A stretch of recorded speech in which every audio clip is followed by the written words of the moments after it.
No, yeah, you put them up. 'cause Right, this but, is- yeah, no, the way you want them, and then zoom in or zoom out. yeah, well, we'll see if we can just get it close enough that we don't have to mess with zooming, because.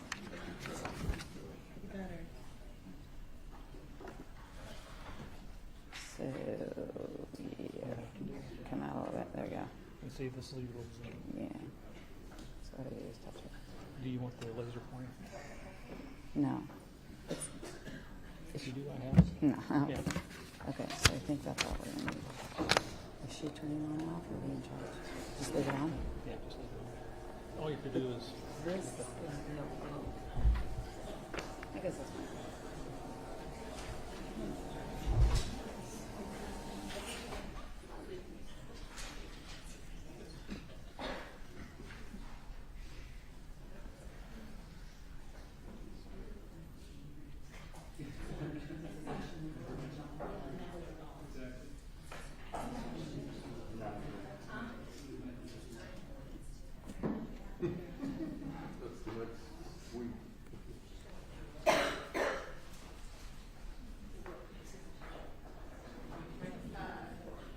Dan, are you using the Elmo? Dan. Are you using the Elmo or the table? Both. Okay. Just let me know when you want to use what. You want to make sure mine's connected. Yeah, go ahead, you can look at it. I pulled one, yeah. There you go.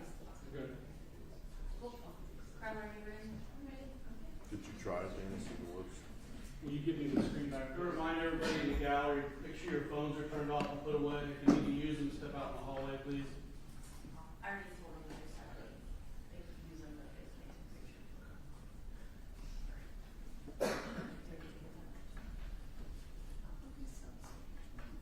Mitchell, do we need to put anything on the record prior to bringing in the jury? No, Judge, thank you. Don't believe so, no. Thank you. Let's go to the jury.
You guys have an exhibit checklist?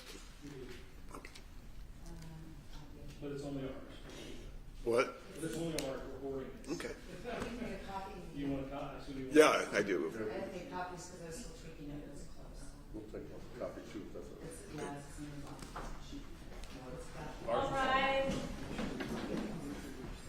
Cheryl, you can give it to Courtney, she can make copies.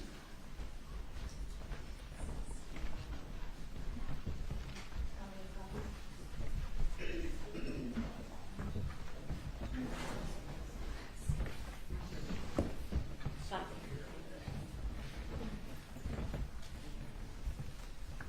You guys can sit anywhere.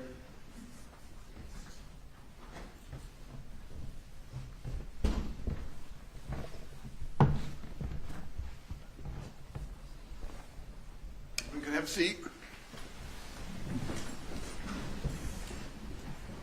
Guys had a beautiful day to go on the jury view yesterday.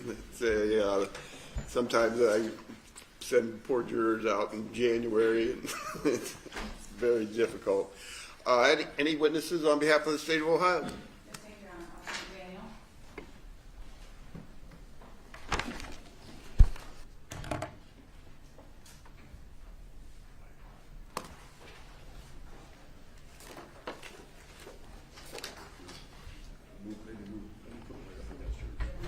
Coming on through here, right on up to the witness stand.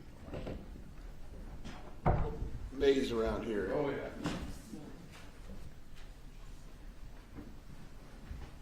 Can you raise your right hand? You solemnly swear affirm independently of perjury your testimony in this case will be the truth, the whole truth, nothing but the truth? Yes, sir. Have a seat. Pull yourself up close to the microphone. You may inquire. Thank you, Your Honor. Good morning. Good morning. Would you tell ladies and gentlemen of the jury who you are and what you do? My name is Officer Matt McDaniel with the Columbus Police. Will be 16 years in July. I'm currently with the community response team for Zone 5, which covers this area and soon all the way down to 270 and 23. And just really briefly, what does the critical response team do? Say again, I'm sorry. What does the CRT critical response team do? Oh, community response team. Community response, I'm sorry. Yeah. So we're actually a bike unit, so any kind of parades, protests that might happen, any kind of events, we're on bikes around the area, trying to support the security for the event and also security for the citizens. Okay. Back on August 2018, were you working that assignment? No, ma'am. What were you working at that time? So at that time I was working the 19th precinct on first shift. What side of town is that? That's the Hilltop area. All right. And were you on patrol, or what was your assignment? Yeah, I was on patrol. I was driving a cruiser that day. Marked cruiser in uniform? Yes, ma'am. Uniform different from the one you have on today? Yes, it is. I was in a white shirt with an undervest, not the outer vest. All right. Different body cam as well. But And what shift were you working then? the first shift. Working it was by- 7 a.m. to 3 p.m. Okay, I'm sorry. Were you working by yourself? Yes. And was your uniform equipped with a body camera? Yes. Where was the body camera worn on the front? Same spot as the new model is now. I always just wear it low since I'm a rifle officer. So you're pointing to the front of your body, for the record, kind of low on the abdomen area? Yes. All right. Tell ladies and gentlemen how a body camera works. So for that model or for this model or The model at the time. okay. So the model at the time, we had a 1 minute look back from when you would press the button. It was a single press of the button, then the body cam would come on. The minute prior to press of that button, there was video but no audio. So then once the button's pressed, it would record the events until you would hold the button down to turn it off. So when you play that back, there's a period without sound on that? Yes, ma'am. Is that about a 1 minute period? About 1 minute. All right. Back on August 2018, did you have occasion to be called to Yale and Bellows? Yes, ma'am. How did you become involved in that? I believe at the time that it was an officer in trouble call that came out. I was relatively close from what I remember. I was new to the precinct and knew the area, so I kind of was lost on where I was going. Hadn't worked the west side before. So officer in trouble call came out. It was kind of hectic, like it normally is when it's sometimes you don't know what's going on, you don't know where it's at, but you just know to go. So officer in trouble call went out. They gave a location, and I just proceeded to location. Did that call come out over your police radio or through a phone, or how did you get that? The dispatcher gave it to us. That's how we got it. So you go to the area. When you get there, what's happening? So when I arrived, I remember that there were two citizens off to the side. They were just kind of hanging out. I can't remember what they're exactly doing. And then I saw the vehicle off to the side when I pulled up with Officer Carter, who's a canine officer. He was rendering aid. A canine officer. And he was rendering aid to Mr. Mitchell as kind of everything was going on. When I walked up, I saw Miss Castleberry in the back seat. She didn't appear to be moving at the time. Didn't appear to be breathing at the time. So with my training experience at the time was to keep the evidence where it's at, not pull anything around, not touch anything, to add my latent prints or my DNA to the scene. So I stood there and waited with Mr. Mitchell's gun as they gave aid to him, and that was basically it. Okay, so you were not the first on the scene. Officer Carter appears to have been? Yes, ma'am. All right. And you said Officer Carter was giving aid to Mr. Mitchell, and where was he physically located at the scene? So he was seated, so where the car was parked, where the driver's side door was open, from what I remember, he was kind of seated with, seated with his back against the driver's side door, feet towards the rear of the car, as Officer Carter was running aid to his arm. I can't remember which arm. But And were there any doors to the vehicle open when you first got there? just the one with Mr. Mitchell, I believe. The driver's side The door? driver's side, front door. And you said you saw Miss Castleberry. How were you able to see her? Through the back. She was in the rear driver's side, behind the driver. That's where she was seated at the time. So I could see her through the window. Did you open the door at some point? I believe I did. I don't recall exactly, but I think I did. We would see on your body cam. Yeah, you see on my Yeah. body cam, yeah. Very good. It's been a while. You said you saw a gun. Where did you see a gun? I believe it was laying on the ground next to the car, in close proximity where Mr. Mitchell was at. Did you take any note or study that gun or make any observations about it? No. Did you see any other weapons? I recall a knife. I don't remember where exactly it was at. I believe it was in the car, but again, I don't recall. Did you call for medics? Yes. Well, I don't know if I did or who did. Somebody called for medic. Okay. And were you there when medics arrived? Yes. You stayed around until detectives arrive, I assume? Yeah, so as Mr. Mitchell was getting treated, Donna Castleberry was transported away. I stayed at the side of the car just to keep that scene as sanitary as possible, nobody to approach and all that, so that way I could stay there until detectives arrive. At this time, were you part of Vice Squad? No, ma'am. Were you familiar with Vice policies at all? No, ma'am. Did you know Andy Mitchell on that day? No, ma'am. And familiar with Donna Castleberry prior to that? No, ma'am. I'm going to show you a few exhibits. Same as the last one. I've got States Exhibit H20, H21, H25, and H26. If I may approach the witness room. You may. Navigate some cards here. I'm going to put these up on the screen here shortly. Take a quick look at those. Tell me if you recognize those. Yep. The firearm. Looks like there's a jam in it. Sorry, it looks like there's a jam in the firearm. And then a knife on the driver's seat of the vehicle. Okay, I'm going to put these up and All right. live to explain. Let's start with States Exhibit H20. Got the screen, please. Try to get this a little bit centered.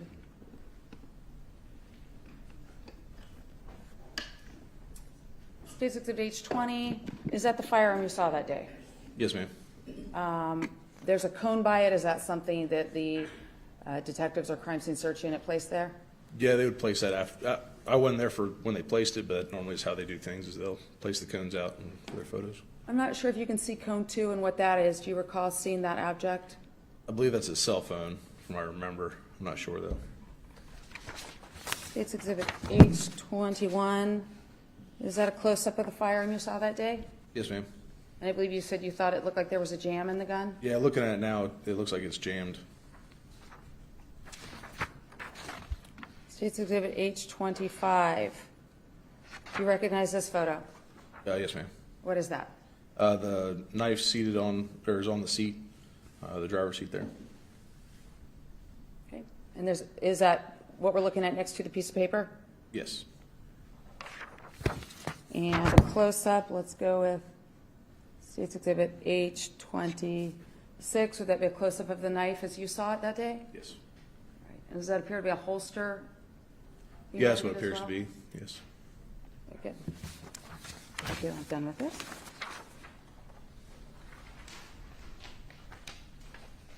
You have previously seen your body cam footage from that day, is that correct? Yes, ma'am. So you would recognize that? Yes, ma'am. We're ready for.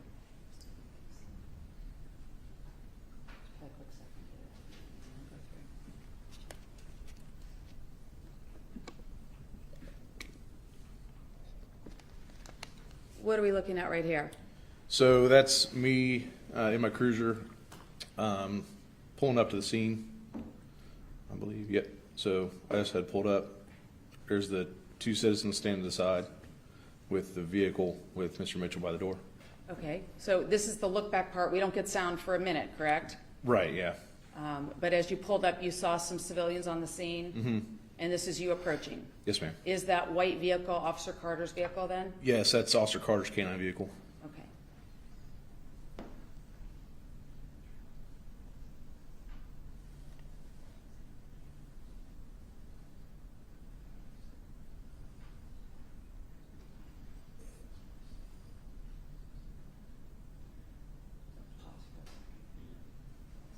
I'm going to pause 31 seconds in really quickly. We see the door open. Is that you opening the door? Yeah, that was me opening the door. Okay. And in the back, that is Donna Castleberry then? Yes.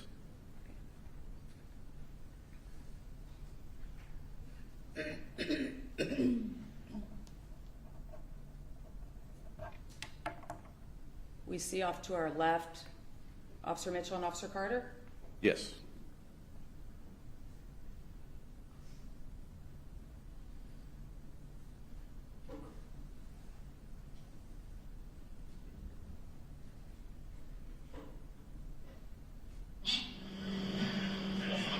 Okay, we're at 1 minute, 1 second. The sound's now kicking in, right? Mm-hmm. Yep. Okay, and we got Officer Carter helping Mr. Mitchell up, correct? Yes. Okay, very good. Yes. Copy. You want to take him to 8 and 16 cell? You want back meet you there? 154, where's the No. we're gonna need the northbound, the north side of the apartment building. Yeah. Shut down so no one can drive around in the back. The Mellows and Yale shut down so that we can come westbound. We are going to be the alley here shut down. That is just to the west of this apartment. Yeah, the guy in the 154 officers. How many of you guys need over there? We're going to one officer support. And 154 no. Alright, 154 will be around for officer support. I got the other subject around. You all right, brother Jeff? Yeah, go ahead, make any notifications to have, homicide or whatever, ready to settle up. Well, sorry.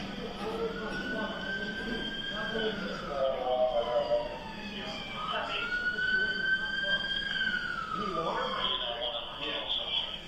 Copy.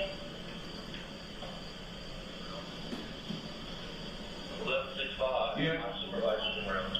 You're good. That's why I'm staying here. And one witness, and then I need another car for another witness. 642, I think. Yeah, 15, right now, all this, I'm around as well.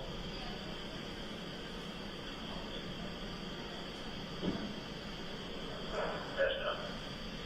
That's done. Myself and Ashley are cutting training, we'll be around as well. Copy. You might want to just throw her in a car too. 195.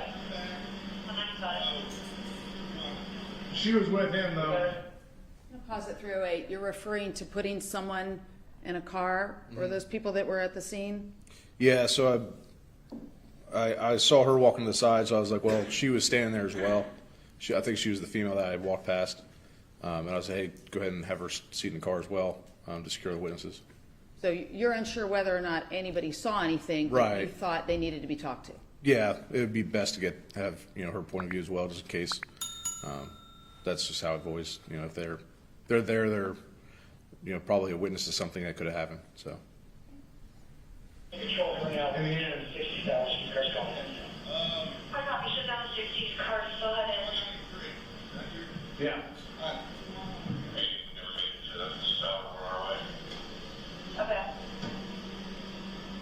No, we'll have her run it down there.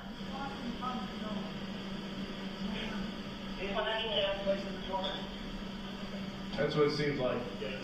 Yeah, that's what I'm saying here.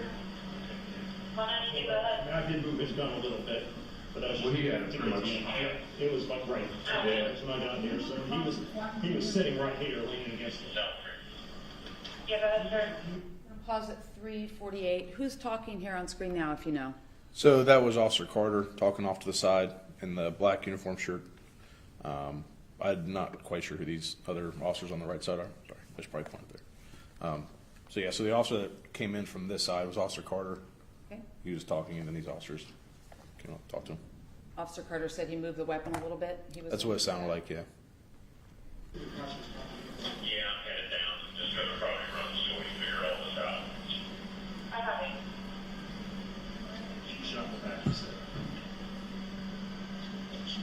That's not free.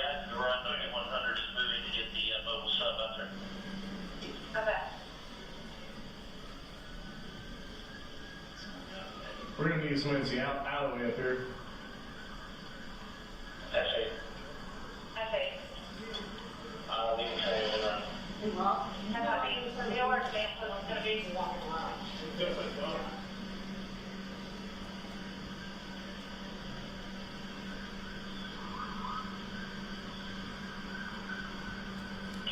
Do you want to leave a command post? Yeah, probably just put them on Yale. We'll take over all of Yale between Bellows and Sullivan. So they will be on Yale just in front of this apartment building here. Okay.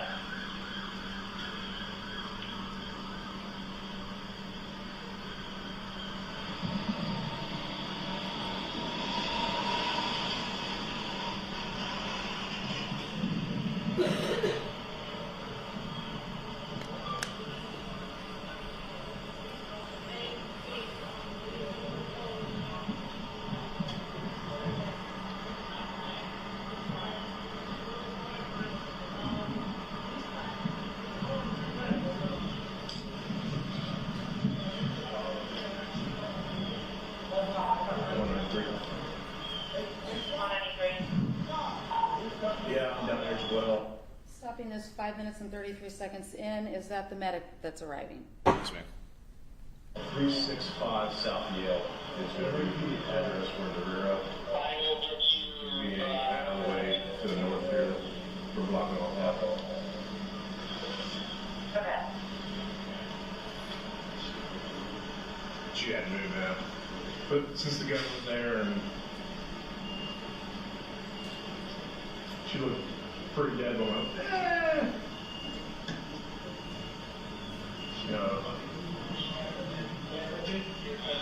yeah, cut on his hand.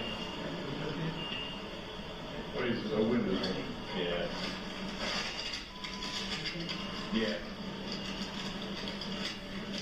So, wait, who shot her? The officer talked to her, okay?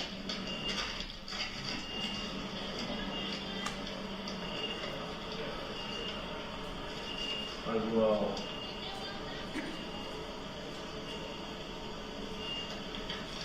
Looking at citizens or people and finding someone shot. No. Yeah, we didn't know until we got here. And They then, didn't let us know we know until we got here. and then I know, because he's talking about. yeah. And then the Yeah, he's a flex guy. yeah. And the trickle down of information probably wouldn't have got to you anyways in time.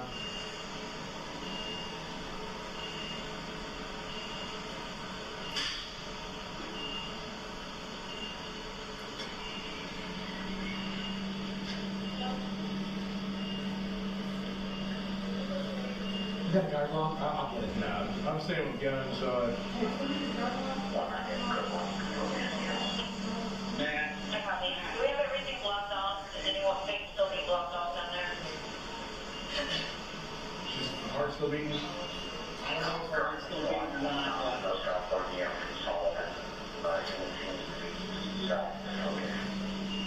Okay. Yeah, Jason, we have the efficiency closed off good enough. We're just going to need just to keep from anyone else down here wanting to see what's going on. On platform, getting off the exit now. The officer involved is here at the 365 address.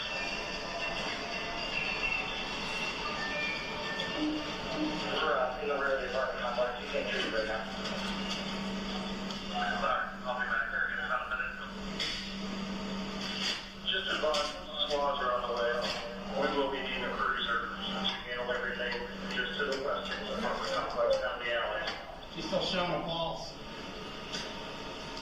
I'm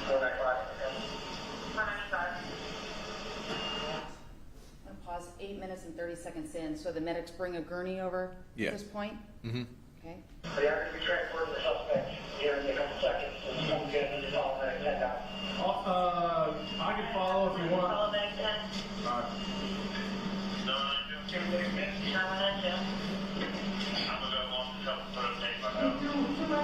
Hey, where, you wanna?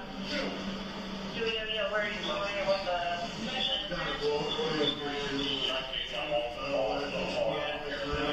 We have 3 shots here. Just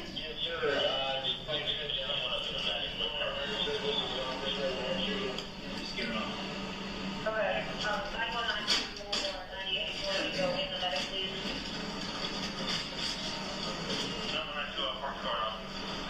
Perfect, thank you.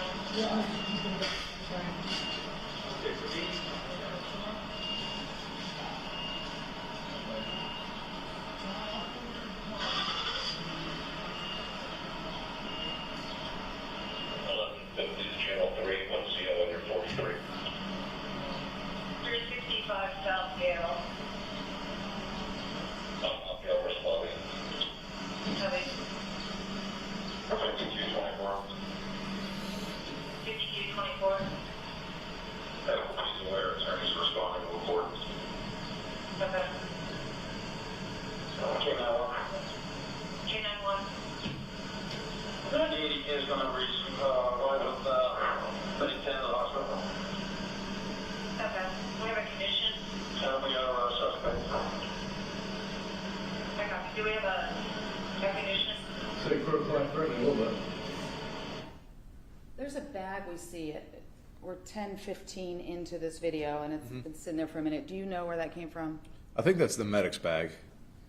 When he arrived, he came up and set it down, I think. Copy.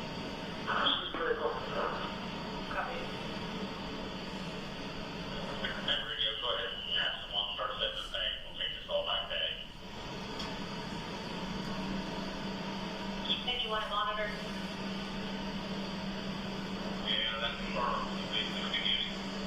Okay, copy, thank you.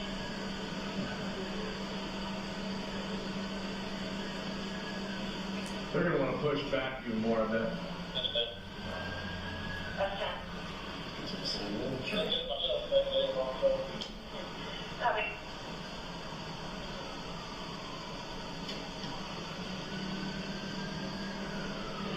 Good.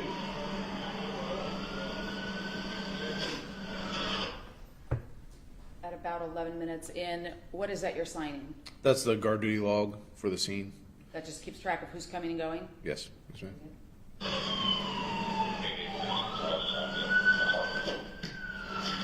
Copy. It's,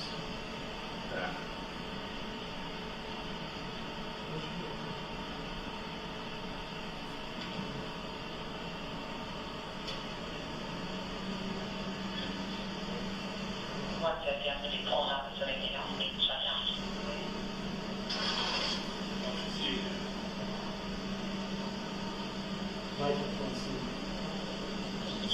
it all happened inside the car from what it seems like. Casings and stuff like that. Should we shut off? I'm gonna make the call, go ahead, shut it off. Does that conclude the body camera footage from your camera of this event? Yes, ma'am. That was State's Exhibit B. Are those typically put on a CD? They can be. It depends on how. Nowadays we can just download it off the website, but it's normally on CDs. Okay. And when you look at that on a smaller screen, it's a lot clearer than it probably looked here, right? Would you agree? Yeah, with the lights and everything. Yeah. Did a medic also arrive for Mr. Mitchell? I don't recall. So I heard the one medic talking, and I think he was talking about he didn't know that there was actual shooting. I believe their policies there was always 2 medics to arrive at a shooting scene, and only the one medic had arrived. So I think that's what he was referring to. So I think the one medic arrived, and they kind of split and kind of treated both of them at the same time. But Fair enough if you don't recall. yeah, I don't remember. But Are you familiar with safety or child locks on a vehicle? Yes, ma'am. And if there's a vehicle with child locks engaged or safety locks, I'm not sure what term you want to use, can you open the vehicle from the interior? If the child lock is engaged now. Can you open it from the exterior? Yes, ma'am.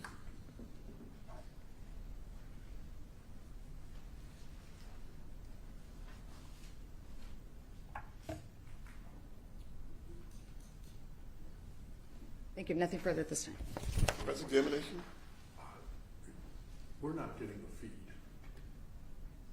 up there to You you. have to press the button. We did it a bunch of times. We can deal with it after the witness, I promise. Oh, you're not getting it here? Do I need to do That's something? okay. No, I'll look at it when we're done. Okay, any cross-examination? Thank you, guys.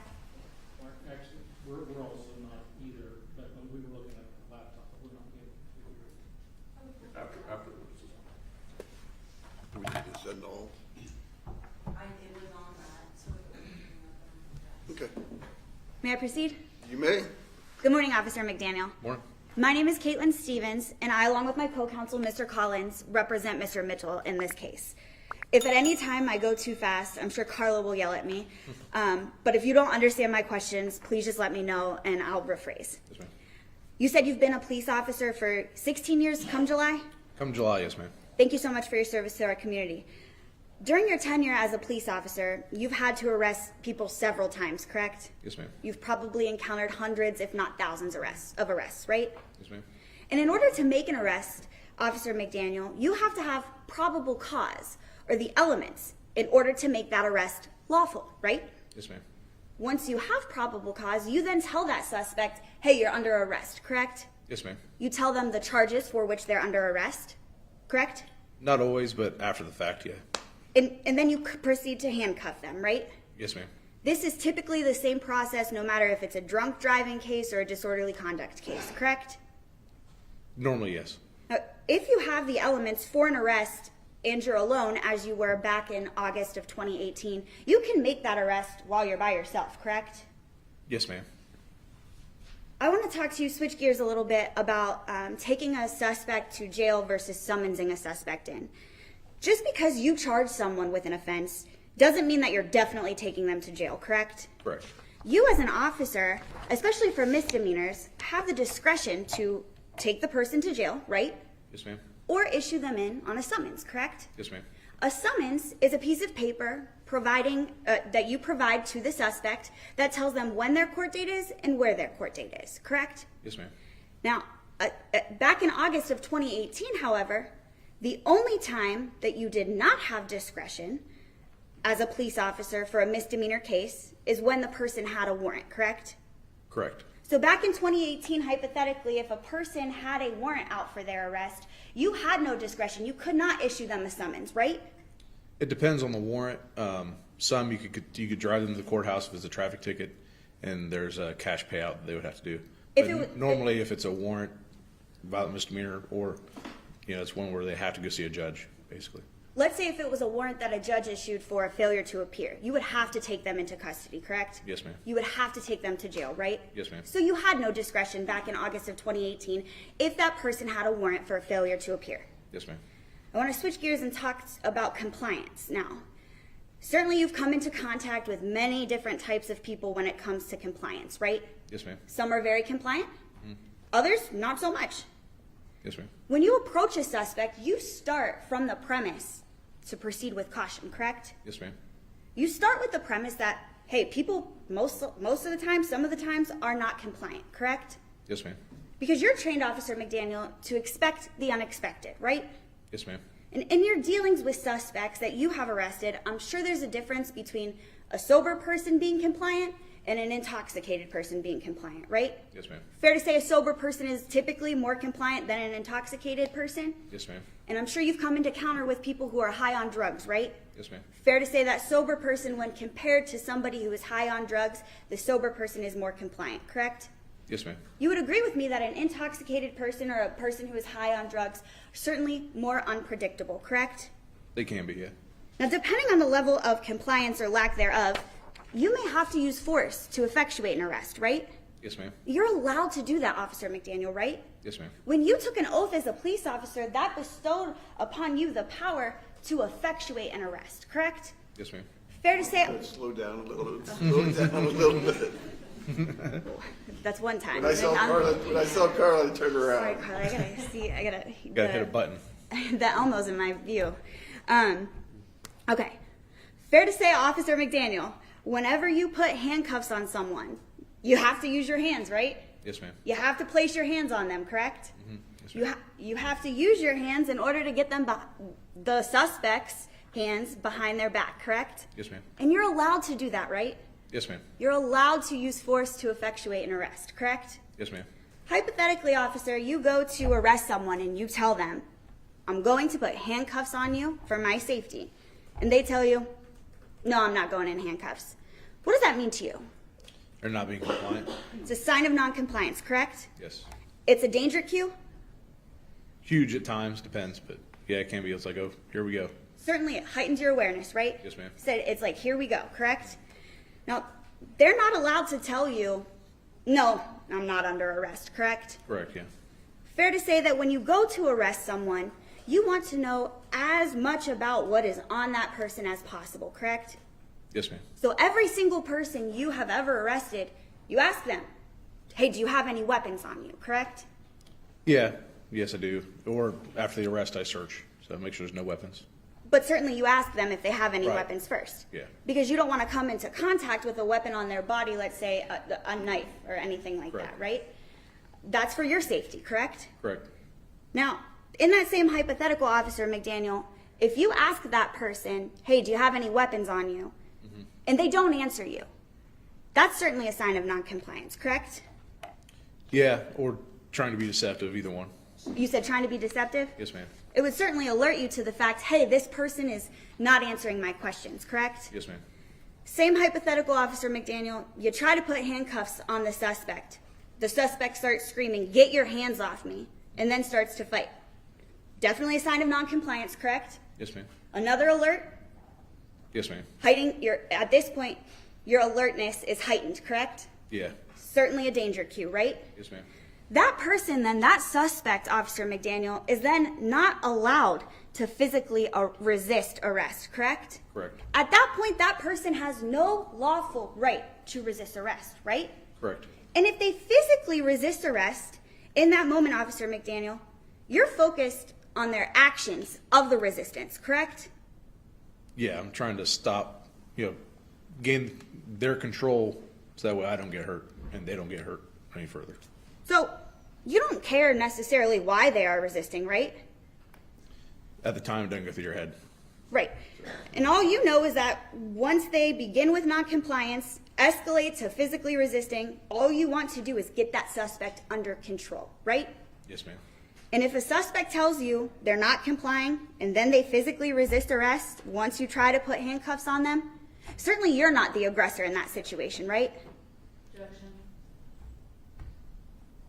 Say, what was the question again? And if a suspect tells you they are not complying and then they physically resist arrest, once you try to put handcuffs on them, certainly you are not the aggressor in that situation. Overruled. You can answer.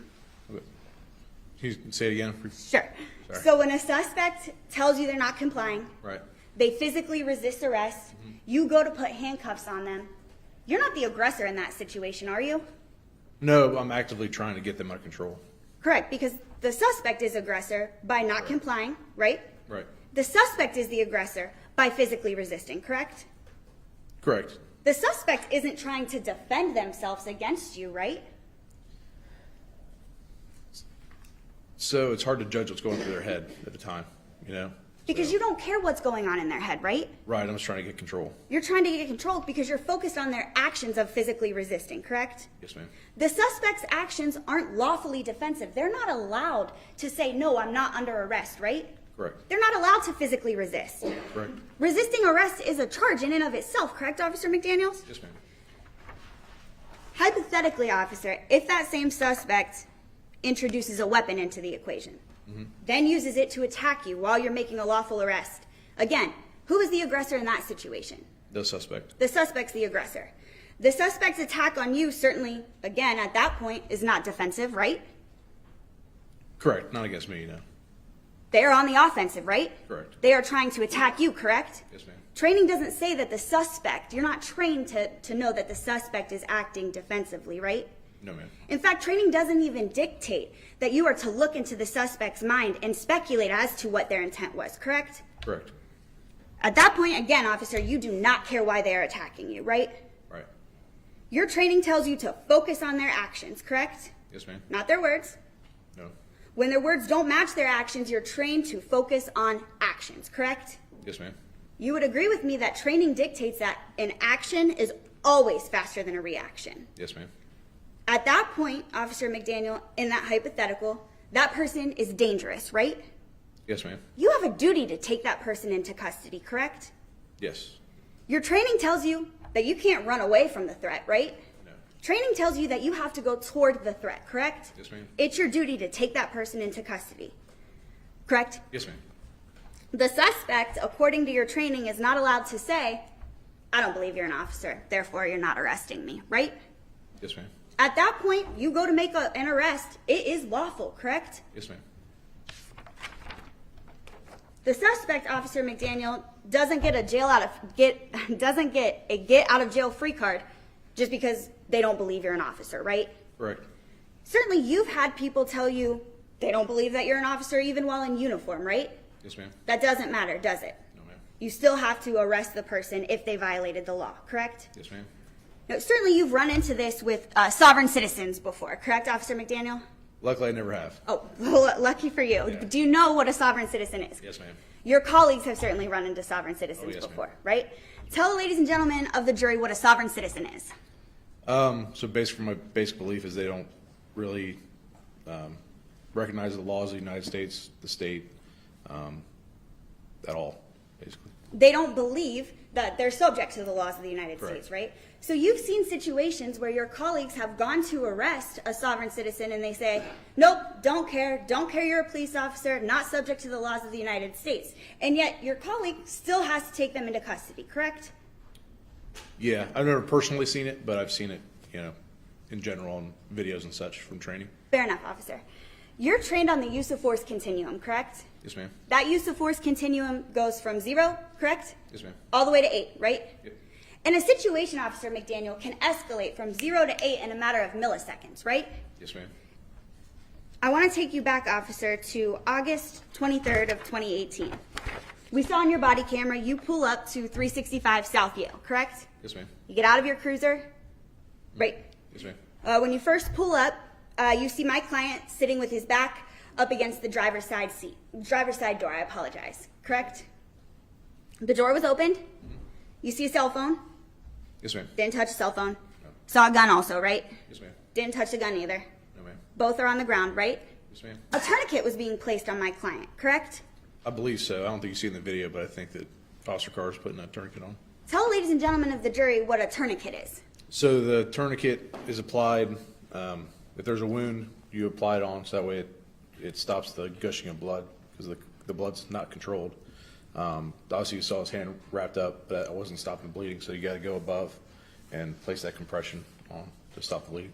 So the tourniquet is used to stop a person from bleeding out, correct? Yes, ma'am. And you've been trained, or CPD has been trained, to place a tourniquet on a person because that person, in essence, can bleed out and die, right? Yes, ma'am. Your attention, Officer McDaniel, was on the suspect in the back seat, correct? Yes, ma'am. You did not know if she had a weapon on her. Did not know what she had allegedly done, correct? Correct. You open up the back passenger side door, as shown on your body-worn camera, Yes, ma'am. and there were 2 civilians on the scene, correct? Yes. They were in separate cars being interviewed, as you stated. May I have a moment, Your Honor? Okay. Thank you. If you could say yes or no instead of Oh, I'm sorry. Yeah. Thank you so much, Officer McDaniel. At this time, I have no further questions. Any redirect?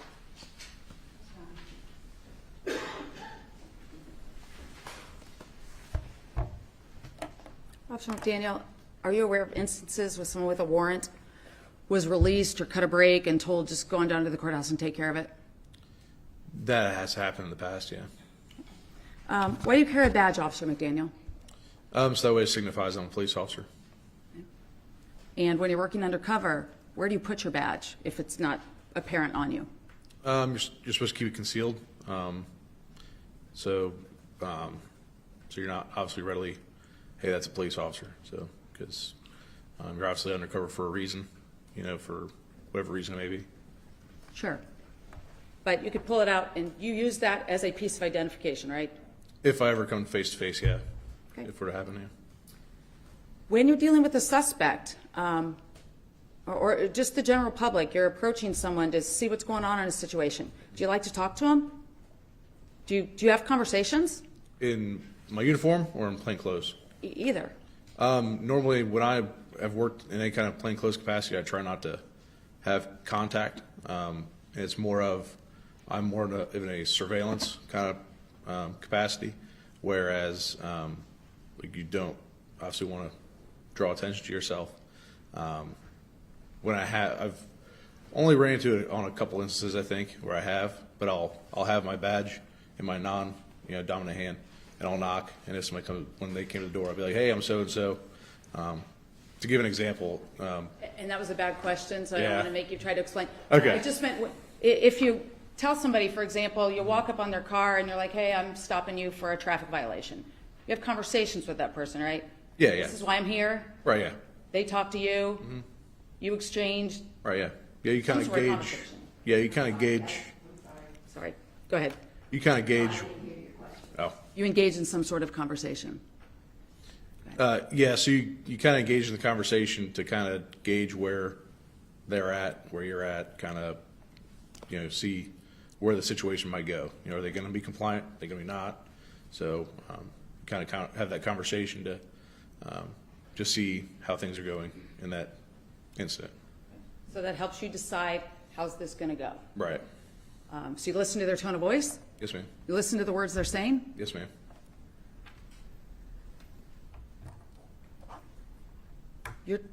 Are you trained to de-escalate situations when possible? Yes, ma'am. Are you trained to constantly assess and reassess the situation? Yes, ma'am. Because circumstances change, right? Yes, ma'am. You talked about using force. You're required to use force that is reasonable and proportionate. Would you agree? Yes, ma'am.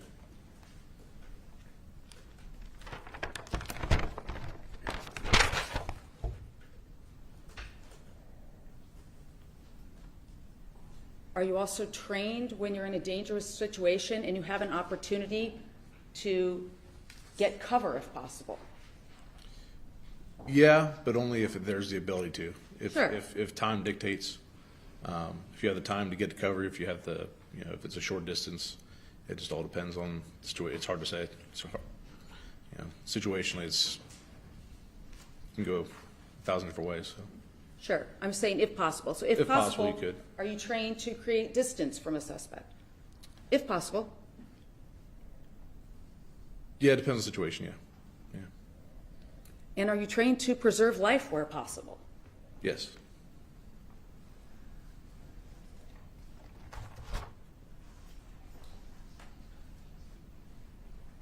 I'm not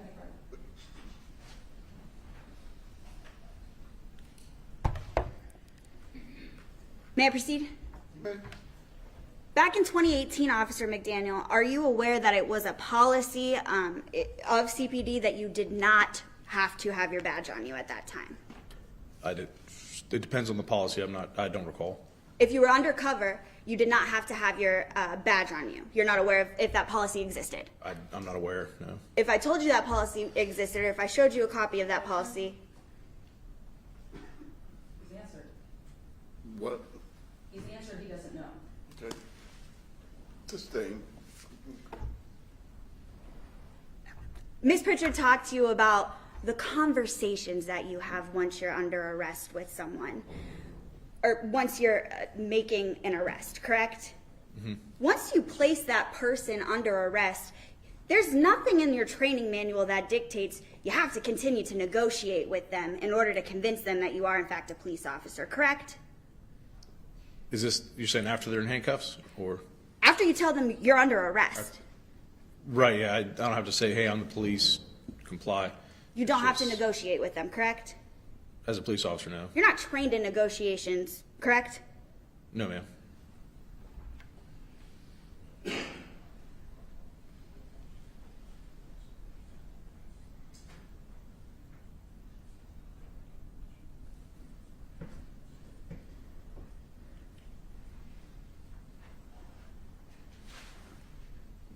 Officer McDaniel, Yes, ma'am. Ms. Pritchard talked to you about having to take cover when possible, correct? Yes, ma'am. Talked about creating time and distance, right? Yes, ma'am. Now, hypothetically, Officer McDaniel, if somebody slashed you with a knife and that gash required 34 stitches, an emergency blood transfusion, and a surgery, certainly you would think that that person... Oh, Certainly you would think that person is a threat, correct? You're saying if I get stabbed, that person's a threat? Yes. Yes, yeah. And you would have to go apprehend that person, correct? I have to stop the threat. You'd have to stop the threat, correct? Yes, ma'am. That's what your training dictates, right? Yes, ma'am. Thank you. I have no further questions. and Officer McDaniel, you can step down. Thank you. Thank you. God, get yourself out of the chair.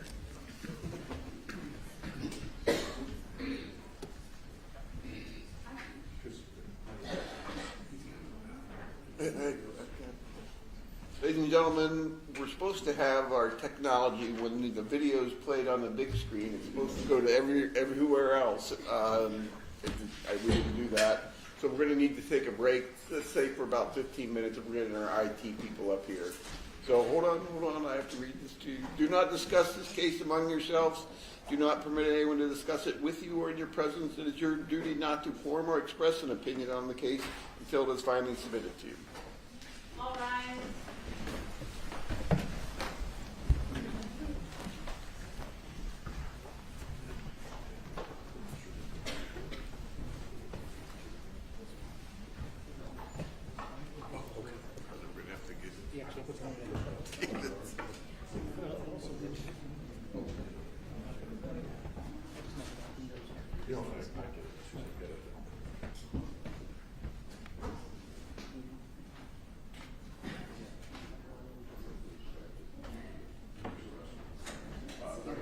Supposedly, when they play the feed, it's 5.0 on different monitors.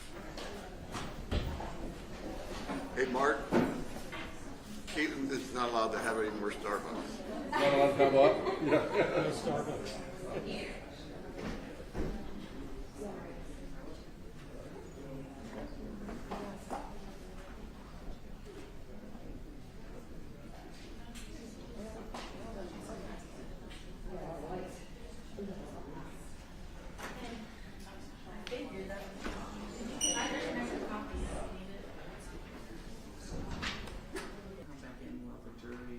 All right. That's fine.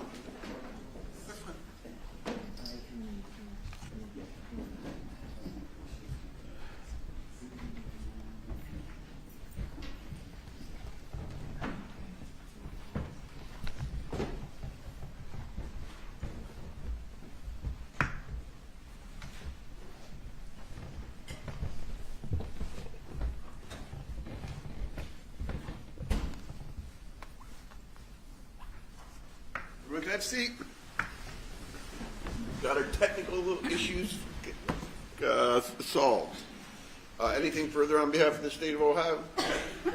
Thank you. Before we call our next witness, we do have a stipulation to read into the record. Okay. Judge, this is a stipulation of the parties, State of Ohio versus Andrew Mitchell, 19 CR 1662. This is Joint Exhibit 1. If called to testify, the parties agree that Detective James Howe of the Columbus Division of Police would testify that he is an expert in cellular phone extraction and analysis. Detective Howe analyzed a Samsung mobile phone on August 27th, 2018, belonging to Andrew Mitchell. Detective Howe would testify that he was able to extract some text messages sent and received by Mr. Mitchell's cellular phone on the morning of August 23rd, 2018. He would further testify that he prepared a written report based upon his examination. The parties stipulate the qualifications, findings, and the admission of the extraction report by Detective James Howe. The extraction report is marked as State's Exhibit Q. So stipulated, Your Honor. Judge, I would ask to call Laura Evans to the stand. Okay. Judge, are you? Let's just wait one second.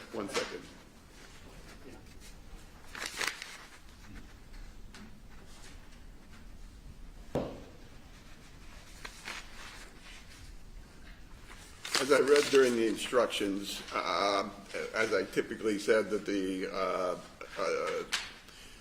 attorney's statements are not evidence. There is an exception, and that is if the attorneys agree to any such fact or any fact, such agreement, stipulation, or admission of facts will be brought to your attention, and you may then regard such fact as being conclusively proved without the necessity of further evidence on such fact. Thank you, call you for.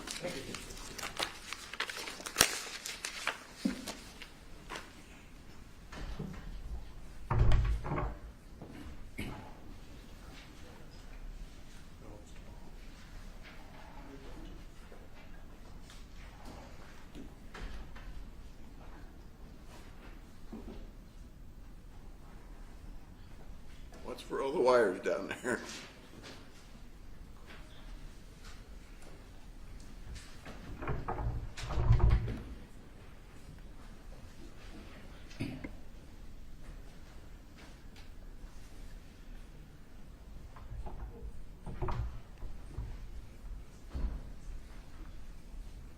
Raise your right hand. Do solemnly swear, affirm under penalty of perjury, your testimony in this case will be the truth, the whole truth, and nothing but the truth? Yes, I do. Have a seat and pull yourself up close to the microphone. You may inquire. Thank you, Judge. Good morning. Good morning. Can you tell this jury who you are and what you do for a living? I am actually retired now, but I was previously a Columbus Police Detective. Okay, and what's your name? Laura Lee Evans. Ms. Evans? I noticed you're moving a little slow. Are you okay? Yeah, I have surgery in the morning, so 5 a.m. and replacement of a knee, and I decided to break the other one.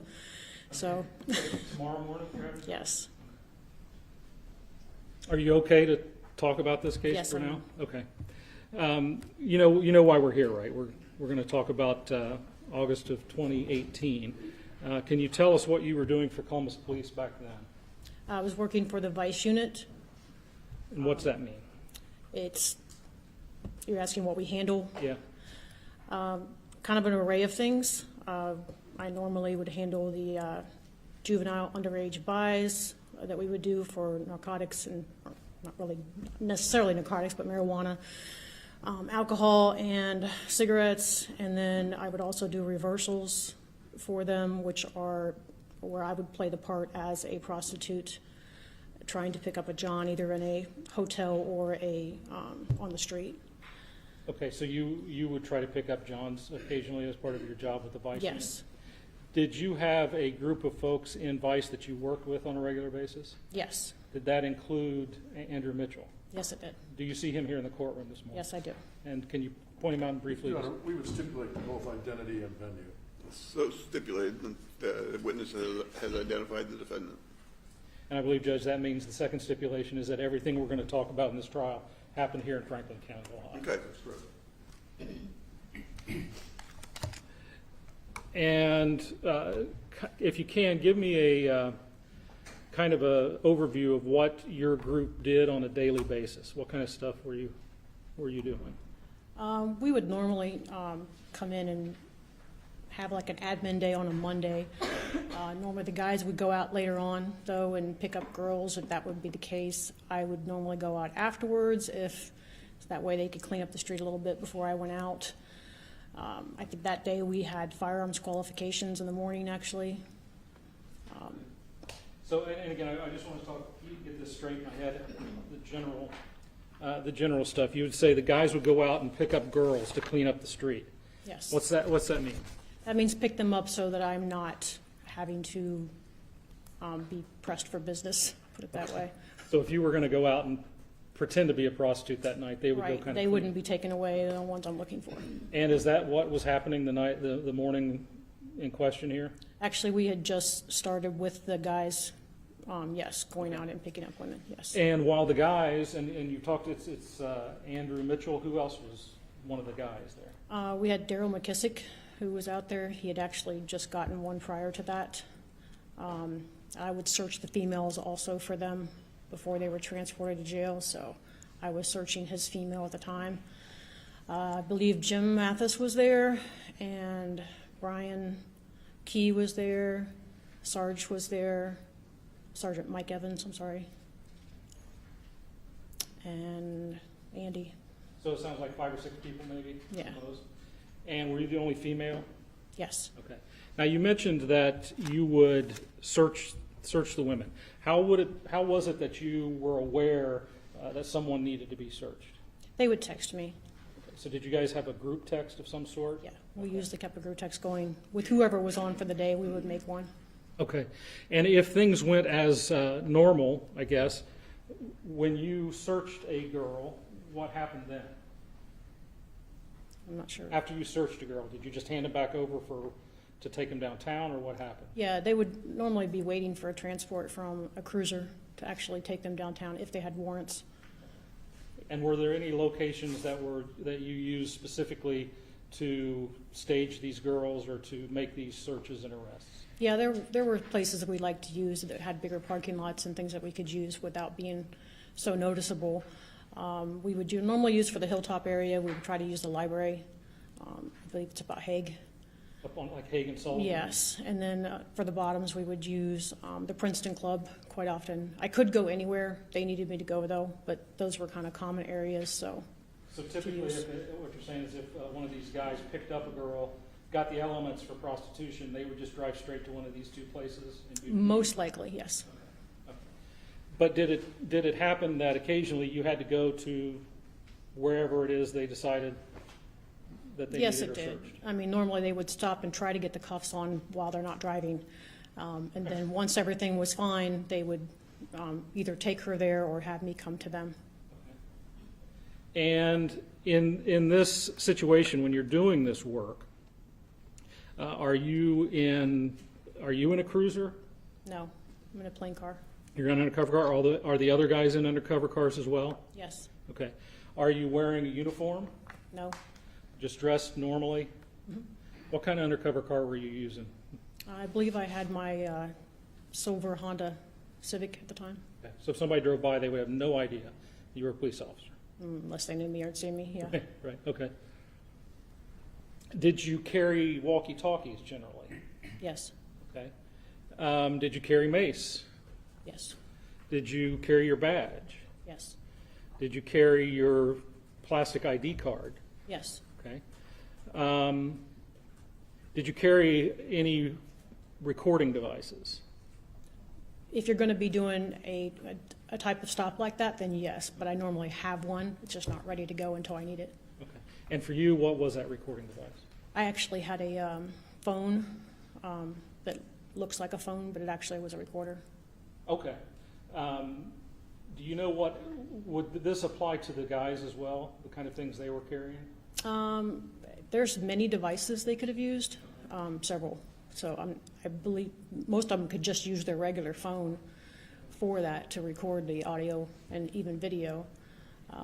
But yeah, I just normally had the recorder to keep it separate from my phone. Okay.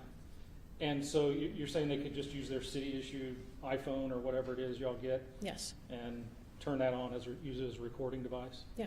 Okay. Did you carry a firearm? Yes. And was that typical for the guys out there as well to carry firearms? Yeah. And we're talking the city-issued firearms? Yes. Okay. Were these cars equipped with child locks?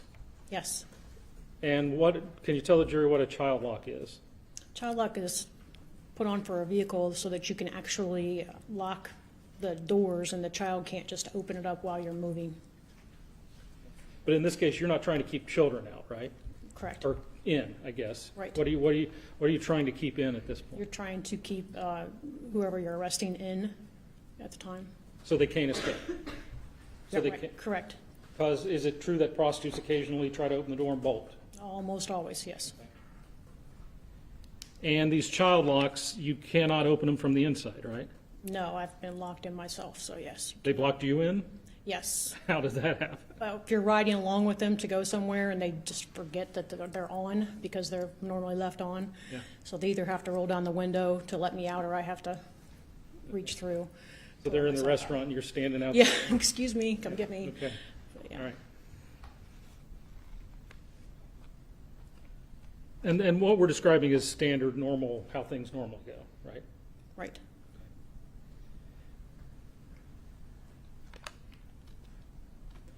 Now, I think you mentioned that you were, I believe you said, and obviously tell me if I'm wrong, but I think you said you were up at the library on Sullivan and Hague there with McKissick, is that right? On this morning? Daryl McKissick. Okay, and what were you doing for him? I was searching his female Okay, that he had arrested. She was waiting for, she had warrants also. she had warrants? Okay. And at what point did you become aware that something was going on with Andy Mitchell?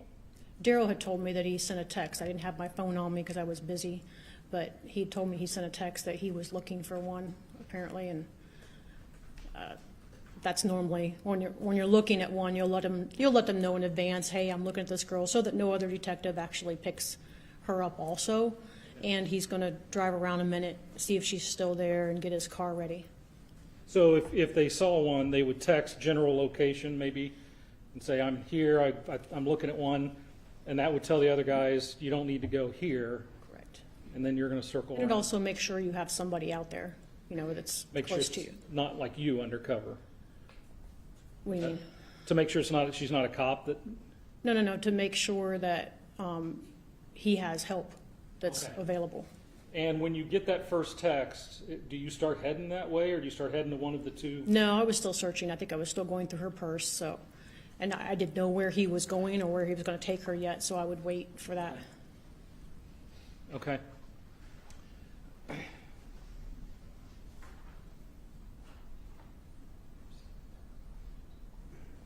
Judge, may I approach the witness? You may.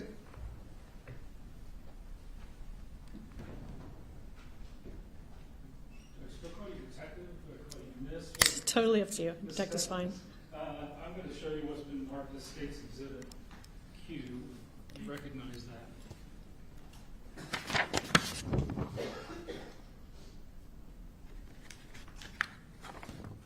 Yeah, it looks like a phone extraction, so the text messages are following. All right? Let me take that back. Let me Judge, may I approach this? You may.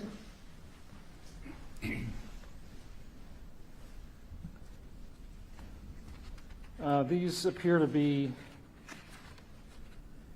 in backwards order, so I'm going to start with 7 and go in time. I'm going to go chronologically. And if I mess this up, let me know. Okay. This report appears to show, and you've seen this report. Can't see it. It's not on the screen. I haven't put it up yet, so it's going to work. This report, you've seen this report before. We've looked at it before, right? Yes. And this appears to show text messages between among this group that we've just talked about, right? Yes. Okay. And that would include Andy Mitchell? Yes. And it would include yourself? Yes. Okay. I'm going to show I'm going to start with number 7 here. And this appears to be coming at 11:01 in the morning. Is that right? Yes. And is this that first text you're talking about? Yes. And so this text where the subject and body is anybody out here, is that from Andy Mitchell? Yes. Okay. And then if we go to the next one, which would be 19 minutes later, is that you saying, yep, defendant at the library, D at the library with one? D is for Daryl, though. For Daryl Yeah. McKissick? Yep, D at the library with one, which means I'm searching his. Okay, the so you're telling, are you just telling Andy, I'm occupied at the moment? Yes. Okay. And then it looks like we go a minute later, and is that his response to you? Yes. Says okay? Okay.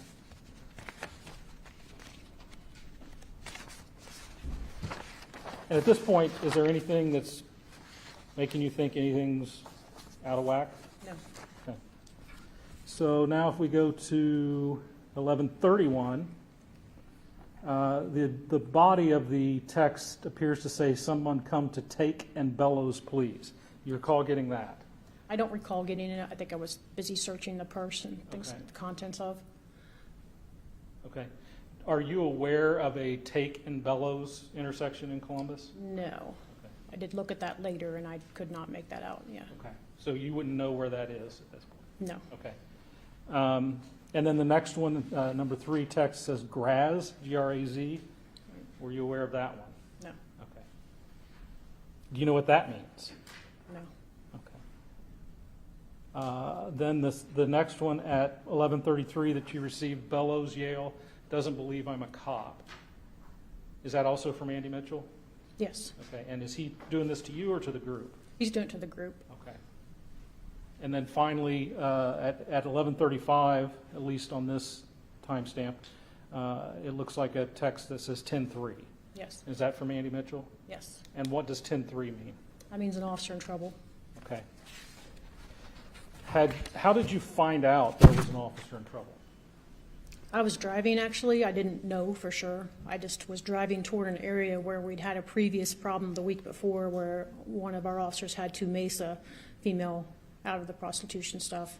So I'm assuming we normally have a fight sometimes once a week, it seemed like, where they're fighting with them. So I was just heading toward that area, which I think is close to the railroad tracks or the overpass that goes over.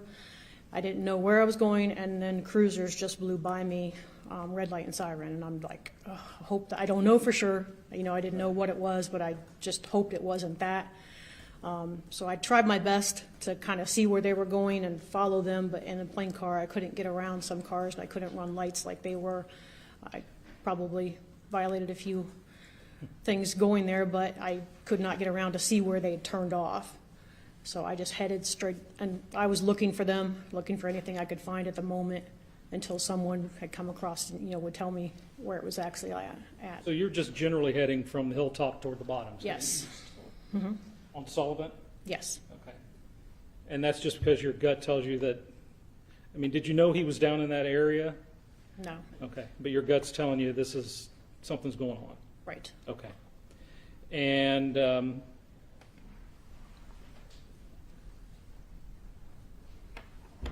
at what point did you realize that this was in fact, all these cruisers and everything was in fact for Andy Mitchell? Not until I saw him. Like, I didn't even know this was the actual location. I had actually went too far down Sullivan, and I come back around into an alley or a street, I can't remember, and then when I made a right-hand turn, I saw cruisers, and they were putting up scene tape, so I knew it was bad. I didn't know what it was at that point, but you don't put up scene tape for just a normal fight, so. Right. Okay. So you go, and I assume you tell whoever's there, I'm a cop, right? Yes. Because you're not in uniform. You go under the scene tape. What do you see? I see Andy is over by the K9 cruiser at the back, and he's got a lot of blood running down his arm. And K9 was there attending to him at the time. Okay. Did you assist him in any way? Yes, he needed to take off his bracelet and before they were putting the tourniquet on. And so I took the bracelet and put it inside his glove, or a glove, put it that way, that I had on. Okay. And did you at any point during this see Donna Castleberry? No. Did you see anyone else that There was was- associated with this scene? There were just people on the street, like, I think out on their houses, on their porch and stuff, and other officers that were there. Okay. What at this point was your official duty? But as far as I knew, I didn't even know she was there. So I was tending to Andy. Okay. And did you notify any of the other folks in the unit at that point? Probably not at that point, but a little bit later. I think I received a phone call from my sergeant, Okay. so I told him, Kind of let the group know that something's going on? yeah, Were you the first one of your little group of 5 or 6 there to show up? yes. Okay. But as far as it relates to sealing off the scene, interviewing witnesses, keeping witnesses separated, taking photos, any of that, you weren't any part of that at the time? No. What was Andy Mitchell's demeanor when you got to him? Oh, he was definitely not himself. He was shook. I mean, Okay. And obviously you could see the blood? oh, yes. Okay. At some point after that, did you ever, while you were there at all, did you see Donna Castleberry? When they pulled her out of the vehicle, yes. Okay. And how did she look? She did not appear to be alive. Okay. Did you notice the condition of the car at all, Andy Mitchell's car? Yeah, he was pulled up against the building, close to the building, which is a normal thing to put the door up against there so that they can't run out. And I noticed his phone on the ground, and then his rear tire, I believe, was flat. I'm not sure. Door was open. I didn't go up far enough to actually see her. I guess she ended up being in the back seat, so I didn't want to go rustling through stuff, so I backed off. You mentioned that the car is pulled up against the building, and you say that's normal procedure? Yes, a building, a pole, or anything you can find, as soon as you get the elements of the crime that you need, you're going to need to do that as soon as possible, because if you don't, this could have happened while they were driving. So it's your policy then, if you're making a prostitution sting, you're with the child locks and the way you pull up, you're trying to make this car kind of a cage as much as you possibly can. Right. And I don't believe the child locks will work on the front door anyway. Okay, okay. At least they've never locked you in the front, right? Nope. Okay. All right. At some point, did Mr. Mitchell get taken to the hospital? Yes. And were you there for that? I believe I was. I'm not sure. Okay. Do you know when you left the Yale address? I don't know what time it was. I know that my lieutenant had asked me, Andy had requested something to drink, so my lieutenant gave me some money and told me to stop and get something before I went to the hospital, which is where he was going. Okay. I'm sorry. I honestly do sometimes have trouble hearing you. Okay. But you stopped. You were in charge of collecting money to go get some drinks. Lieutenant just gave me money, yeah, and I stopped at I think it was a UDF or an old UDF, and got him some Powerade and took it to the hospital. Okay, so you went and did you do that? You went to the hospital and After I took him drinks. In which hospital was that? Grant downtown.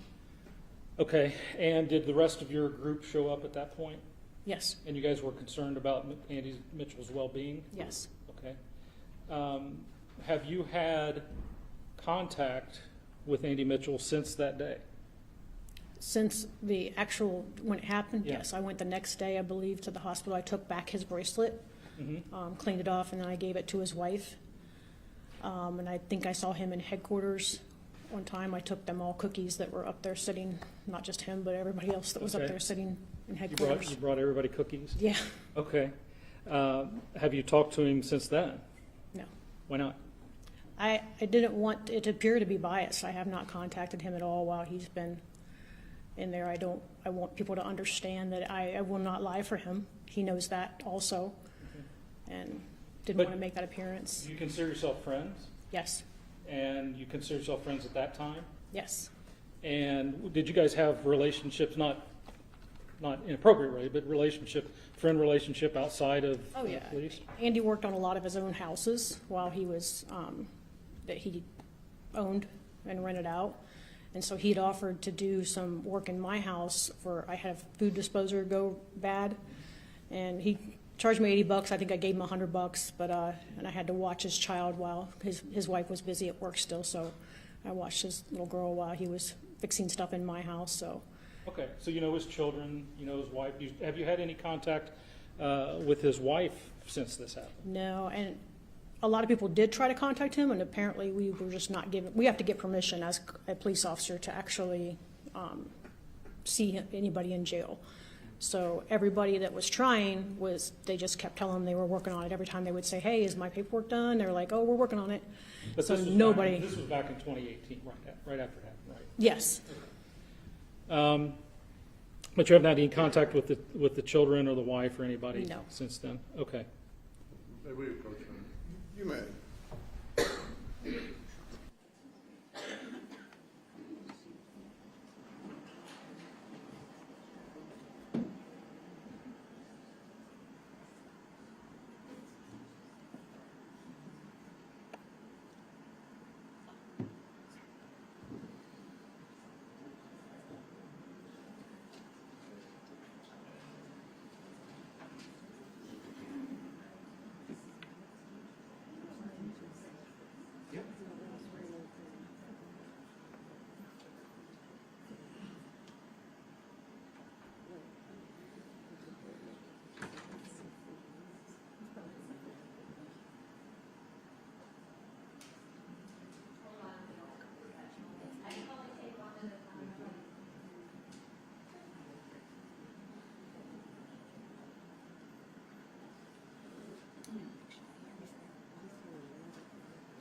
any further direct?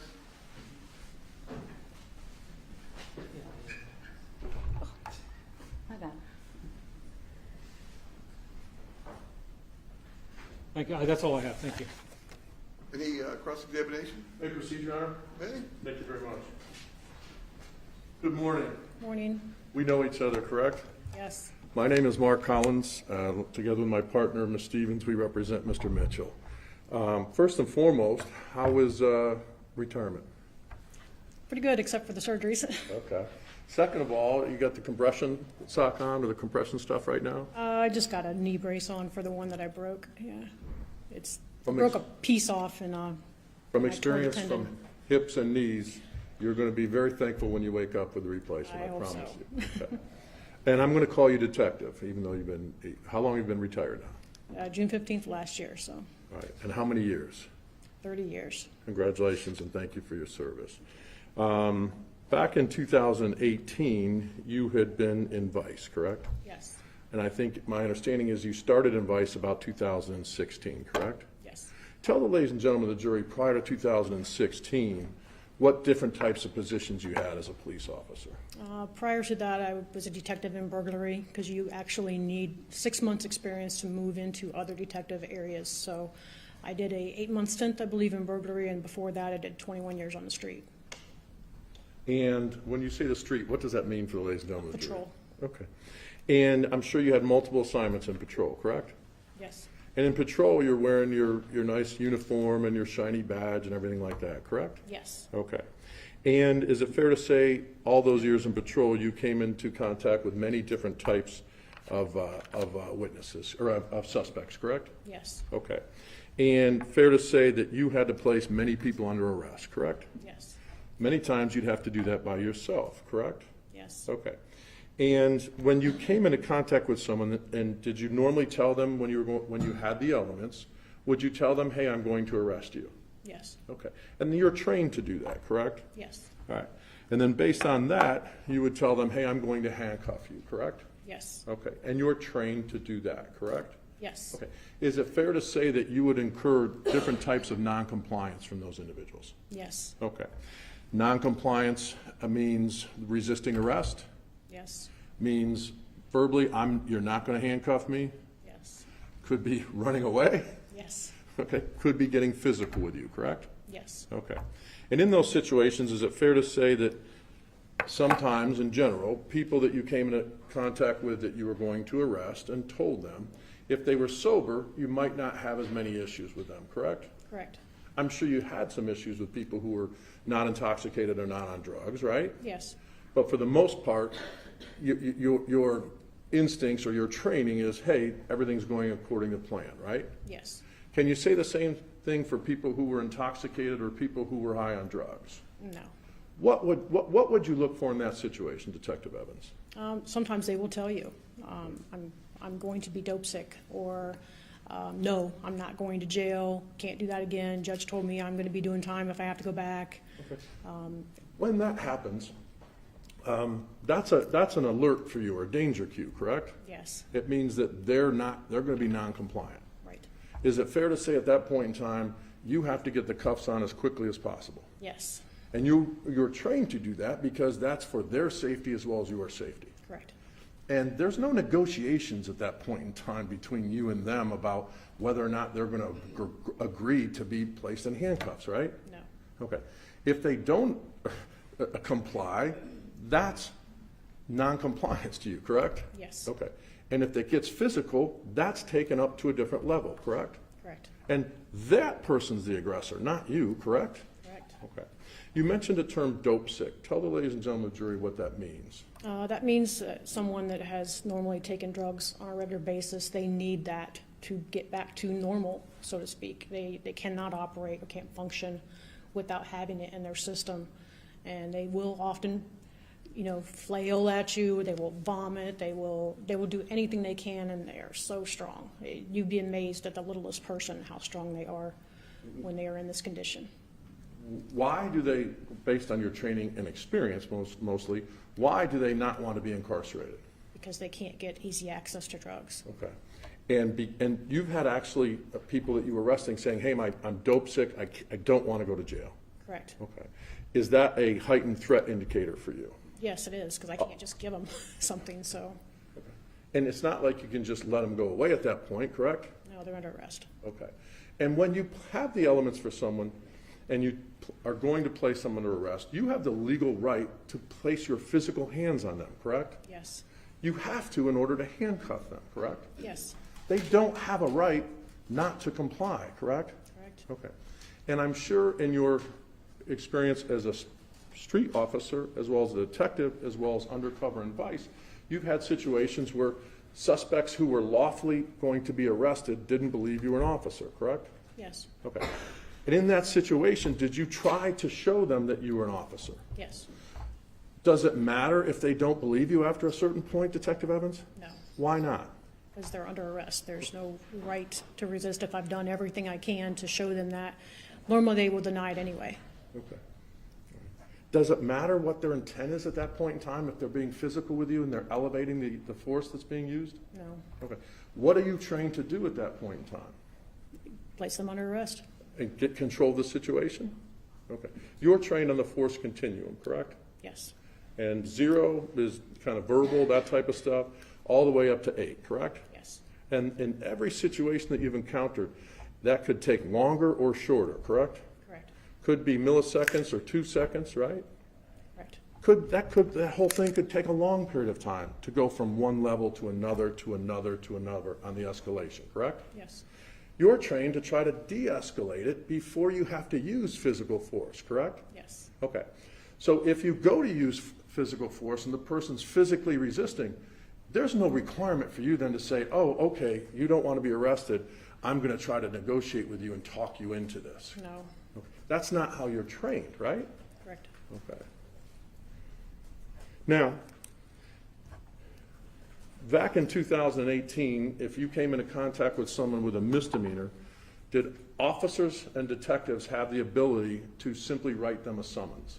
Yes. Tell the ladies and gentlemen the process for a summons. It's a summons to appear in court, so it's just basically them signing a piece of paper stating they will go to court on the date that we have issued for them. Okay, and you, the individual officers or detectives had discretion to do that with misdemeanors. Yes, As part of your training in the directives back in 2018, would you have to run a warrant check on that person? yes. Tell the ladies and gentlemen of the jury what that means. You would run a background check basically and find out if they had any active warrants at the time. And if they had active warrants, you were required to take them to jail. Okay. Now, you don't know this person that you're arresting, correct? No, So you're trying to find out as much information about them, right? right. And you take that information, and how do you actually get a warrant check if you're out in the street? I usually call on the phone or a radio, Okay. whatever I Okay. have. Who do you call? Oh, I'm sorry, our records unit. Okay. And then based on that, back in 2018, if someone had a warrant, was there any discretion for you to whether or not they had to go to jail? No, They had to go to jail, right? yes, Okay. And would you tell people at times, Detective Evans, hey, if you don't have a warrant, I'm just going to give you a summons? yes, Is that a tactic to try to calm them down and to try to de-escalate the situation? yes it is, Okay. And you're trained to do that, correct? yes. Okay.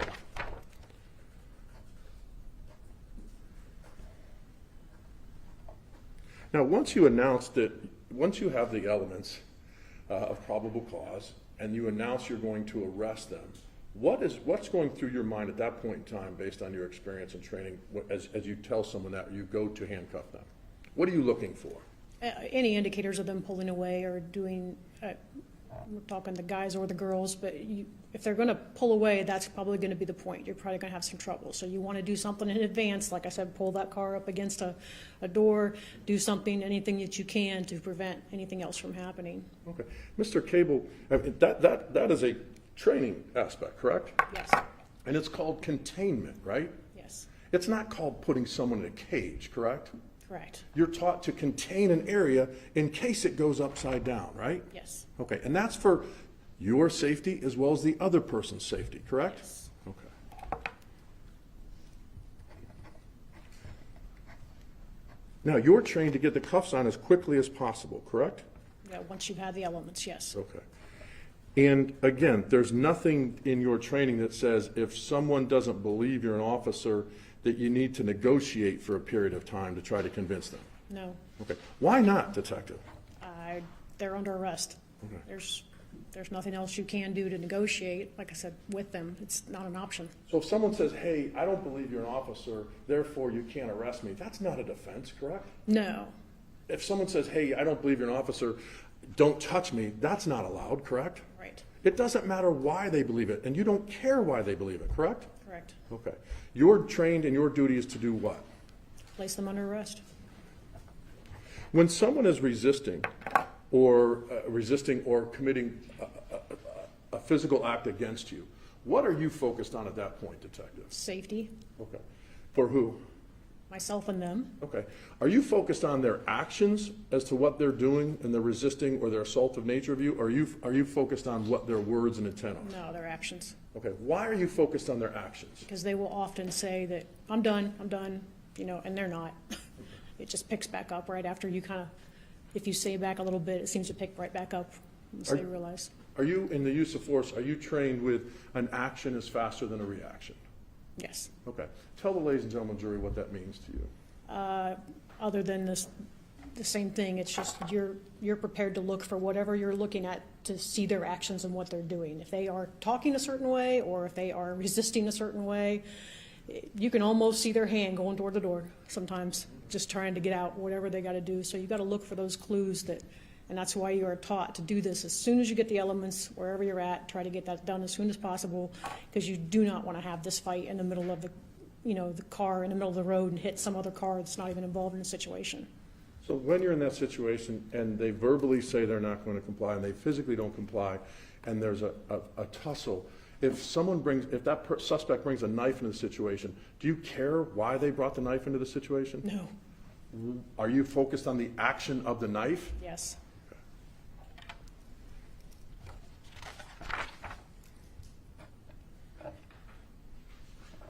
And I think you mentioned, you've had people, both when you were in your uniform, I believe, as well as undercover, not believe you've been an officer, correct? Yes. Okay. And you had to deal with them and still arrest them, correct? Yes. Okay. Sometimes it's a problem, right? Yes. Okay. And that's a safety issue for both parties. Yes. What year did you start in Vice? I am not positive. I think 16, 17, somewhere in there. Okay. And what were your responsibilities specifically to the Vice team in 2018? At that time, I was the only female left in Vice, so I kind of had to do all of their searches when they were out. I also took out the underage kids that we would normally get from the Explorers unit that we have, or some of the police officers' kids would volunteer to go buy alcohol at certain bars and certain convenience stores to do compliance checks on the bars and the stores. They would also buy cigarettes, lottery tickets, whatever they could get that they weren't supposed to be able to buy. So I did that probably half the time, and then the other half the time I would do the reversals. Okay. You mentioned the reversal to Mr. Cable, correct? Yes. All right. In that situation, what are the dangers or cues that you're looking for as a female detective doing a reversal? Sometimes the guys will come in casually. Sometimes they will search the room or wherever I'm at, just trying to look to what we call a decopping. So they are trying to find out whether I'm a cop or not. So they will sometimes go under mattresses, go in shower. They will look around they'll ask to use the bathroom just so they can search that area to see if I would try to make it look like it's used. Bring some things with me, that curling irons or whatever I had. But yeah, they would definitely try to. You look for that. That's somebody that's been through the process before. So when so this is a reversal when you're in a hotel room. Yes. And someone's coming in there, a male, a prospective John, correct? Correct. So you're trying to deceive them that you're actually a police officer, right? Yes. And explain to the ladies and gentlemen jury again what you mean by decop the room. I would decop it. There's nothing in there. I don't have anything in there, unfortunately. I might have a can of mace somewhere hidden. That's about it, but the sergeant would require us to take our weapons actually and put them in a drawer in his room, wherever he was located at, and that's to avoid crossfire. Okay, and with a male potential John, is there risk physically for you in those situations? what is it physically, or? But are there risks associated with a male and you being a female in terms of any confrontation with a John Oh, in yeah. that situation? Several of them actually walk in with guns. Okay, all right. So, yeah, there obviously is. But in that situation, you have people kind of in the other room, and videos and stuff like that, right? Correct. Okay. How about when you do a reversal out on the street? Explain for the ladies and gentlemen what you mean by that. A reversal on the street, actually, the guys would go in first, like I said, and swoop up any girls that they could get to clear them out of my way. They would stick me out, and there's usually 4 to 5 at least eyes on me. They're watching me around there, so we're pretty much stationary. We're not moving in a car. I don't normally get into a car. I have got into a car if I'm doing a drug buy or something like that, but normally for a reversal, no. So we stay pretty much stationary to a certain area, and they will watch me get the elements. I will give the signal. They will come in, follow them to wherever they would need to follow them to. And in that situation, Detective, have you decopped yourself?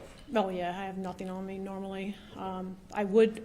I'm allowed to when I'm on the street to actually, it's not like I'm in a room where I'm going to have crossfire like that, but if there's 3 of us girls out there working and nobody's got a gun and it's dark, yeah, one of us probably should carry, so I would normally try to hide something on me, but it's hard to hide. They're bulky, they're big, it's kind of hard to hide some of those things. The smallest guns, I think they even took off our list now that we can even carry, so. And you know that you may be asked to show what's in your purse, correct? Yes, I have been. They've asked me to show me my stem. They know if you're out there prostituting, you at least smoke crack, if not something. So I usually keep something fake in there in the purse to be able to show them. And again, you're trying to deceive them and prove that you're not a police officer. Correct. Okay, all right. And when you've conducted arrests, or you mentioned you have to search the females as well. Why do you have to search the females versus the male detectives? It's just common practice. It's not a necessity as far as, especially if there's extreme circumstances. I mean, if they've got a gun or something, a weapon, the men are allowed to search them, but it's just common practice. We try to have the females search the females. And then what are some of the things that you've found when you've had to search females or their possessions in terms of everything. After an arrest? Everything. They live out of these purses. They now have probably 8 to 10 needles. Used to only have a couple needles, but they'll have 8 to 10 needles. They'll probably might even have some Narcan. They'll have knives usually. They don't normally carry weapons. I even had one female tell me she would not carry a gun because she would sell it. She could make more money off the gun. So, but almost all of them had a knife because they. What size knives would you come into contact with? Just normal size. Sometimes it's even a steak knife, but normal pocket knives that are small. Okay, all right. Have you ever seen larger ones? Oh yeah. Okay. And in that situation, before you search them, do you always ask, hey, do you have any weapons on you? Yes. Okay. And that's based on your training, correct? Correct. All right. How about, you mentioned to Mr. Cable that the techniques are containment. Why, however, Detective, you mentioned that there's the library in one part and something else in another part. Why doesn't an officer or detective undercover have to go back to one of those 2 places? Why would that not occur? I mean, why would it not occur? That's a terrible question. Let me start all over. I was going to say, just because it's the necessity, it's an emergency. No, okay, let me back up. An undercover officer is in a car. Mm-hmm. They're supposed to try to steer their way back to the area, correct? Right. Okay. Why does that not happen sometimes? Well, sometimes these girls have been arrested before, several times, and they kind of know as soon as you're hitting that parking lot, that's when they know it's over, and sometimes they will try to take off right before they get there. Why would a detective not go to those areas and follow the instructions of the female in the car? Why would it in not? terms of where to go? Well, it's like an emergency necessity if you can't. I understand. I'm saying, is there training based on, hey, sometimes if the female prostitute wants you to go a certain way, you should go that way? Yeah, they would actually guide them to a certain area. We've had a couple cases where the Johns, the guys were actually being robbed, so they would guide them to a certain area where there would be a dumpster and there'd be 2 guys hiding behind it to come out and rob him. Actually, and that's what she was doing, was pulling him up there to do that. So we had several cases of that, or anything to rough him up, But if decopping means, I'll strike, that's a terrible question, I'm sorry. Okay, sorry.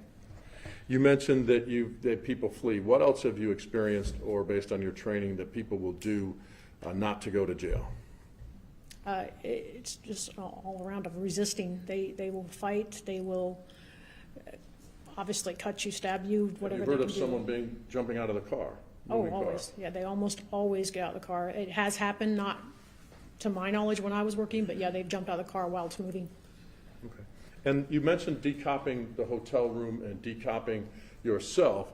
Are you guys also trained to decop the undercover vehicle that you're in? Yes. And what does that mean for the ladies and gentlemen? Just take anything out that looks like cops, handcuffs.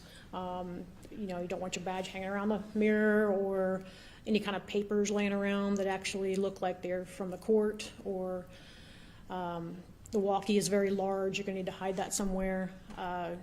Their gun, they're going to need to put it, normally I think it's under their leg or off to the side where it's not near them. It's hard to keep close because, like, these girls will search, they pat them down, they reach over, they just try to do everything they can to try to decop them.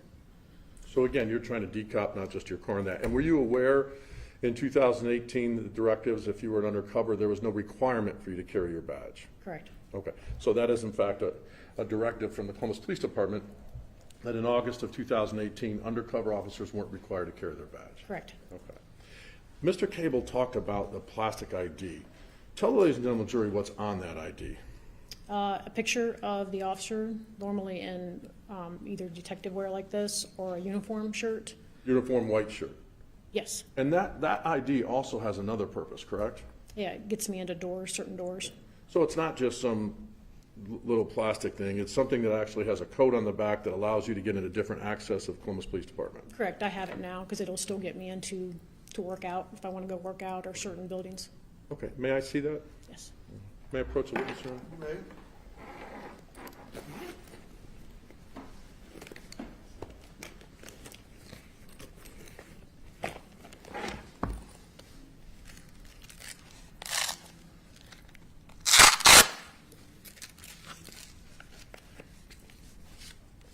It's now retired, so it has changed from the old one, but yes.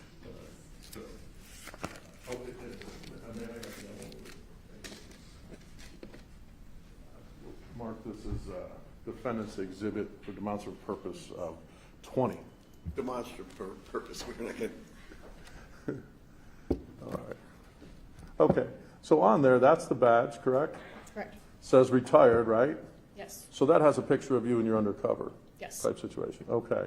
And it tells when it expires, and it has the non-employee stuff on the back, right? Correct. Okay. So when you were, wait. So I can't get in to work out? That's what I said in the last one. May I approach? You may. So when you were employed by the police department and not retired, the badge was different, correct? Yes. Okay. All right. Now, let's talk about, in general advice back in 2018. What was a sergeant's role in that situation as part of your group when you guys were out working that area? He was normally close, or at least by phone we were able to reach him because he would have to come out if anything did happen. Anytime you have a use of mace or anything that, you know, would happen outside of just a normal citation, he would have to be present. And part of that text chain that you talked about with Mr. Cable, the sergeant's on there as well, correct? I think so. I'm not positive. But Okay. yes. But in general, the sergeant knows where you guys are and if you're working an area. Yeah, he'll normally ask us at the beginning, what are you guys going to do? What are you guys going to do today? And we had just left firearms, and he did ask us, because we were deciding whether to go to lunch or actually go out and do some work, and we decided to go do some work, and yeah, he was there also. Okay. But he's not on the ground in the car actively trying to make arrests for prostitution? No. Okay. Supervisor? Yes. But when you guys are done for the day, you report to him what occurred that day? Yes. Okay, so he knows what's going on in those areas? Yes. Okay. Now, once you arrest somebody, you decide whether they have a warrant or not. Do you have to then fill out a U-10-100? Yes. And as part of that U-10-100, do you have to fill out an affidavit specific to the vice unit? Yes. Okay. And is that affidavit open? Can the public get that affidavit? No. Well, they can go request it, I guess, public request, but After the fact? Yes. After it gets filed? yes. Okay. And the U-10-100, they're not available to the public, correct? No. And the CPD one is specifically designed for the Columbus Police Department? Correct. Okay.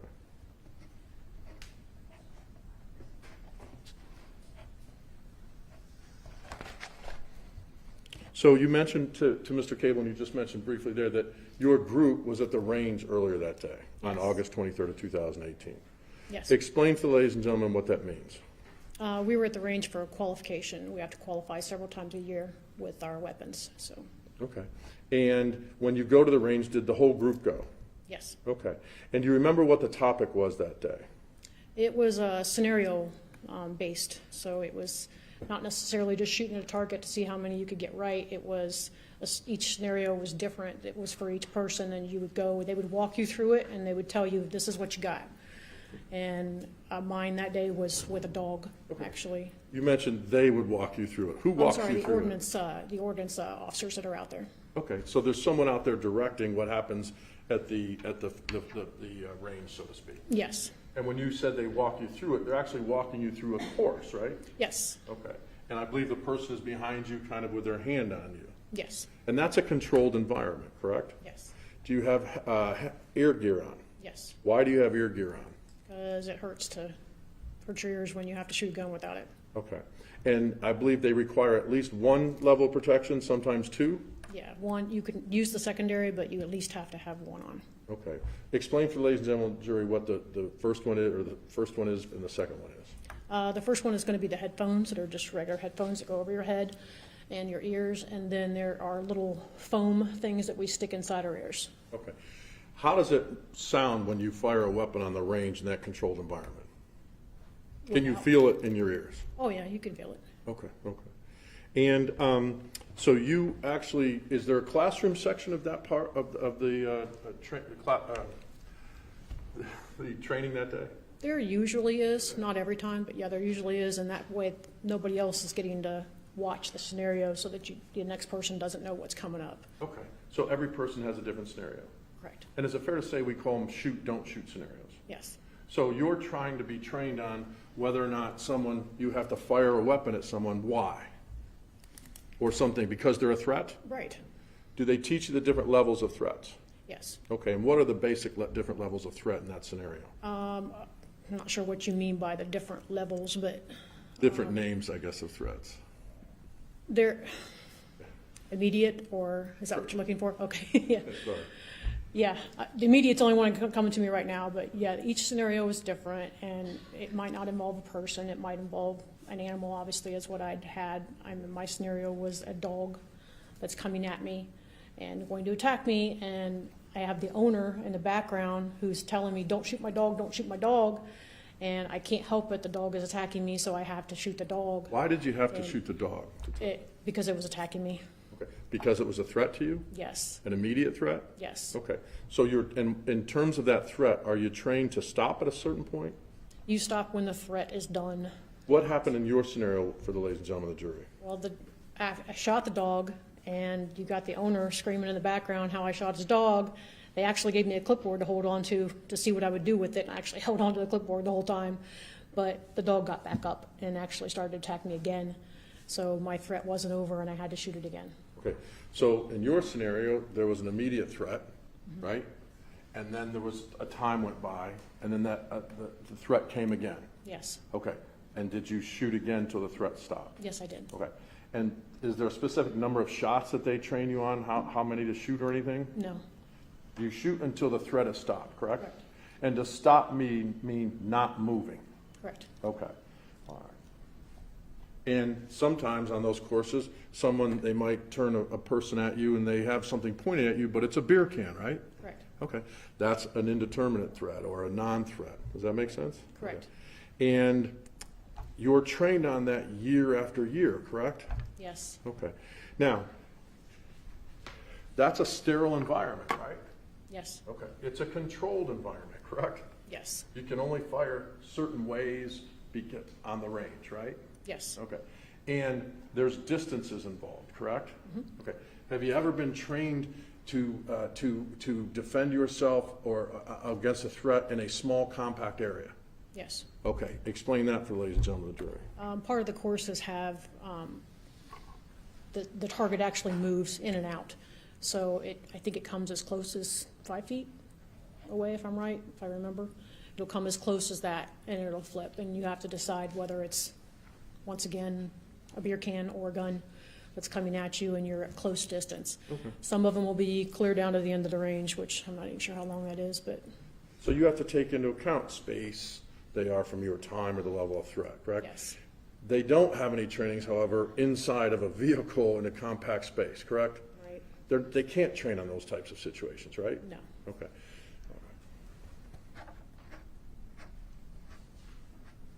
So afterwards, you guys decided whether to go to lunch as a group or whether to go start work.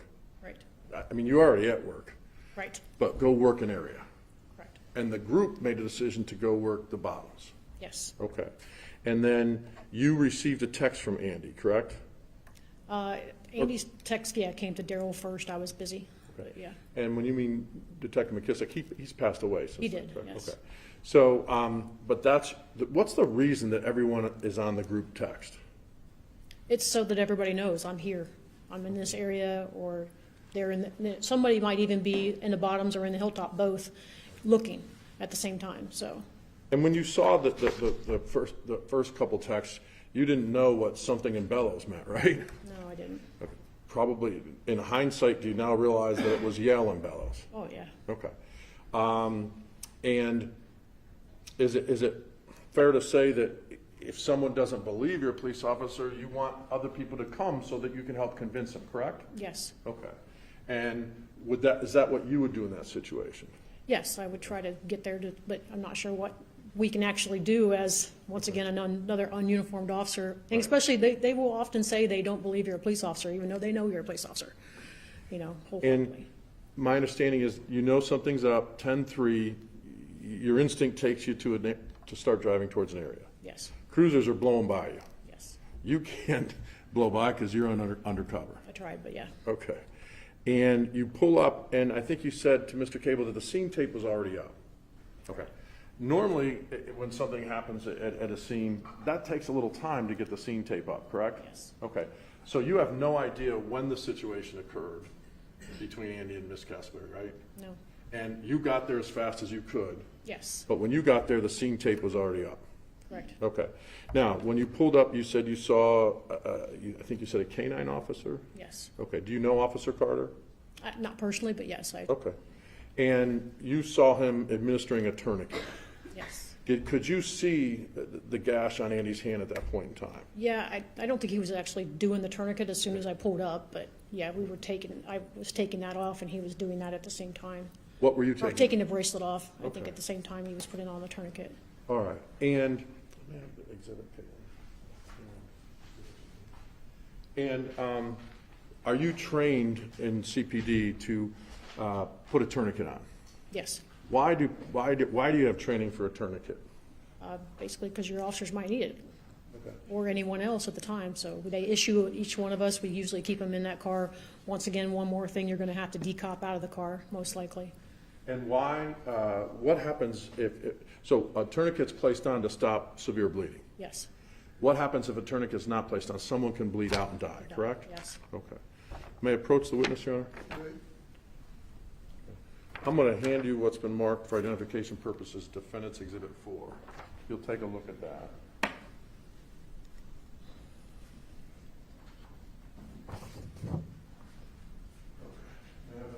Yeah. Is that what you saw when you first walked up to Andy's hand and took the bracelet off? Yes, May I publish, Your Honor? Yes. Okay. So this is Defendant's Exhibit 4. That's Mr. Mitchell's hand, okay? So when you went to take the bracelet off, for the record, you saw the type of gash that there was, correct? yeah, You wouldn't consider that a cut, would you? no. it's Okay. Pretty major. I'm sorry? It's pretty major. Okay, all right. And in your experience as a police officer, what type of damage, have you seen the results of a knife being used on someone? Yes, What type of damage can a knife cause? it can cause severe damage, death. Death? Yes, Vicious cuts? yes, Okay. And based on your experience, Is that consistent with something of that nature, what you just saw in Defendant's Exhibit 4? Yes. Okay. Now,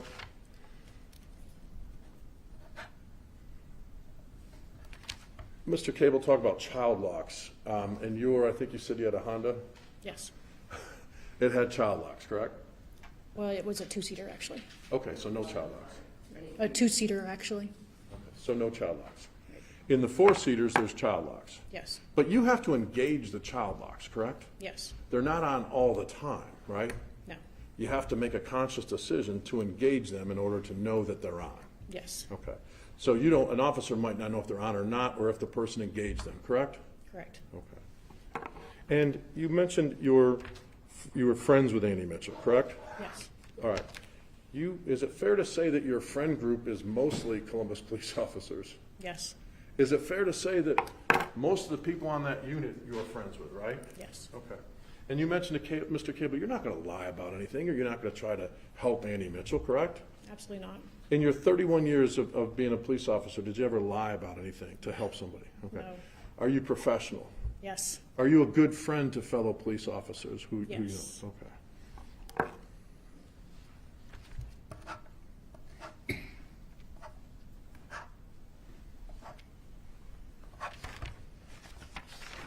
Detective Evans, that's all the questions I have for you. I wish you the best of luck on your surgery and a speedy recovery. Thank you for being here today.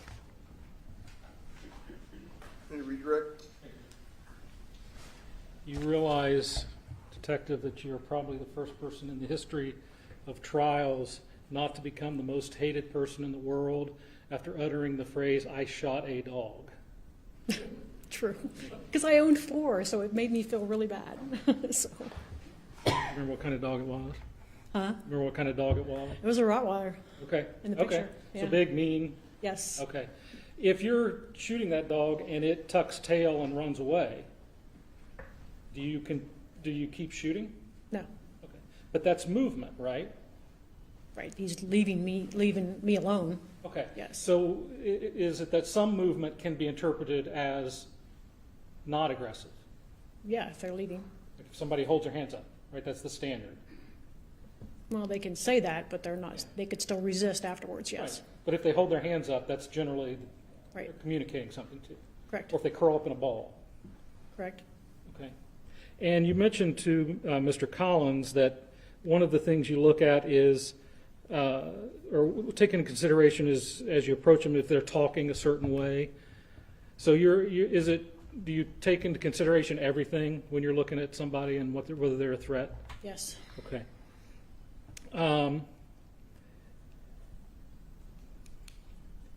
If you're talking about a threat that somebody is presenting to you and they have a weapon, say a knife, where's your focus? The knife. So you're going to be focused on that knife, right? Correct. You mentioned that when Mr. Collins was talking to you about a couple of the things that you use and have for identification, or you're trying to decop, you mentioned the U-10-100. Yes. And that's a form that police use. Yes. But that form is, if I'm not mistaken, nothing but paper and ink, right? Yes. Okay. It's not embossed or anything like that. No. Okay. When you're undercover and you're about to arrest somebody, whose responsibility is it to indicate that you are a police officer? I'm not sure what you mean. You don't always have to tell them. They just know. Okay. Is that what you're But is it asking? your responsibility to tell them, I'm a police officer? Oh, yeah, we will if they haven't gotten it. Yes. Okay. Or show them in some way that you're not just there to rob them? Correct. Okay. And you mentioned during the, reversals when you're out on the street, and I think you said you've got a lot of guys watching you. Yes. And I think you said that's because in part you fear guys can do bad things to you, They can. and they have before. And I think the guys are a little partial to us. I think they just probably fear for us more than most people fear for the men, put it that way. Right, and they're protective of you. Yes. Okay. And have you, during all this in your work in Vice, are you aware that prostitutes face danger as well? Oh, yes. What kind of danger do prostitutes face? They get robbed, they get non-payments, they get beaten up, They get raped? they can be raped, yes. And would you consider that, based on your experience, a legitimate worry for someone who goes into that line of work? Yes, Okay. Just as it's a legitimate worry for you in your line of work. yes. And I do appreciate you've given us a lot in this jury, a lot of context on how this works, and I appreciate that. I know Mr. Collins does as well. But I just want to make clear, are you making any statements as to what happened inside that car between Andrew Mitchell and Donna Castleberry? No, You weren't there? no. Okay. That's all I have, Judge. Thank you. Just briefly. Okay. Detective, since you prided yourself that you can protect yourself, right? Yeah, Okay. You don't need a bunch of guys looking out for you, right? Okay. doesn't mind, I don't mind the help, put it that way. All right, all right. And Mr. Cable talked to you about if there's a knife or a focus on the threat, right? Okay. And had you already been slashed with a knife, based on your training, you're allowed to believe that that's going to happen again, correct? Yes, And that's reasonable, right? yes. Okay. Nothing further, Detective. Thank you. Courtney, you can step down, but I'm going to have you go out that door so it would be a little bit easier. Thank you. So you don't have to negotiate your way through there. Courtney, you can go around. Yeah, just come out this door right here. That'll be a lot easier.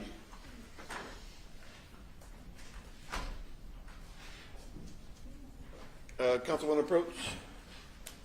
Off the record. No, I've got to do this. Ooh. Already screwed up one.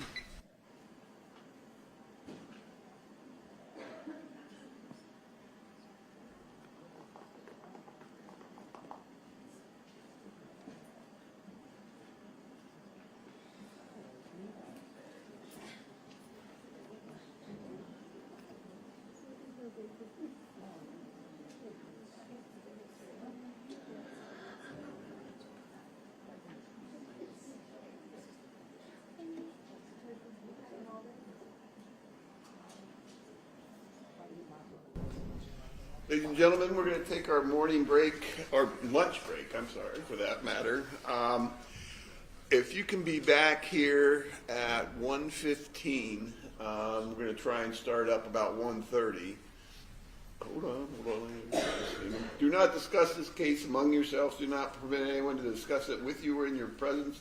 It is your duty not to form or express an opinion on the case until it is finally submitted to you. I kept forgetting, so my staff got me one of these reminders.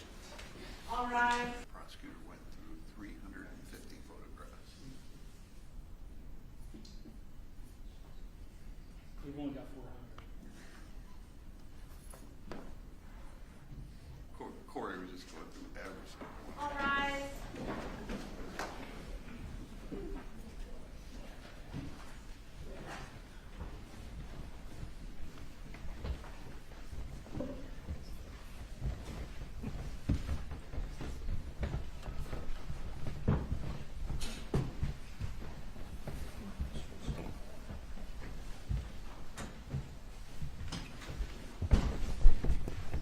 Everyone can have a seat. You all have a good lunch? Yes. Good, good. Are there any further witnesses on behalf of the state of Ohio?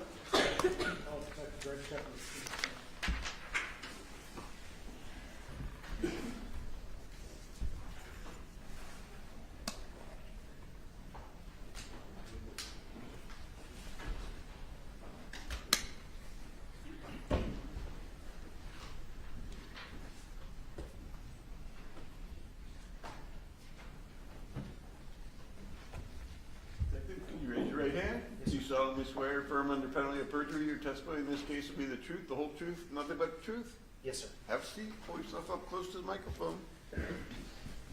And you may inquire. Thank you, Judge. Good afternoon. Good afternoon, sir. Can you please tell this jury who you are and what you do for a living? My name is Detective Gregory Shepard. I work for the Columbus Division of Police. I'm in the cold case unit now. Cold case? Yes, sir. How long have you been working with Columbus Division of Police? Be 30 years in a couple of months. And what do you do now for Columbus Division? I just review older cases from like the 80s and 90s and see if we can try to solve those cases. And what were you doing back in August of 18 for Columbus Police? I was a homicide detective, and I was also on the CERT team. It's the Critical Incident Response Team. And are you the one that we saw running around out there yesterday? In the common Yes. lot? Okay. Yes, sir. I appreciate you getting all that together for us. That's no problem. Can you tell us, generally, you mentioned the CERT unit. What is that, and what did you do with them? The CERT team, we investigate all critical incidents involving the police. So any shootings, if a police officer is injured, or if a police officer injures somebody, we actually are the ones who do that. It's a team made up of, at the time, 12 detectives, and we had 2 sergeants. The detectives had to have a certain experience in homicide in order to be on the team. You mentioned that at the time. Is that no longer how Columbus Police does it? No, sir, we do not do it that way anymore. How do you do it now? At this time, what happens is if there's a police shooting and we injure somebody, the Bureau of Criminal Investigation will come out, BCI, it's a state agency. We will assist them as far as like getting search warrants or getting cars towed certain places for them, but they actually do the investigation. But in 2018, it was you. Yes, sir. And on this particular case, on August 23rd, 2018, were you the lead? Yes, sir. How did that come to be? Well, we have like a rotation system that we do. So if it's my turn today, then the next one will be another detective. And then we go through the rotation system so one person doesn't take all the cases. And before we get going too far on this, do you know Andy Mitchell? Yes, sir. And how do you know him? I used to work with him. We were in the same unit together. Which unit was that? Homicide. Okay. Do you consider him a friend? Yes, sir. Okay. Can you tell us, as head of the CERT unit, when you get called out to a scene, what generally are your responsibilities? So, since I was picked to be the lead investigator on this case, typically what we'll do is walk the scene to see what evidence we have, what witnesses we have, and then we designate who does what duties. Like we'll send officers to the hospital, we will have officers write search warrants for us, and then we'll have somebody who's designated as the scene detective. So that person basically will walk around with our crime scene unit and point out evidence, and then try to get feedback from them on where we can look for more evidence. Okay. Does that generally include taking photographs? Yes, sir. Do you call in any other folks from any other divisions within CPD? Yes, our crime scene search unit is the main unit that we usually call.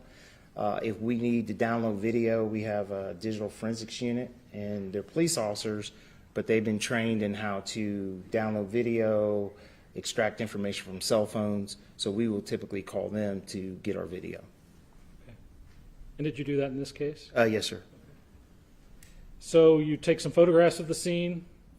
Was the scene roped off when you got there? Yes, it was already cordoned off by the time we got there. Was either Andrew Mitchell or Donna Castleberry there by the time you got there? No, sir. Do you collect body-worn cameras of folks? Yes, sir. Is that part of your job? Yes, sir. Okay. And by that I mean other police officers.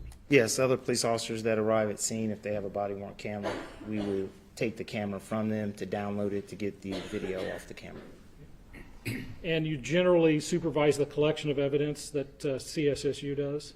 Well, whoever is designated as the scene detective, in this case I believe it was Detective Robert Connor, but he's the one that stays with them the entire time, but we talk about it as we're walking around, so I know what evidence is being collected. And in the end, because you're the lead, is it such that whatever Robert Connors does, whatever any of these other detectives do, funnels back to you? Yes, sir. So in the end, you're the guy? Yes, sir. Okay. And in this case, you've seen all of it? Yes, sir. Okay. Do you instruct or do you yourself also follow folks to hospital?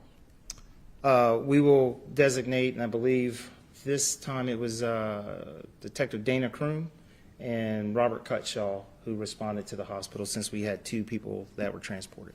And you're aware of their report and what happened? Yes, sir. Okay. Do you have evidence analyzed for DNA? Yes, sir. And that's at your request to the crime lab? Yes, to the Columbus Police Crime Lab. And when that DNA is analyzed and any kind of result occurs, is that then sent directly back to you? Yes, sir. And was that done in this case? Yes, sir.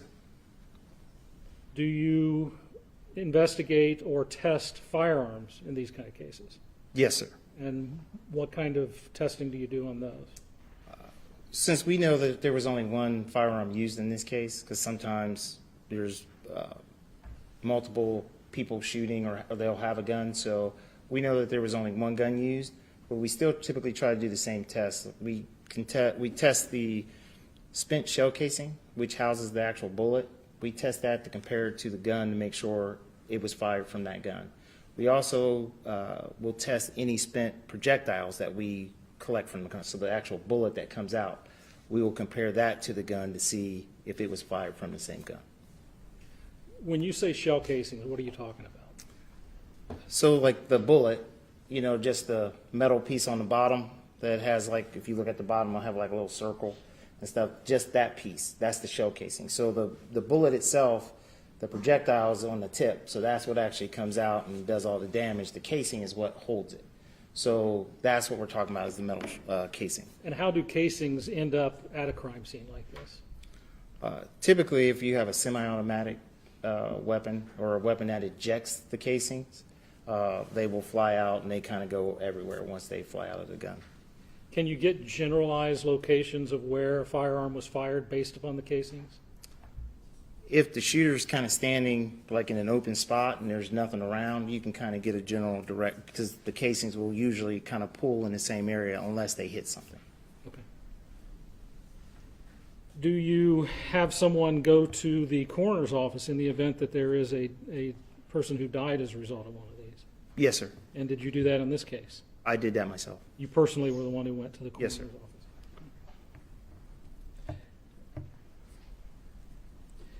Do you have, generally have access to statements made by the person who's under investigation themselves? Yes, sir. Okay, and in this case, did you have access to any statements made by Andy Mitchell? Yes, sir. And did you review those? Yes, sir. And were those given to you during the normal course of how CERT operates? Yes, sir. All right, I want to show you.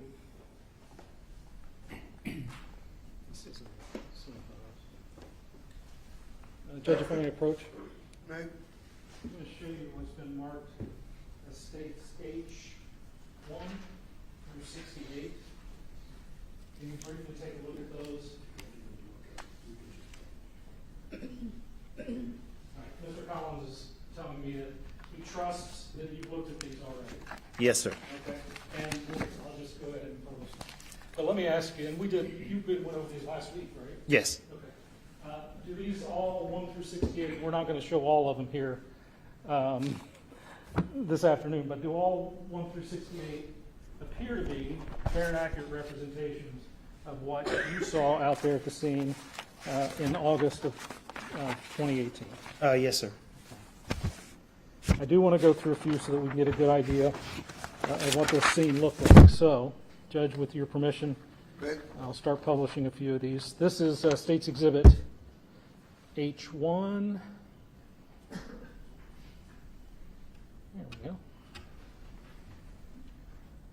And what are we looking at here? That is the front of 365 South Yale.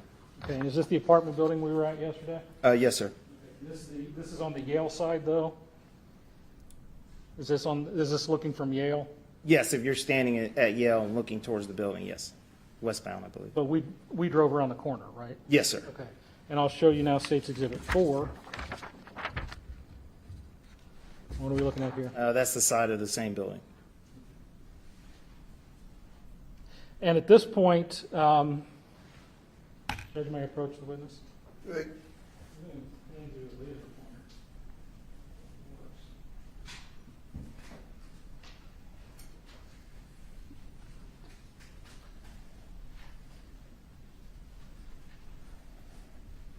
It looks like that Mitsubishi Galant is parked there by the apartment complex. So can you point that out to the jury?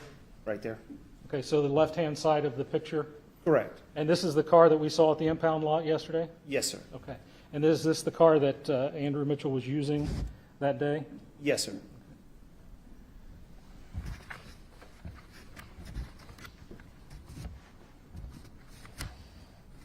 Were there other cars in this parking lot? Yes, sir. Okay. Did any of the other cars have anything to do with this? No, sir. So there are some pictures in here of other cars. Why do you take pictures of cars that didn't have anything to do with it? The reason we do that is because they were in the scene that we were working, so we wanted to make sure we documented everything that we could in the scene. Did you know at the time exactly what was important and what wasn't? No, sir. Okay. I want to show you what's been marked State's Exhibit H10. What are we looking at here? Here's the front of the Mitsubishi, and this is, I believe, the first cruiser that arrived at scene.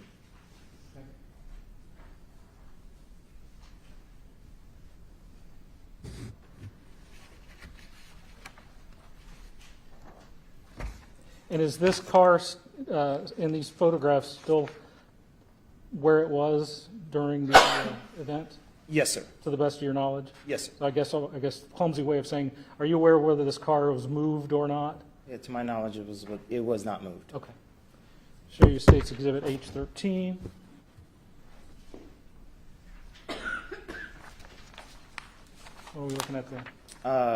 Right here is a camera at the rear of the building at the far end from where the garages were.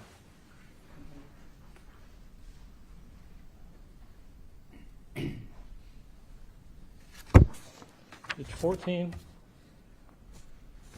That's just the driver's side of the vehicle that you guys saw yesterday, the Mitsubishi. Okay. And I notice here on H14 that there appears to be a left rear tire that has gone flat. Do you see that? Right here? Yes, sir. Okay. In your investigation, did you figure out how that tire went flat? Yes, sir. How? A bullet went into the tire. A bolt that was fired from the inside of the vehicle? Yes, sir. Okay. Show you State's Exhibit H15. What are we looking at here? Just from the rear of the vehicle. Here's the building. Here's the garage doors. I see on this picture, H15, a yellow cone, or maybe an orange cone, marked number 4 there. Do you know what that is? Yes, I believe that's the set of handcuffs. Okay. Do you know, or do you know how those handcuffs came to be there? They were thrown out of, or dropped out of that window, the front driver's rear or passenger side window, which was down a couple of inches. Okay. And is that from information you gathered later in the investigation, including watching a videotape? Yes, sir. Okay. And I guess let me just ask you the general question right now. You're going to be asked a lot of questions about this case and even some questions about use of force and things like that. Is any of your testimony here today designed to tell us what happened inside that car? I wasn't in the car, so I can't say exactly what happened inside the car. Other than to produce the video for us? Correct. Okay.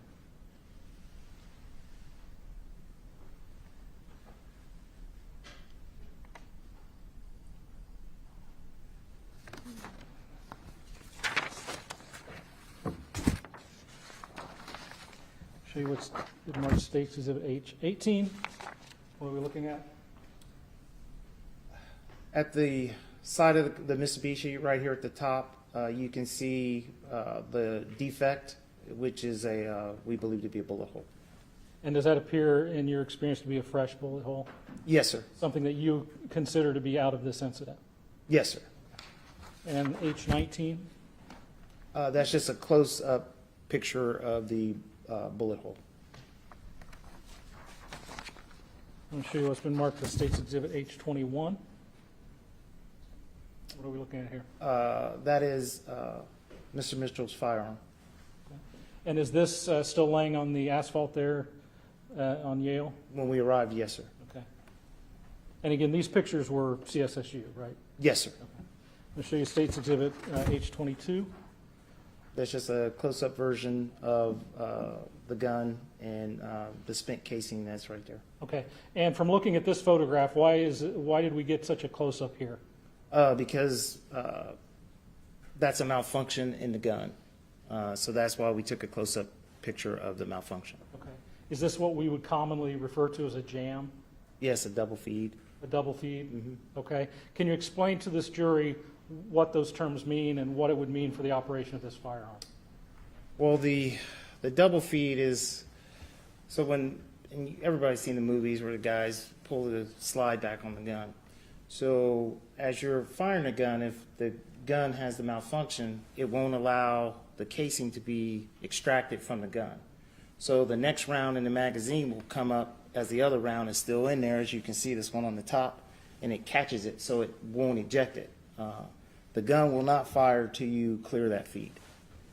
So if you were to pick that gun up right now in that condition, would you be able to fire it? No, sir. Okay.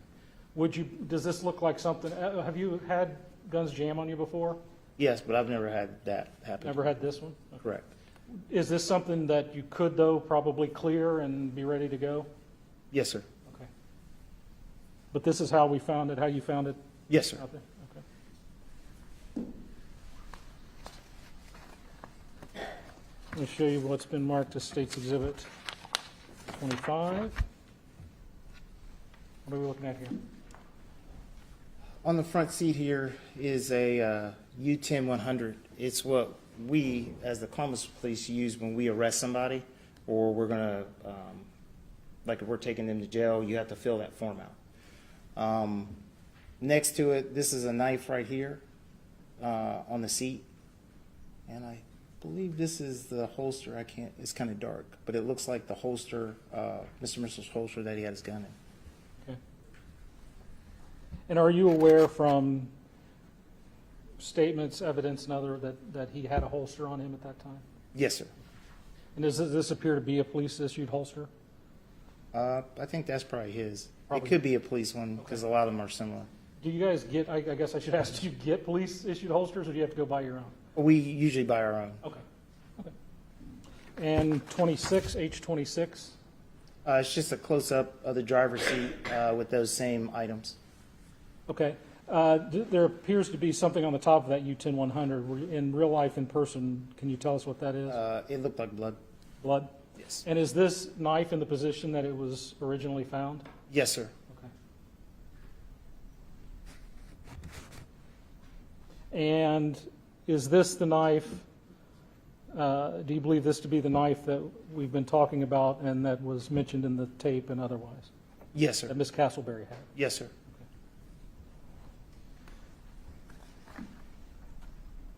Let me show you what's been marked as State's Exhibit H29. What are we looking at here? This is the rear driver's portion of the car. Okay. Is this where Ms. Castleberry was found? Yes, sir.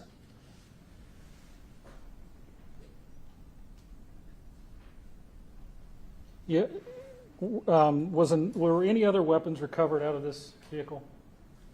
Down here in one of these bags, it's like a McDonald's bag, there was a knife in the bag. And were you able to determine what that knife was or where it came from? Mr. Mitchell said that he had the knife and he hadn't turned it into the property room yet. So it was a piece of evidence? Yes, but not related to this case. Okay. So from some other thing he had done, that was a piece of evidence he had just not taken to the property room? Correct. Is that standard for you guys to hold on to evidence that way? Typically, we try to get it to the proper room as soon as possible. Okay. But this wasn't the case here? Yeah, I don't know when he picked it up. I don't recall us asking him when it got put into the car. But either way, were you able to determine that this knife didn't have really anything to do with? No, sir, it had nothing to do with this incident at all.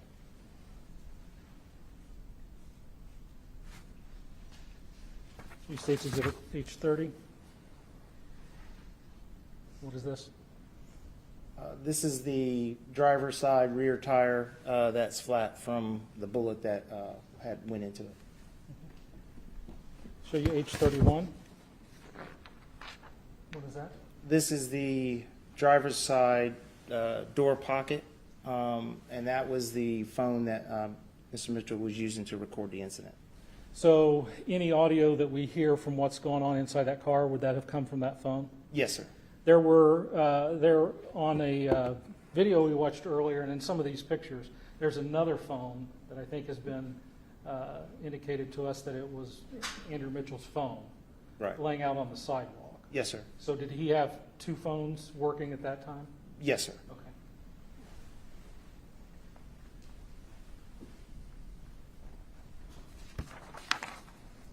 Show you what's been marked as State's Exhibit H33. What are we looking at here? This just is the back of the driver's seat.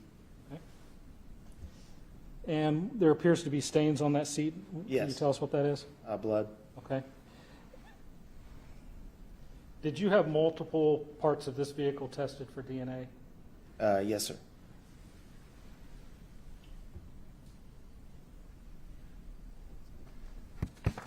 So it's been marked as State's Exhibit H34.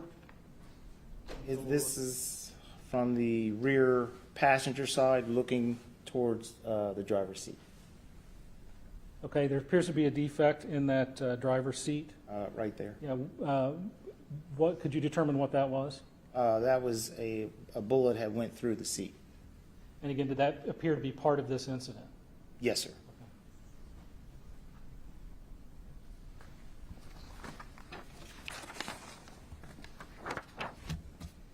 So it's been marked as State's H37. Can you tell us what that is?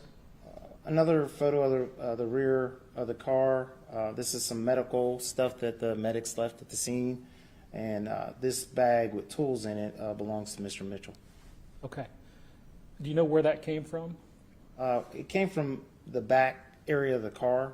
I believe they pulled it out when they took Miss Castleberry out of the vehicle. Okay. Did you examine the contents of that bag? Yes, sir. Did it appear to be personal or work-related? Just tools. Tools? Yeah, that he had in the back. So I don't know if he was using it as a prop or just Right. so people wouldn't think anything when he pulled them over. Right, because some kind of guys do that, right? Yes, sir. Okay. Did you find a walkie-talkie anywhere in this car? No, we did not. And that includes the trunk? Yes, sir. I'm going to show you State's Exhibit H39. This is a close-up of the handcuffs. Or just a picture of the handcuffs. Right.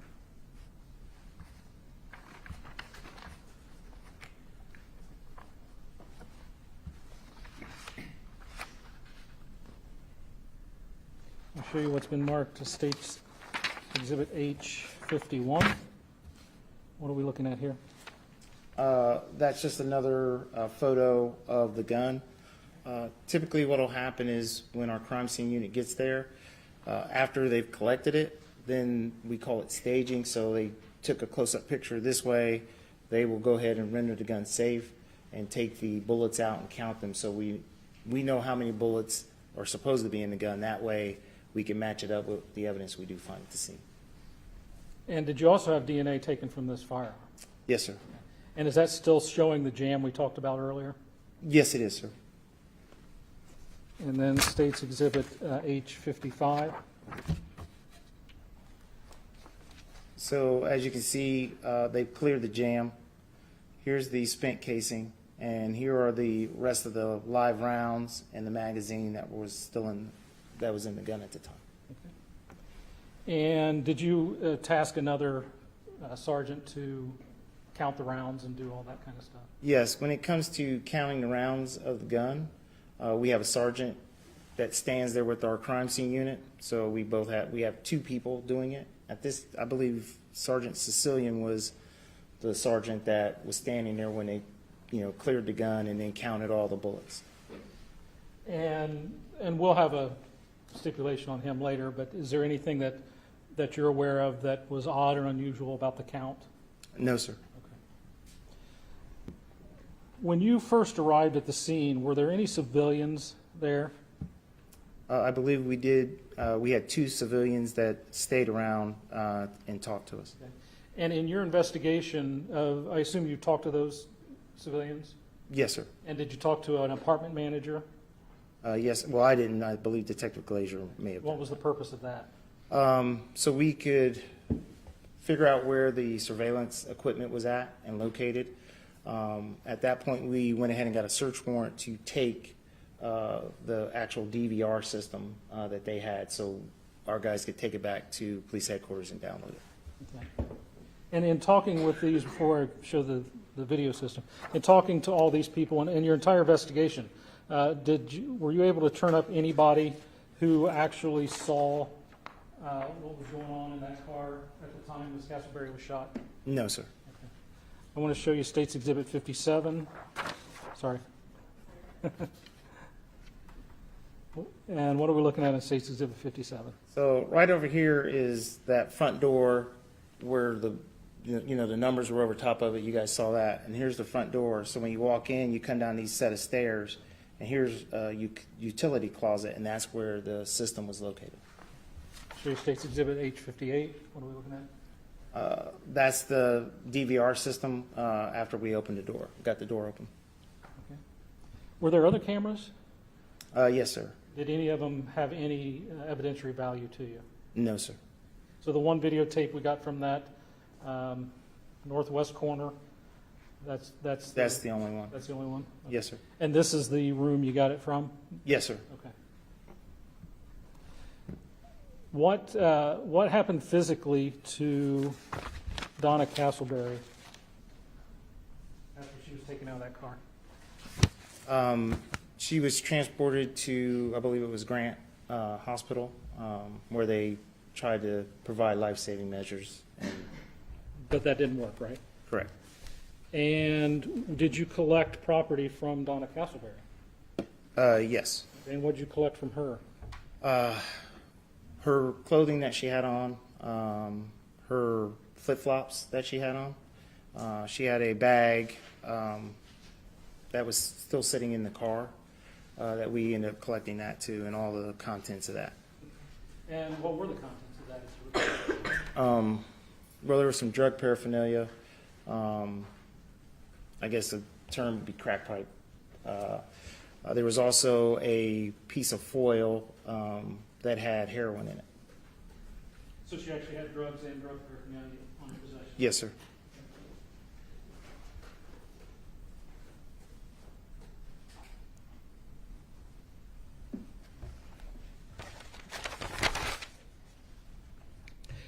Did you collect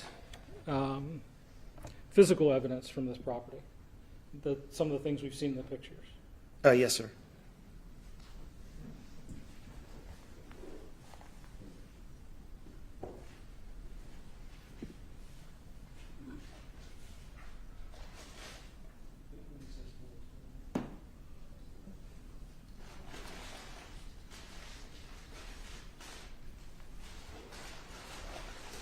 Judge, if you don't mind, I would like to ask one of our deputies here to come over here for a second. Good. Inspect this firearm. Make Okay. everybody at ease.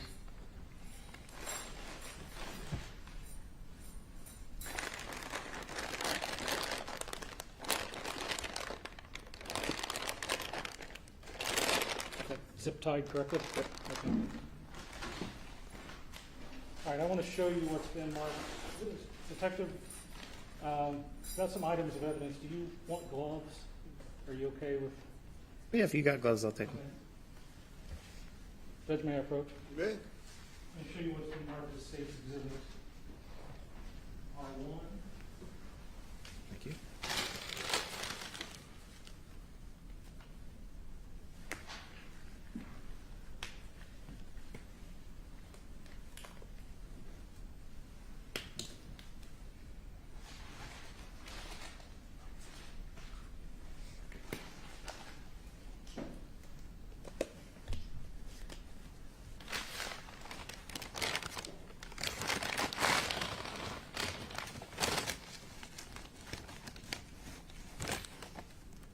Can you tell us what R1 is? It's Mr. Mitchell's police ID. And is this the kind of key card ID that you guys use to get in and out of buildings and that kind Yes, of sir. stuff? And also to identify yourself? Yes, sir. Okay. And where was that?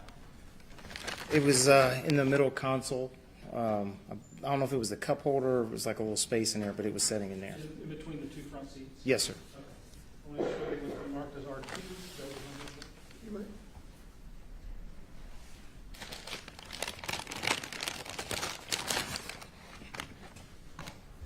Can you tell us what that is? This is the holster that he was using that day. And show you what's been marked as R2.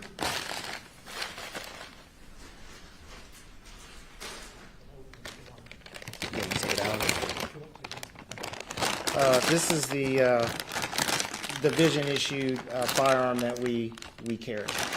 That all, well, except for a SWAT unit, everybody else carries these guns. Is that, are there casings in there as well? Yes, there's casings, and I believe the spent casing is in here also that was in the jam, along with the magazine. Any of the projectiles? And here, let's see, the box here.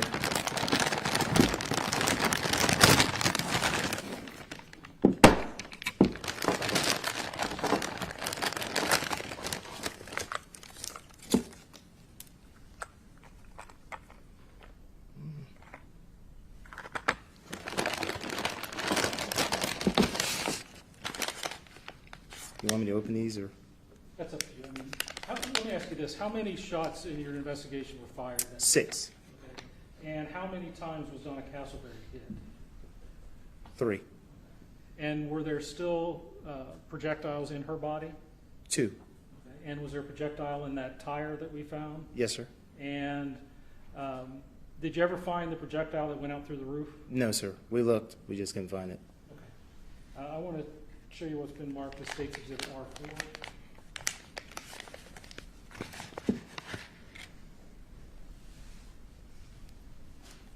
R4. This is the knife that was sitting up in the seat that you saw in the picture. This is the knife. That's Donna's knife? Yes, sir.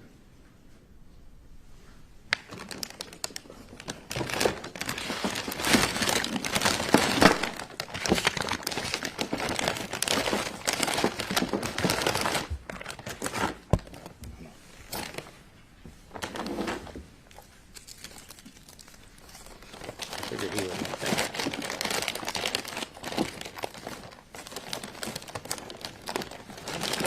I'm sorry if you've already said, what type of firearm is this? Smith & Wesson, M&P. Is it a 40 caliber? Yeah, I believe we were using 40s at the time.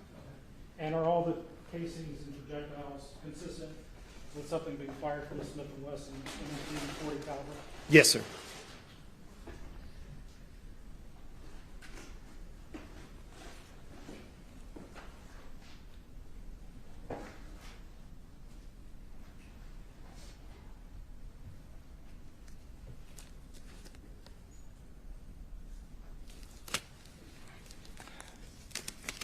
Did you, throughout your investigation, come to find out the relative height and weight of Donna Castleberry?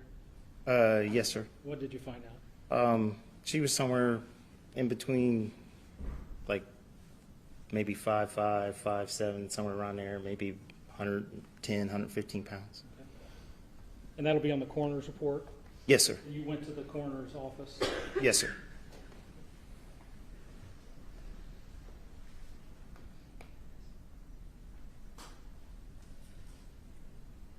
And through the course of this investigation, did you come to believe that Donna Castleberry was acting as a sex worker at the time? Yes, sir. Okay. And were you able to investigate whether or not she had a warrant at the time? Yes, sir. Okay. Do you know if, is there any way for you to know if she knew if she had a warrant? Well, she had it was in July, it was towards the end of July, she had been stopped for soliciting prostitution. She had been charged at that point, or summoned, and she had a court date, so she didn't show up for a court date, so most people who get court dates, if they don't show up, they know they got a warrant. But have you heard of notices not going out to the right place, things like that? Yes, sometimes. So is there any way for you to know personally, or I guess for any of us to know personally, whether she knew that she had a warrant out for her? No, I didn't. Like, if say she had an address but didn't live there anymore, and they sent the stuff to that address, and nobody like it was vacant or something, then she wouldn't have gotten the notice. There was a warrant. Yes, there was.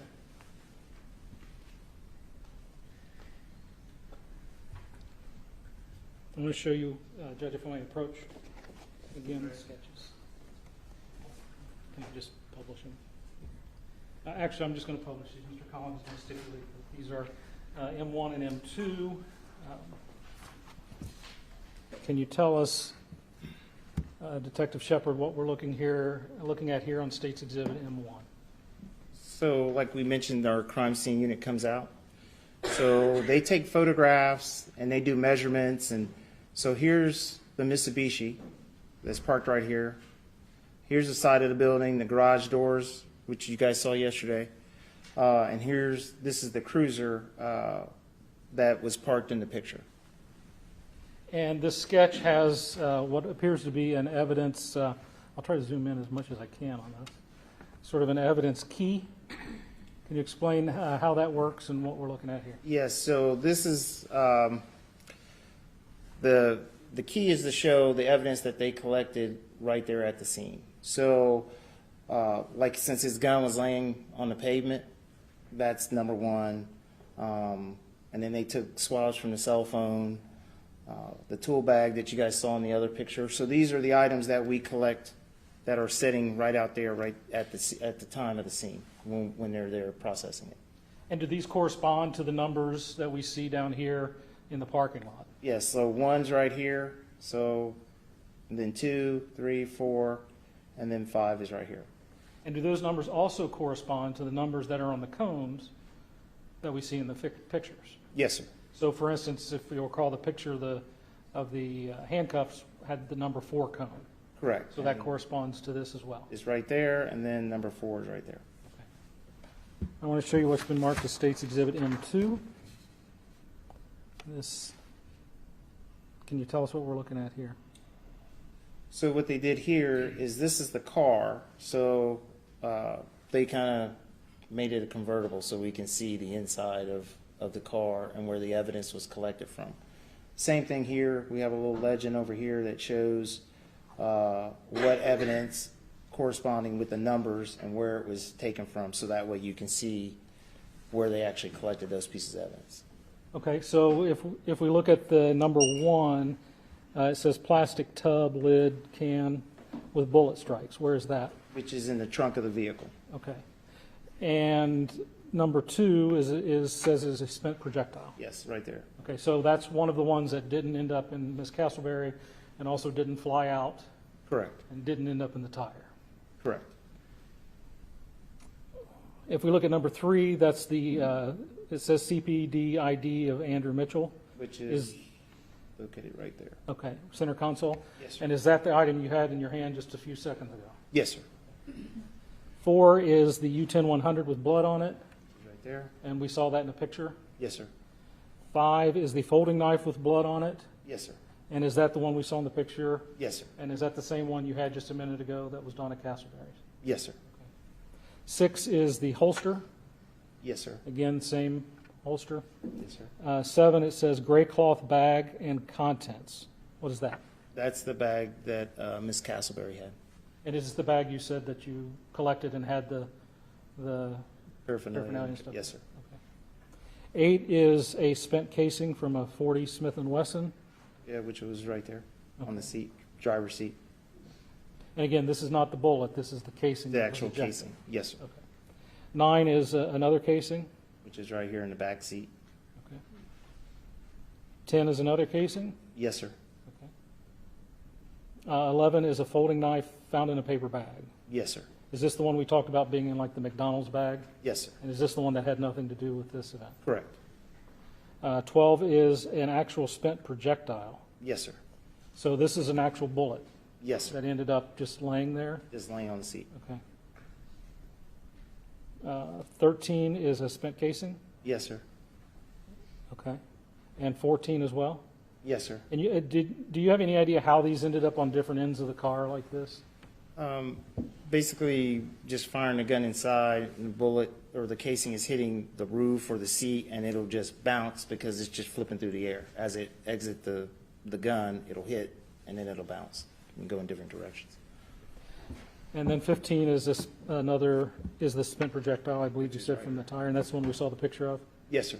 Okay, so for accounting purposes, on this vehicle, how many casings, or how many spent projectiles do we have? On the picture here, we have 3. Okay. So there are 3 that are actually remain with the car. Yes. You've testified that there are 2 with Donna Castleberry. Yes, sir. And 1 flyer up through the roof. Correct. So that gets us to our 6. Yes, sir.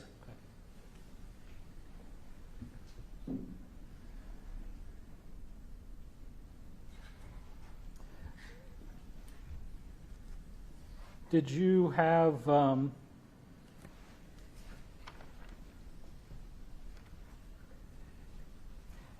this vehicle further inspected somewhere other than right there at the parking? Yes, sir. What did you do? So you guys all came out to the impound lot yesterday. As you pull in through that gate, that building to the right there is our secure building. So our crime scene unit, we have the cars put in there, and then they can process it in that building. So they're out of the weather, and they can actually, take their time and look for evidence out of whatever case we're working. And did you or CSSU or your folks there at the Sally Port make any attempt to make determinations as it relates to bullet trajectories? Yes, so our crime scene detectives used a dowel rod. So they basically, the rods are probably about 2 feet long, 2.5 feet long, and then they run them through the positions where, like you saw in the seat, where the 2 holes were in the seat. So they ran it through so we know which direction that bullet went. Okay. Did you at any point also farm out any of this work, as it were?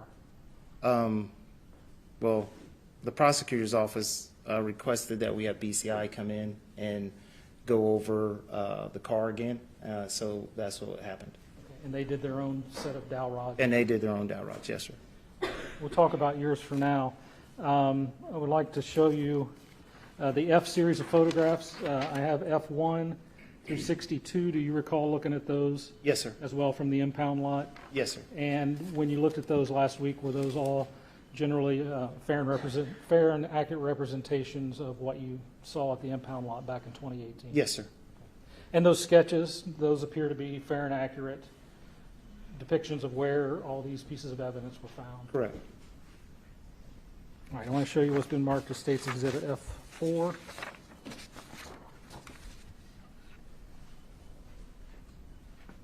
What are we looking at here? So here's the building, inside of the building. Here's the Mitsubishi. That's our crime scene unit van sitting outside. Okay.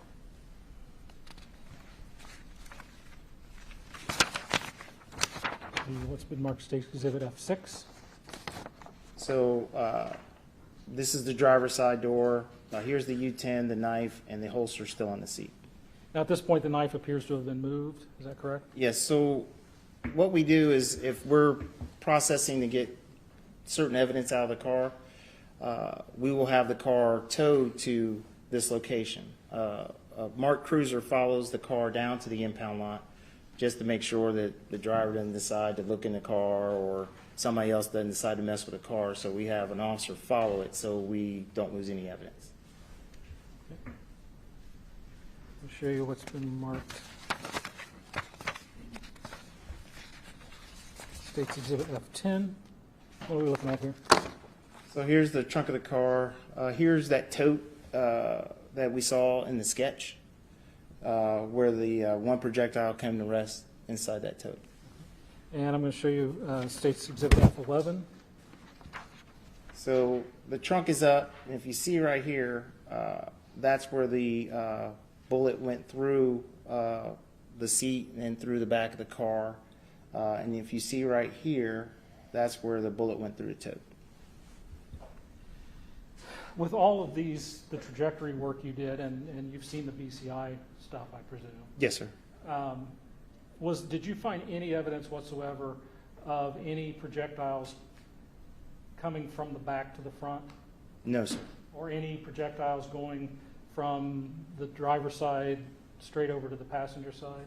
No, sir. Is it safe to say that everything is generally front to back? Yes, sir.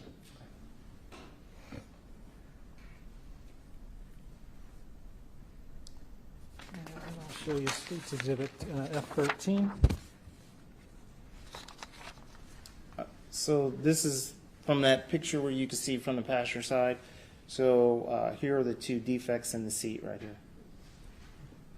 And you determined those were bullet holes? Yes, sir. And real quick, just to clarify, State's F14. That's the ID right there in the console. And that's where that was found? Yes, sir. State's Exhibit F15, I believe we're looking at these dowel rods now. Yes, sir. What is that? Tell us what we've got. So here's the passenger side of the vehicle, the passenger driver's side rear door. And this is one of the holes that we found in the seat. So it looks like it's coming through the headrest of the passenger seat. It's not. It's just the angle of the photograph. So they stuck the dowel rod in so we could show the angle. Is this the trajectory of the bullet that ended up in that tote in the back? Yes, sir. Okay. And State's Exhibit F16. And here's the dowel rod. Because you can screw them into another end so you can make them longer. So that's what they did in this case. So the dowel rod goes through the seat, and then as you can see, it's right here through the edge of the tote right there.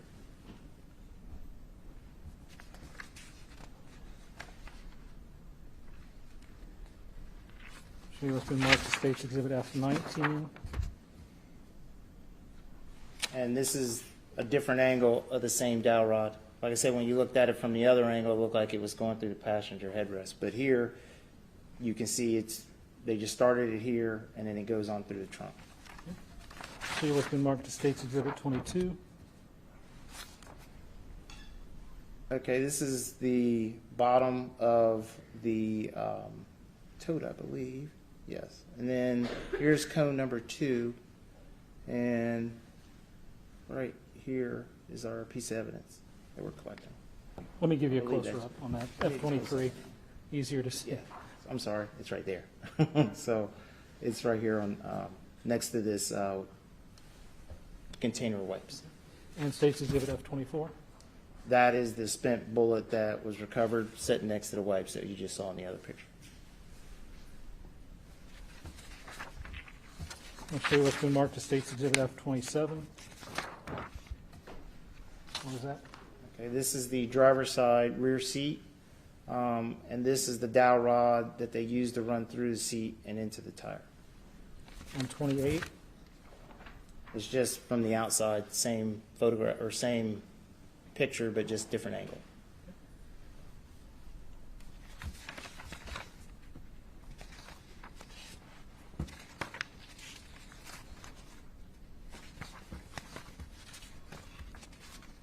There's been marked State's Exhibit F39. This is Miss Castleberry's bag right here. And this is sitting on the front driver's seat, or passenger seat, I'm sorry.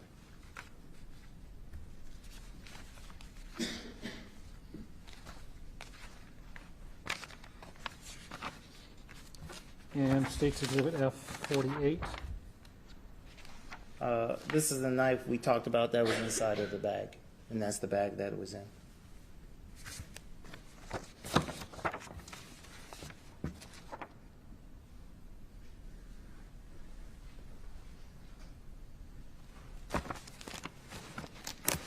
When you were asked, or when you asked the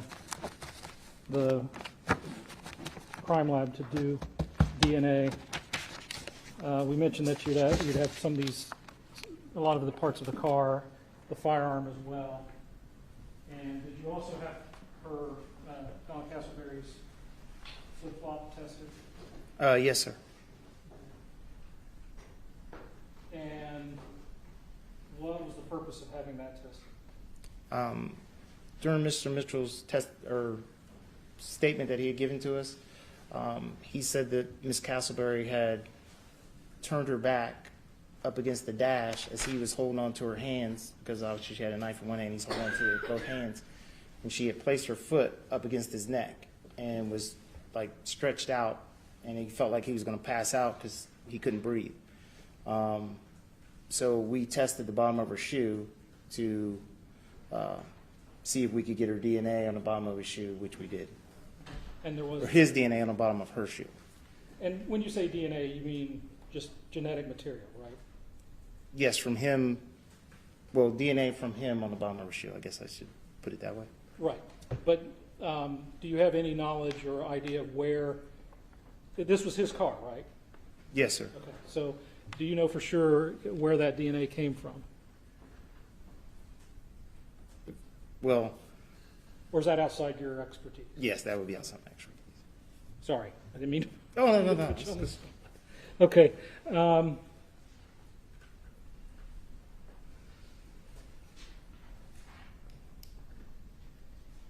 You mentioned that you went to the morgue, Yes, sir. right? You personally in this case. Yes, sir. And what kind of things do they do at the morgue when they process somebody? They take photographs, and then they will clean the body, and then they will perform the autopsy. They also take measurements and document any defects to the body. I want to show you what's been marked as State's Exhibit 01. Can you tell us what this is? So this is a body diagram sketch that we as, I don't know if other departments use it, but we do. It's just so that when I go to the autopsy, I can note myself what I see. So the actual locations are not measured in like the coroner's office would do. It's just for my reference. So this is what I saw when I went to the coroner's office. Okay. And it looks like you've documented a total of 3 gunshot wounds, Yes, sir. or multiple wounds as a result of 3 bullets. shots. Yes, sir. Okay, and I'll try to zoom in on this one at a time so that we can kind of get an idea. You have marked over here on the left, gunshot entrance wound number 1. Right there. Yes, sir. Okay. And so we're looking at what we call, I guess, the standard Da Vinci model of the human body. Yes, sir. So this would be to her, the right side of her abdomen. Yes, sir. Okay. And then if we look at the back side of her, you see the exit wound there? Correct. And this is what you documented? Yes, sir. So this would be a through and through? Yes, sir. Okay. And then if we look at entrance wound 2 on her, this would be the front of her left leg, right? Yes, sir. Okay. You've indicated in parentheses the word stippling. What's that mean to you?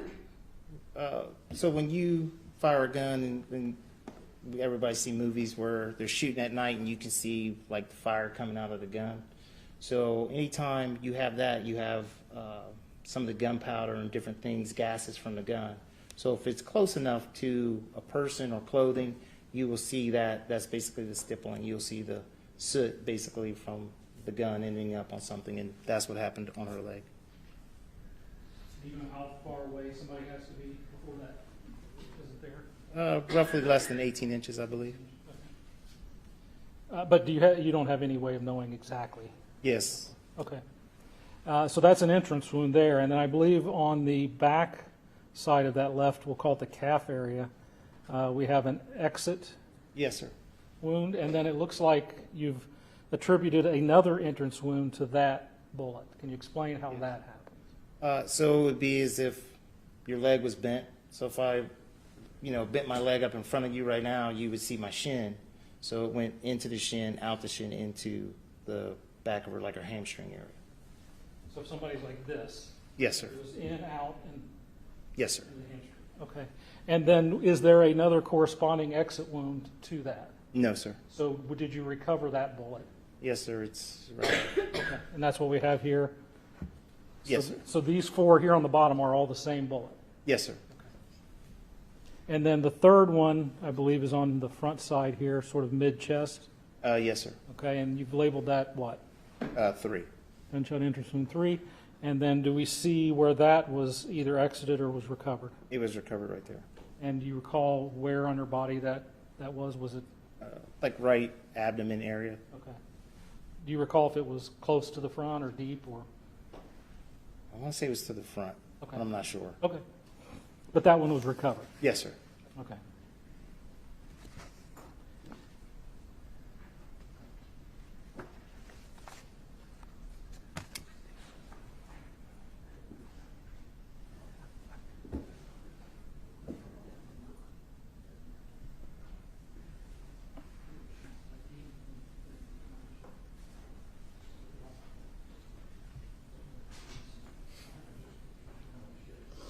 All right, I want to show you a series of photographs. We have, I think, originally 130, but they're somewhat sensitive, so I've narrowed this down to 9. Yes, sir. I may approach that. You may-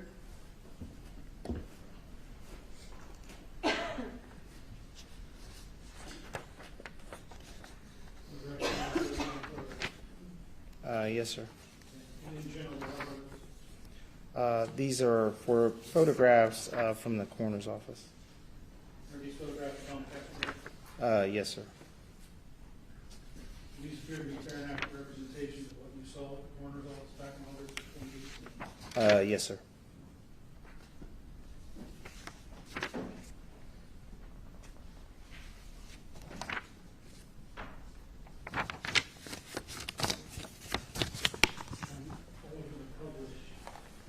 I'm not going to publish online of these. I will show you what's been marked as State's Exhibit G2. What is this? This is the body bag here. This is some of the equipment that they had used when they were rendering aid. And is that Miss Castleberry? Yes, sir.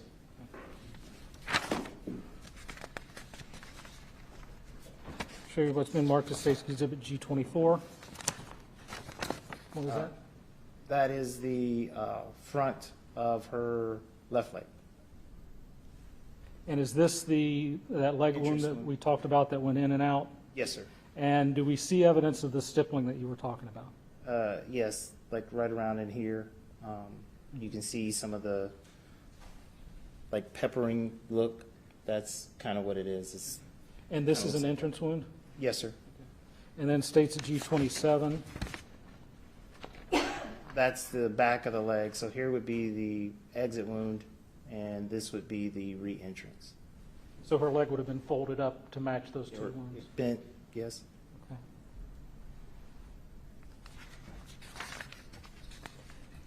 And then I'll show you what's been marked as State's G119. So that would have been the projectile that they recovered from her thigh. So this is that bullet that caused the 3 Yes, sir. wounds, okay? And G128? This would have been the one that they recovered from her torso. The one that went into the chest and stayed in Yes. her abdomen? Yes.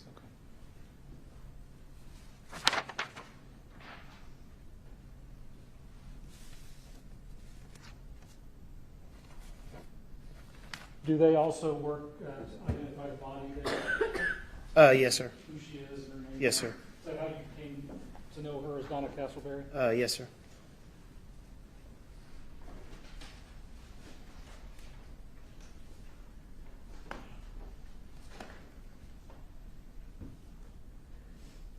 Now, at some point, did the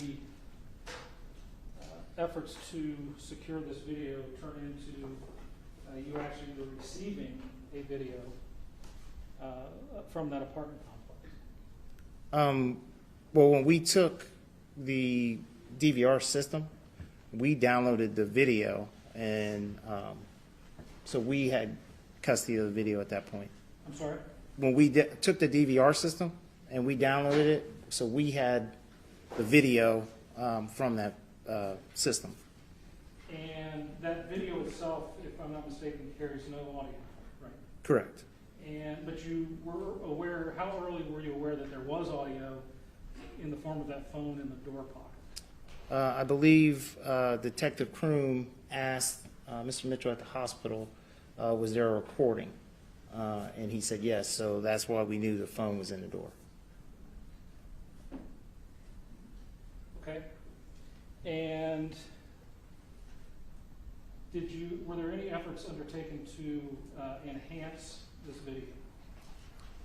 Yes, the state has a facility that they can enhance stuff. They do all kinds of testing. So we sent a video there to see if they could enhance it. Okay.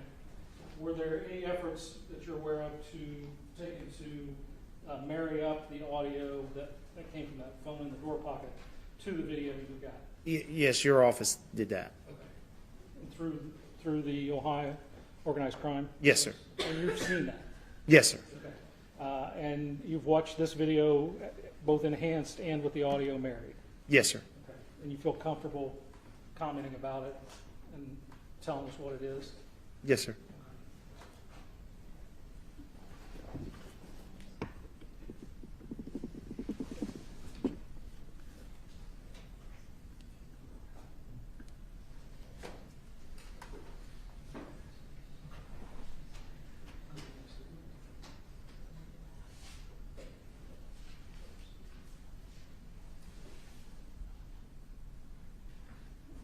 Was there any, I'd asked you about whether there was any evidence of firing from anywhere from front to back, and you said no. Was there any evidence of blood in that car other than what we see in the backseat there with Donna and what was on Andrew Mitchell himself? There was blood on the driver's side seat, I believe like on the side. And other than that, I don't recall any other. There's nothing in the passenger side seat? That we found, no. And obviously on the driver's side, we see the blood on the U10. So Yes, sir. That's there. Okay. And as part of your investigation, when you were at the coroner's office, did you eventually receive a toxicology report? Yes, sir. And did it show that Ms. Castleberry was in fact, or did in fact have some illegal drugs on board? Yes, sir. All right, I want to show you what I have marked as State's Exhibit V3, cleverly V for video. At least it's a 20-minute video. I think I'm going to show about 9 minutes of it, Judge, if that's okay with you. Okay.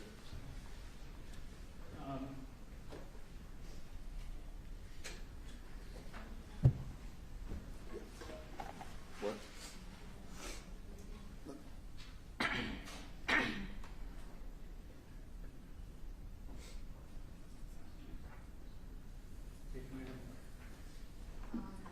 Might have to unplug it.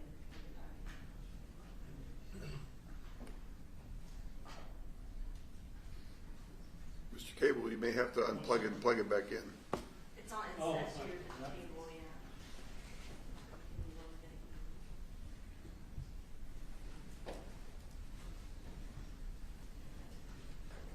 These technical things like plugging things in.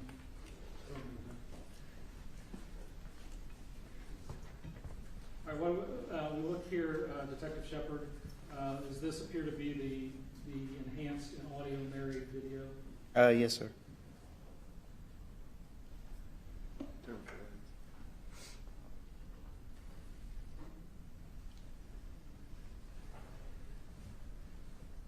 I'm going to pause it at 10 seconds. Can you describe, and if you need your laser pointer there, Oh. can you describe for the jury what it is we're looking at?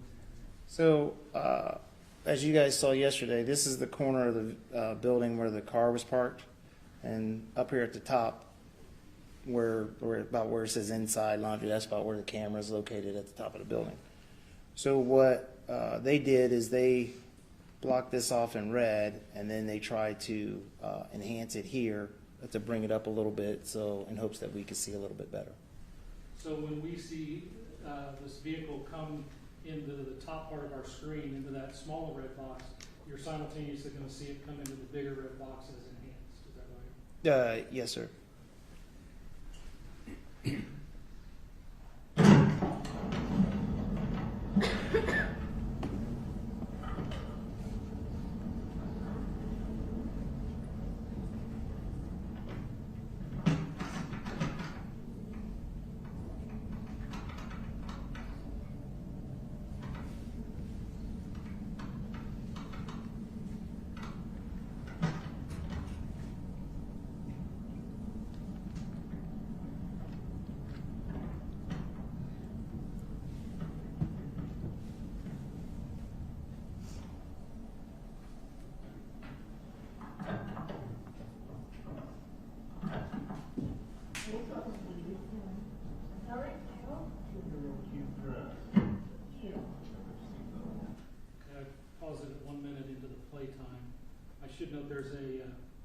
stamp on this. Detective, do you recall if that stamp is perfectly accurate or not? The date was correct, but the time was off a little bit, if I remember right. With that then, if I'm going to refer to it as the lapse time with the bar that goes along the bottom. Okay. And we're at 1 minute of elapsed time, and we're hearing audio. What are we hearing at this point? That's the cell phone that was in the door that you saw. This is audio from that. And so is this audio that is playing at the same time as we're watching, but in a different location? Yes, So the screen is the building, but they're not here yet, right? they're not there. Okay. So is that fair to say then that the audio is a longer, it starts Before they come into frame here, yes, sir. So we're catching the actual beginnings of the interaction between Mr. Mitchell and Ms. Castleberry? Yes, sir.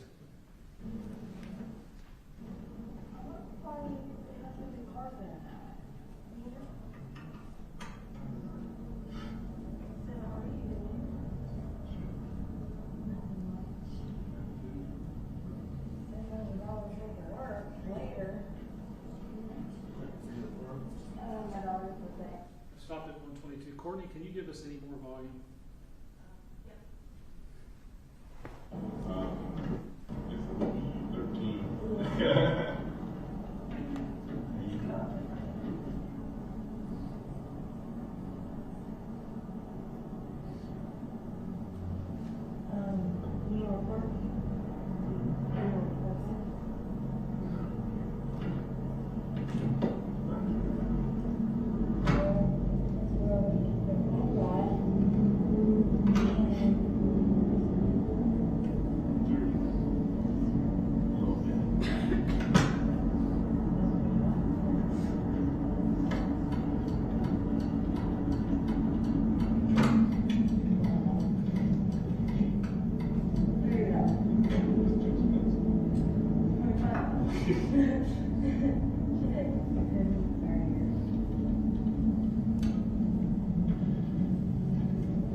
Stopped at 2 minutes and 26 seconds of elapsed time. What are we seeing now, Detective Shepard? So here's just the blown up version of this, where the car turns the corner.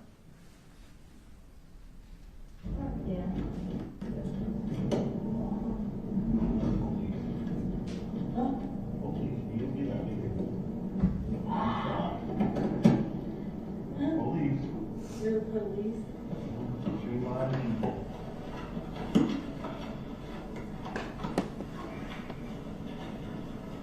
I'm trying to kidnap her anyway.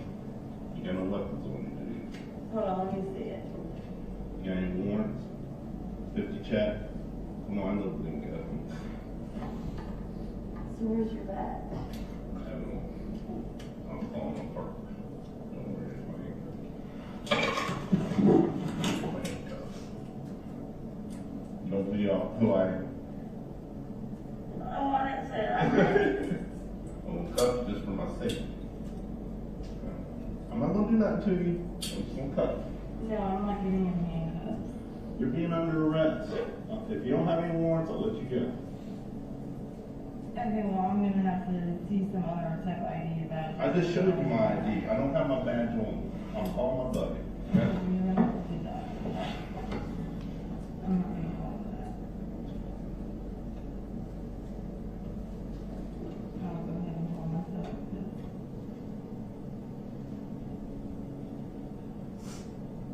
What's the street? This is Yale. Yeah.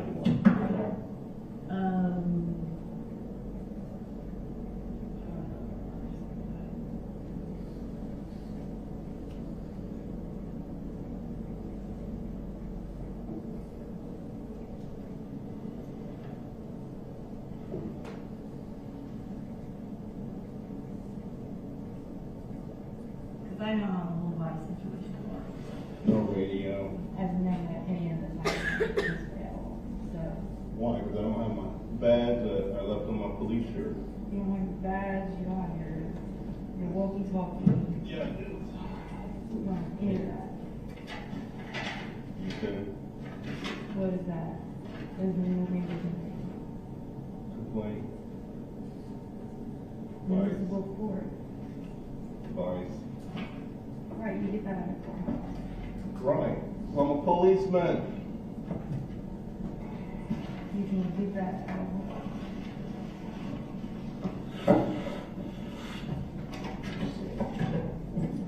Handcuffs, ID, what more you want?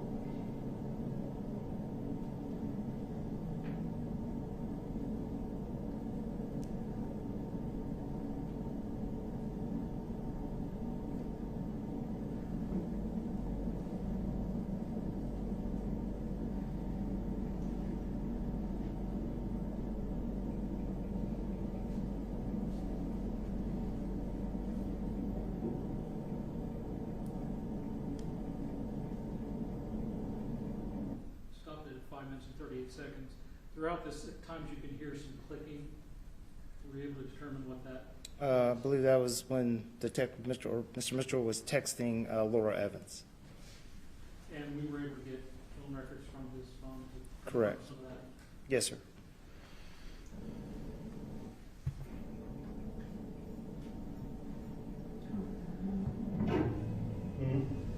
Can you help me, please? Okay, I stopped at 5:47. Can you tell what's going on here? Right here, you can't see it on here, but here, a guy walks past and he's going to throw something in the dumpster. His name is Randall Jackson. So he lived at the time in the building. You know where he lives now? I have no idea where he's at. Do you, but again, I guess we'll watch. Had he left the scene before the shooting? Yes. Help you what? Call the police for me. I am the police. You're not the police. I know you're not. And that's false identification right there. That can get you in a lot of trouble with doing stuff. When he's tracking me and saying he's a police officer and he's not a police officer. Yes, I He's am. acting like he's a police officer. And he's not. He has this in a state act bad. Kidnapping women. I've already heard about him and he already is wanted. His house has been showing the pictures, you know that, right? Yeah. They've been showing the pictures. See, fuck you. Don't put your hands on me. Don't put your hands on me. Do not put your hands on me. Do not put your hands on me. Don't put your... It appears there's some action actually leaving the window of the passenger side there. Was that window down? It was down maybe about 4 inches or so, 3 or 4 inches. Your hands on me. Help! Help! She got a knife. Help! Help! Get off of me! Cut me. Help! Help! Help me, please! I'm in the back door! Help me! I'm in the back door! He's coming! Help me! Get out of it! Please help me! Please help me! Get out of it!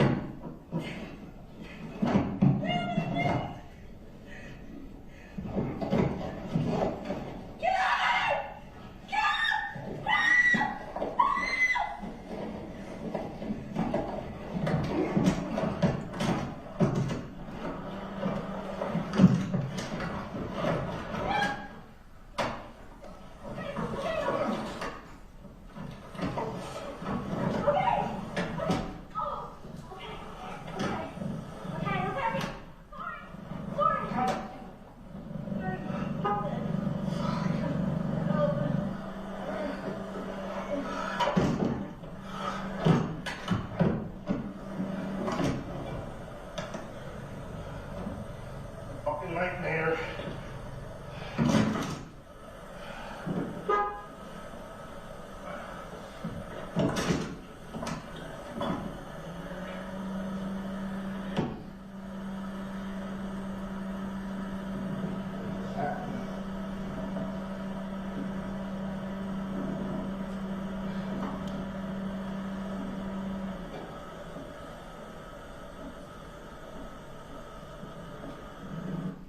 Stopped it at 8 minutes and 23 seconds. Detective Shepard, is this the best we've been able, or you've been able to, or any that you're aware of, been able to make this video work and sound? I'm sorry. Is this the best that you're aware of that anyone's been able to enhance this video or make the sound? Yes, sir. Judge Edmund. Ladies and gentlemen, at this time, we're going to take our afternoon break. Do not discuss this case among yourselves. Do not permit anyone to discuss it with you or in your presence. It is your duty not to form or express an opinion on the case until it is finally submitted to you. Probably we'll start back up at 3:30. All right.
Detective, you're still under oath. Yes, sir. Prosecute. May I proceed, Your Honor? Thank you very much. Good afternoon, Detective. Good afternoon, sir. As you know, we've known each other a long time. My name is Mark Collins. Together, my partner, Caitlin Stevens, we represent Mr. Mitchell. Yes, sir. We've known each other a long time, both professionally and personally, correct? Yes, sir. What's the game plan after you reach 30 years? Probably be retiring here soon. So this might be the last time I get to cross-examine you, is what you're saying? Yes, sir. I don't know if we have enough time for that. Back in 2018, you were on the CERT team, correct? Yes, sir. And CERT team, are you also part of the homicide division? Yes, sir. Okay. Tell the ladies and gentlemen, the jury, what you do in terms of your responsibilities as a homicide detective. So, when there's a homicide called in, we respond to the scene as the unit. So, if there's 8 of us working that day, we'll respond to the scene. It's kind of almost like we do at CERT. Everybody gets certain jobs to do. Whoever the lead detective is at that time will kind of direct everybody what to do, and we'll collect evidence, photograph, do the same thing, basically what we kind of do in the CERT investigations. Okay. So CERT is specifically for any type of injury to a Columbus police officer, or a Columbus police officer does on a citizen? Yes, sir. Okay. Well, technically at the time when we were doing CERT, we were doing pretty much all the jurisdictions in Franklin County. So you would also investigate other uses of force in jurisdictions contiguous to this? Yes, sir. Okay. All right. And how many members are usually on a CERT team? 12. Okay. And those 12 members, they have a certain level of expertise, correct? Yes, sir. A first-year homicide detective is not going to be on the CERT team. Correct. A first-year detective in the assault squad is not going to be on the CERT team. Correct. Okay. So there has to be a level of expertise, right? Yes, sir. Now, when you do an investigation, you know you're investigating one of your fellow officers, correct? Yes, sir. And is it fair to say that most of the time you know those officers, correct? Yes, sir. Sometimes you know them more than others. Yes, sir. Okay. And when the CERT team does an investigation, you're not investigating to try to determine if charges are to be filed, correct? Correct. We're just collecting the facts. You're collecting the facts because you know it's going to be reviewed internally. Correct. And you internally means within the division of police. Yes, sir. And you know it's going to be reviewed potentially by the prosecutor's office, correct? Yes, sir. Okay. So you're not starting from a premise of, I'm going to charge someone. You're starting from the premise of, I want to gather as much information as possible because that's our job. Yes, sir. Knowing that you're investigating one of your own, is it fair to say you do the best job possible in those, correct? Yes, sir. And I'm not saying you don't do the best job on other investigations, but you take pride in your investigations, both as a homicide detective as well as a CERT detective. Yes, sir. Okay. And just because you know someone or are friends with someone or have worked with someone before, you're not going to do anything differently in that situation. Correct. Okay. All right. So in that situation, back in 2018, and you were the lead detective of the CERT team, right? Yes, sir. Part of that process that had been set up between CPD and the union and the prosecutor's office was there was a kind of a process to file in those investigations, right? Yes, sir. The first step was to get a written statement from the officer involved in that situation. Yes. Okay. Would you get a written statement from the officer that day or the next day? No, sir. Why not? Well, it just would depend. Like sometimes either the attorneys would have other cases and things going on. If the officer was injured and we couldn't get the statement, we would have to wait until they were ready to be able to, so we could get the statement from them. Okay. Does it also have to do, detective, based on your experience and training with regards to if an officer's been in a traumatic situation? Yes, sir. Okay. Is it fair to say officers, based on your training experience, remember things differently in a traumatic situation versus a normal situation, so to speak? Yes, sir. Okay. And so you generally give them time to decompress, regroup, and go from there, correct? Yes, sir. Okay. And I think in this situation, you got Mr. Mitchell's written statement about a month after the incident. Yes, sir. Okay. And in that situation, he's not obligated to give a written statement. Correct. He does that voluntarily. Yes. it's my understanding on the CERT team, you then take that written statement, you read it, and then you compare it to the evidence that you've gathered thus far. Yes, sir. Okay. And did you do that in this situation? Yes, sir. Okay. And based on his written statement, you were aware that there was a choking situation and a struggle in the front seat between the two of them? Yes, sir. Okay. Subsequently, you then, in these types of investigations with the CERT team, you then asked for an interview of the individual, correct? Yes, sir. And you asked for an interview with Mr. Mitchell in this situation? Yes, sir. Okay. And he complied, correct? Yes, sir. Okay. Now, at the date of that interview, my client hasn't heard the audio, correct? Correct. My client hasn't seen the video, correct? Correct. Okay. So what is your intent at that point in time in that interview? What are you trying to accomplish, Detective Shepard? So typically when we do our interviews, it's at the time it was Eric Pilia was the search sergeant. So he would get the statement and then he would send it to whoever the lead was. So in this case, he sent it to me. So he had it and I had it. We both read it. Then he formulated his own questions and then I formulated my questions. Then we met and went over the questions to see if we had any overlap in the questioning. And then at that point, Mr. Mitchell came in with his attorney, and then we conducted the interview. And that's a labor attorney? Yes, sir. Provided by the kind of the setup and the procedures that people have agreed upon? Yes, sir. Okay. And just like any other investigation, when you have evidence that you collected a scene, and you have witness statements or audio or video, you're trying to poke holes in whoever's person that you're interviewing, correct? Yes, sir. Doesn't matter if you're interviewing Mr. Mitchell or you're interviewing somebody else with the case. You're trying to see if it holds water, so to speak. Yes, sir. You're looking for deception, you're looking for inconsistencies, and you're trying to explain those. Yes, sir. Okay. And how many interviews have you said would you believe that you've done over the years in terms of assault squad, homicide, and stuff like that, of people would be in the, not from the CERT team, but just as a homicide detective or assault squad detective? Well, I've been investigating violent crime for 20 years, so probably 700, 800. Okay, all right. So you kind of have a knack or you know what to look for, or you have some gut instincts, correct? Yes, sir. Okay. And you use those and follow those in your investigation? Yes, sir. Okay.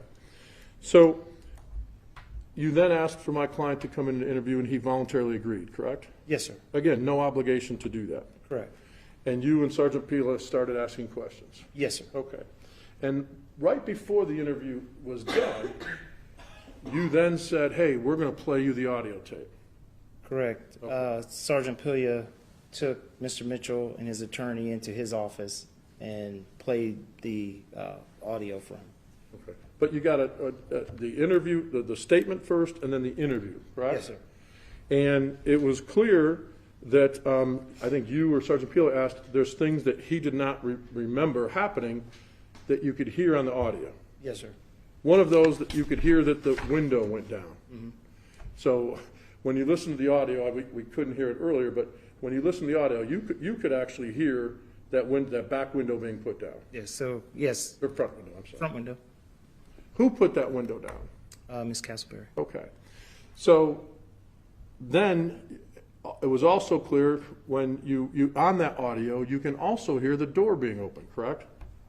Yes. And you confronted Mr. Mitchell about he didn't say the door was open, correct? Yes. And Mr. Mitchell indicated he didn't believe it was open, correct? Yes. Okay. And would you expect someone to be in that situation that just went through to remember everything? No, sir. Okay. That's based on your training and experience? Yes, sir. Okay. And Mr. Mitchell didn't say, oh, yeah, that's right. Now I remember the door being open, right? Correct. He didn't say anything like that, right? No, he did not. He didn't say anything like, oh, yeah, now I remember. She put the window down and threw the handcuffs out. No, he did not say that. And based on your investigation, Ms. Castleberry is the one who threw the handcuffs out the window. That's what I believe, yes, sir. Okay.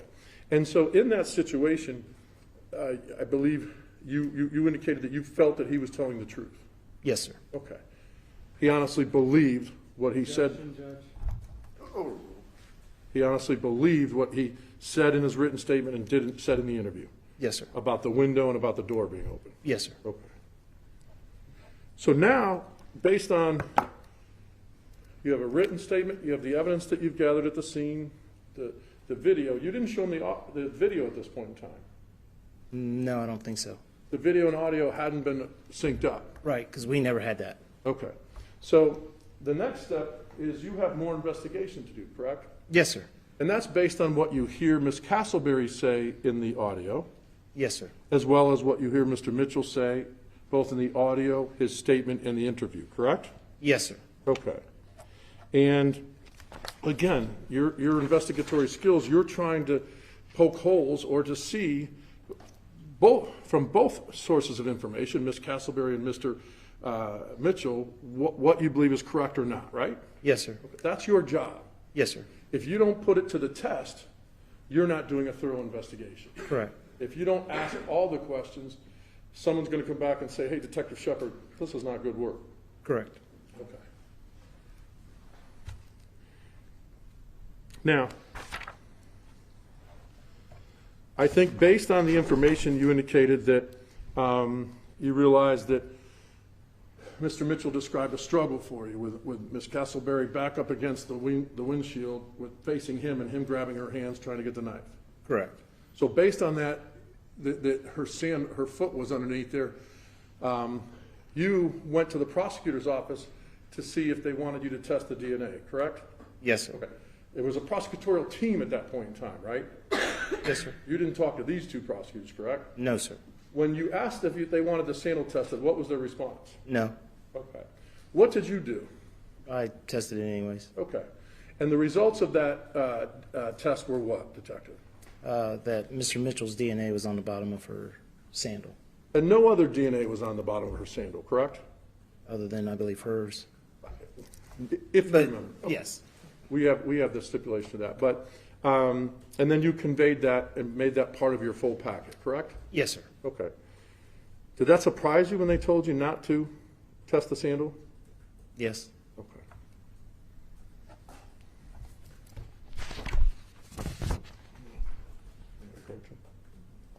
Okay. I'm going to, I don't have to approach you. It's the same thing. I'm going to show you what's been marked as Defendant's Exhibit 1. Okay? What's that a picture of, sir? You can't see it on the Yeah, screen. there we go. There we go. I can. The sandals. Okay.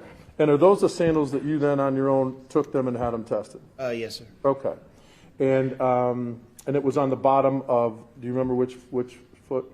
I believe the left. Okay, all right. And that's a fair and accurate picture of the sandals as they appeared when they were photographed, correct? Yes, sir. Okay. Thank you.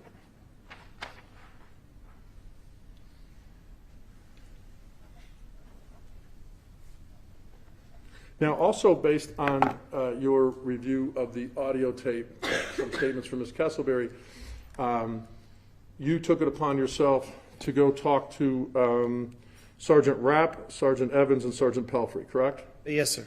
Sergeant Pelfrey is the head of the sexual abuse unit? Yes, sir. I'm sorry, back in 2018. 2018, he was the first shift sergeant of August. the sexual abuse. Yes, sir. And Sergeant Mike Evans was a sergeant of the Vice Squad back in August of 2018. Yes, sir. Okay. And Sergeant Pelfrey was the Rap. Sergeant Rapp was the head of the human trafficking unit. Yes, sir. Okay. And there was an issue within like a week prior of August 23rd of 2018, of what Ms. Castleberry said on there. You went and asked those people, have you heard that allegation? Correct. And they indicated to you no. Correct. Okay. And again, that's you attempting to view something with your investigatory skills, read something, look at something, and then, to follow up on that. Yes, sir. Okay.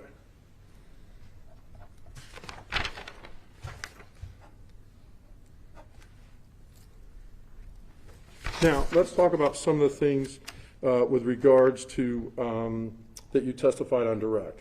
A U-10-100, okay? Yes, sir. Those are specifically for the Columbus Police Department, correct? Well, the one that you saw in the picture, that's the one that we use. Like the Sheriff's Department has a different form. It's basically the same information, but it's formatted for what they need. And Bexley has their own, and everybody has, it's the same form, it's just formatted different. But the one that Mr. Mitchell was using that day belongs to the Columbus Police Department. Okay. And you can't get it online, right? No. You can't just pick it up somewhere. They're specific to you guys, correct? Correct. It is a piece of paper with ink on it, right? Yes, sir. Okay. In the audio, you hear about an affidavit or a complaint. Tell the ladies and gentlemen jury what that is. So if I was going to charge you with a crime, we have a form and it's an affidavit. So I have to write in a statement of facts of why I was charging you with, if, say, you had a gun on you and I stopped you and I was going to charge you with, say, CCW. I would have to put the elements of the crime in there. So when it comes here and the judge sees it, the judge understands why I charged you with this crime. And also has to put your information, like your name, date of birth, all that stuff on there, where the incident occurred. And you heard Mr. Mitchell's attempt to show that the affidavit, so to speak, or the complaint. Yes, sir. And the vice unit has their own affidavit, correct? Yes, they have their own forms that they use. Okay. And again, those aren't out in the public or accessed online or anything like that? Correct. Okay. And prior to the homicide squad, you were on the assault squad, correct? Yes, sir. How many years there? 6.5. Only difference there is same kind of issues, just the individual doesn't pass away. Correct. Okay. So you're investigating altercations, shootings, stabbings, things of that nature? Poisonings, all kinds of stuff. Okay. Okay. I'm going to show you what's been marked for identification purposes, Defendant's Exhibit 5. Also, I believe up on the table you have R4. Tell the ladies and gentlemen of the jury again what R4 is. This is the knife Ms. Castleberry had at the time. Okay. What condition is that in? That's folded up, correct? No, it's actually open. Okay. I can't see that. And let me try it this way. This is Defendant's Exhibit 5. That's how it is in here. Okay. Now, they're in here, sir, because that's sealed, right? Yes, sir. I don't want you to have to deal with that. Thank you, Courtney. So if you take out your laser, if you would, and just tell the ladies and gentlemen of the jury what this is here. What that piece is right there? Yes. That looks like the screw, like one of the screws. Yeah, looks like one of the screws for the knife. This is a switchblade, correct? Yes, it's like it pops open. Okay, but it pops open how? It will, well, I'm quite sure, like you guys see the lock blades, but if you just flip the button, the blade will come right out. So some knives that are folding knives, you have to actually physically use one hand to open it and hold in the other hand, correct? Yes. This type of knife, all you have to do is simply hit a button and it flips open. Yes. Flips open fast, right? Yes. Okay. And thank you, Courtney. And you've dealt with injuries, both lethal and non-lethal, with a knife, correct? Yes, sir. Fair to say you've seen your share of homicides when a knife was used? Yes, sir. Could be one insertion, Or correct? multiple. Or multiple, right? Yes, sir. So that knife in front of you, that is a dangerous lethal weapon, correct? Yes, sir. Okay. No doubt about that. Correct.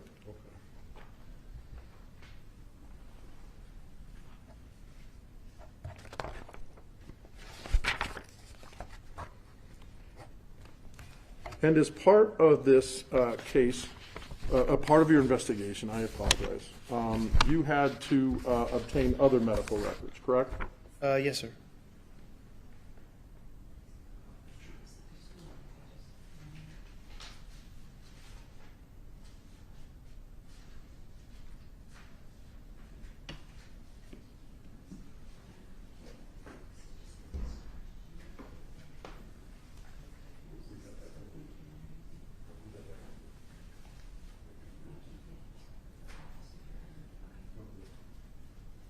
May I approach a witness, Your Honor? You may. I'm handing you what's been marked for identification purposes. Defendant's Exhibit 9. You take a look at that.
Did you have a chance to look at that? Yes, sir. Okay, is that a fair and accurate depiction of a copy of the records that you obtained in your investigation? Yes, sir. Okay, so you actually got those and gave them to the case file, which you turned over to the prosecutor's office? Yes, sir. Okay, and in there, that shows the type of surgery that was had, and you were aware in your investigation that he received 34 stitches, correct? Yes, sir. He received a blood transfusion that day, correct? Yes, sir. Okay. And somebody went to the hospital that day, correct? Yes, sir. Do you know who that was? From the CERT team, it was Dana Kroom, I believe. Please stand. Okay. So I'm going to hand you, or I'm going to publish first Defendant's Exhibit 6, okay? So, are you familiar with this picture? Yes, sir. Okay, and so Detective Kroom went to the hospital, and that was a picture of the injury prior to surgery, correct? Yes, sir. Okay. And on his arm there, if you put your pointer to it, what is that, sir? That is a tourniquet. Okay. Tell the ladies and gentlemen of the jury why a tourniquet is used in situations like this. Because he was bleeding so much, they wanted to, the first, might have been Officer Carter, I believe, put that tourniquet on to try to slow the bleeding down so the medics could get there and do their medical stuff. Okay. All right. And other pictures were taken at the hospital too, correct? Yes, sir. Okay. Defendant's Exhibit 7, and I apologize, you can't see this very well. Why was this picture taken? Because you can't really see it, but like right here, along that line, and I believe right here, there's like cuts, like small cuts on his fingers. Okay. And how about better maybe on Defendant's Exhibit 8? Yes, you can still see the, well, it's kind of hard to see on here. But yeah, they're up here, and he had some other like minor like little cuts on his hands. And tell the ladies and gentlemen of the jury what's the significance of those minor cuts? A lot of times, especially in a knife incident or even with a gun, you will see people take a defensive posture, almost like a boxer stance, or they'll put their hands up. And you see it in movies all the time when somebody's getting ready to, people always do this thing. And you can end up getting cut, or, you know, like you'll see gunshot wounds through people's hands, or stab wounds in the hands. We call those defensive wounds, correct? Yes, sir. Okay. And in your analysis and your investigation, did you also try to determine if there were any defensive wounds on Ms. Castleberry's hands? Yes, sir. Were there any? We did not document any, no. And did you, a lot of times, if someone's defending themselves, they might have stuff under their fingernails, correct? Yes. Okay. Was there any evidence of anything under her fingernails indicating defensive wounds? No, sir. Okay. Now, before Assault Squad, I assume you were on patrol for a number of years. Yes, sir. How many years? 4 years. 4. 4 years. I'm sorry. And I'm sure you came into countless numbers of people in terms of having to arrest them, correct? Yes, sir. And once you have probable cause to arrest someone, you tell them they're going to be arrested, correct? Yes, sir. And why do you tell them? You always want to inform people what, you know, if it's a domestic issue and you show up, you always want to tell the other party, well, you know, based on what we've determined here, we're going to arrest you. Or if it's out of a theft or something and you're going to charge somebody, you tell them that they're under arrest. So at that point, when you attempt to take them into custody and they resist, then that's another charge, instead of, if I don't ever tell you you're under arrest and you hurt me, or you know, I can't say, well, yeah, this person assaulted me and, you know, broke my arm, knocked me down or whatever. I can't charge you any other crimes because I never informed you were under arrest. And that's based on your training, correct? Yes, sir. Okay. And you guys get trained on a yearly basis on those types of things, correct? Yes, sir. And then do you also ask them, hey, do you have any weapons on you before I pat you down or before I place you under arrest? Yes, sir. And why are you asking that? Just because you want to know for your safety, if you're working with a partner, you want to know for your safety or their safety that this person has a weapon or they don't have a weapon. We always ask, do you have any needles and things like that, because I don't want to get stuck with a needle, just like I'm quite sure nobody else wants to either. So. And when you're telling them, hey, I'm going to arrest you, hey, I'm going to handcuff you, you tell them that, correct? Yes. Why do you tell them that you're going to handcuff them? Just so they know what's coming. So it's not a surprise. It's not, well, hey, you didn't tell me that. And then some people will fight because now they think, oh, you're going to arrest me. Well, I told you I was going to arrest you, and then I'm putting handcuffs on you now. And it's kind of a safety issue, because sometimes when you tell people that, they got to think about it for a second, and hopefully you got the handcuffs on before they realize you actually handcuffed them. So you're trained to get the handcuffs on at that point in time that you deem appropriate as quickly as possible? Yes, sir. Okay. And then what are you looking for when you go to handcuff somebody in terms of their compliance? Sometimes you can tell by posture. Some people will like stiffen up because they know you're going to handcuff them, so that you can't. Like if there's a guy that's bigger, like you're a big guy, so if I go to handcuff Not a you, comment on my stomach? Or? no, you're just a big man. So, but if I go to handcuff you, I want to be able to. I can tell when he starts to tense up that okay, we're going to start fighting. So this way, if I can get the cuffs on you without having those issues, and usually sometimes you can talk people into letting you handcuff sometimes. Okay, that's a technique you're trained as well, correct? Yes, sir. And if the person starts physically resisting, what is your object at that point in time based on your training and experience? To get them as cuffed as soon as possible and get them under control. Okay. And at that point in time, is it fair to say the suspect is the aggressor? Yes, sir. Okay. And if a dangerous weapon is brought in the equation, that's another threat or a deadly threat at that point in time? Yes, sir. When you go to handcuff someone and if they resist, it's not a negotiation, is it? No, it's not. It's not a bargaining situation or something like that, correct? No, it's not. Do you care why they are not, why they are resisting or why they are elevating the situation? No. Why? Because I don't want to take them into custody. Are you focused on their actions at that point in time, or are you focused on their words? Actions. Why?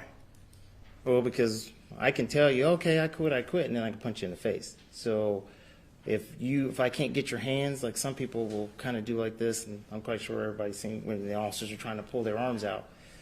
If I'm doing this, obviously I can't handcuff you. I don't know if you have a weapon, because if you're laying on the ground, I can't see. So I have to get your hands out so I can handcuff you for my safety and for your safety. And that's based on training. Yes, sir. And if you have probable cause and you have a lawful arrest, you're absolutely allowed to place your hands on them, correct? Yes, sir. Okay, you can invade their space, you can grab them, you can do whatever it takes reasonably to put the handcuffs on. Yes, sir. Okay. And does it matter if they don't believe you or they're suspicious of you? No, at that point, I'm trying to effect an arrest. Okay. Right. It's your duty to try to get them cuffed. It's your duty to try to get control of the situation, correct? Yes, sir. Okay. It's not like, hey, I don't believe you're an officer, therefore, I get a pass. I can just leave, right? Really, you can't do that. Okay. You would be charged with dereliction of duty or something, correct? Possible, yes. Okay. All right. In terms of noncompliance, you've dealt with people, I'm sure, that were sober, no problems? Correct. Sober people, problems? Correct. People who are intoxicated, problems? Yes. Some people intoxicated, no problems. Correct. People who were high on drugs, problems? Yes. Sometimes not problems. Correct. So you're trained to expect the unexpected. Yes, sir. Okay. And in your experience, when have you come into contact in your 29 and 9 months of experience? Have you come into contact with people who have been high on drugs? Yes, sir. What types of reactions in terms of noncompliance have you dealt with then, Detective? A lot of times people run. Sometimes people fight. I mean, they will fight you like it's a boxing match or a UFC match. Sometimes people just won't comply. They just won't do what you're asking them to do. So, like I said, keeping their arms tucked under or just not, trying to push you away, things like that. Back in 2018 in August, Detective Shepard, if you were issuing a summons or a citation for a misdemeanor or an officer was, did you have discretion whether or not they had to go to jail? Yes. Okay. Did you also have the duty to look up and check and see if they had a warrant? Yes, sir. Okay. How do you do that for the ladies and gentlemen of the jury? So for us, if you're in a cruiser, you guys seen they have computers in the cruiser, so they can type the information in themselves. for detectives or like vice officers or narcotics officers, we have what we call the comm channel. So we will call in, and then our leads person will run the person for us by the information they give us, name, social security date, birth date, and then they will tell us whether they have a warrant or not. And back in 2000, August of 18, if someone had a misdemeanor warrant, was there any discretion not to arrest them?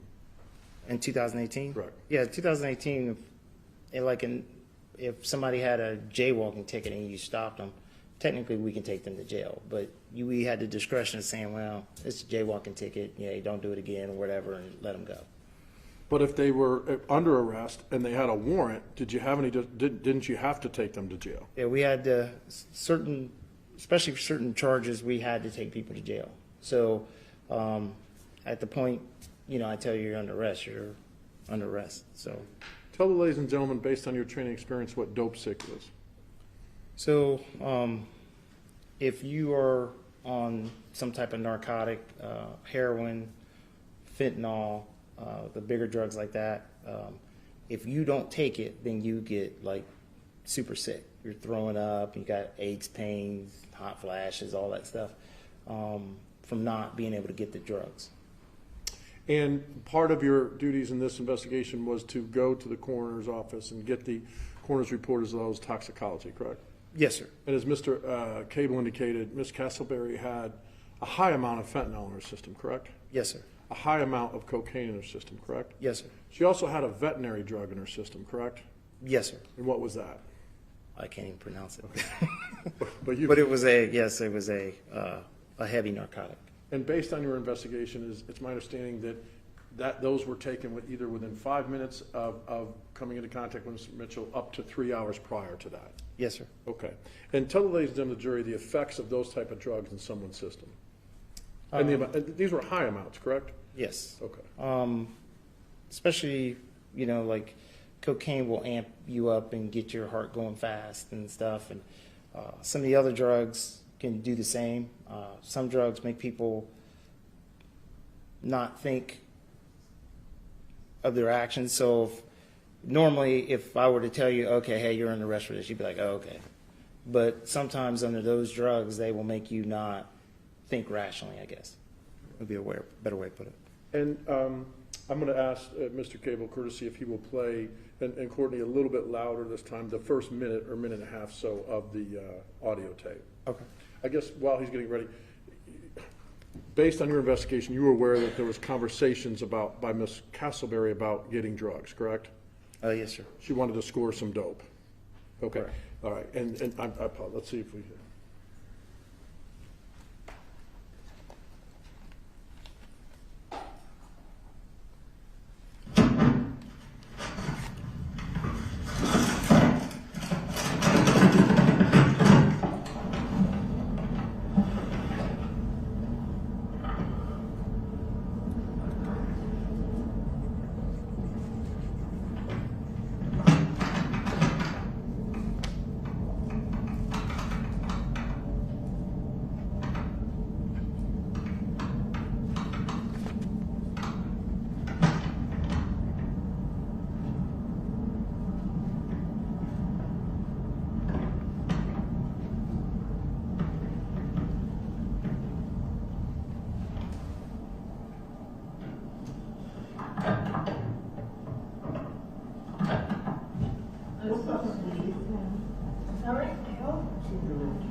My daughter's birthday.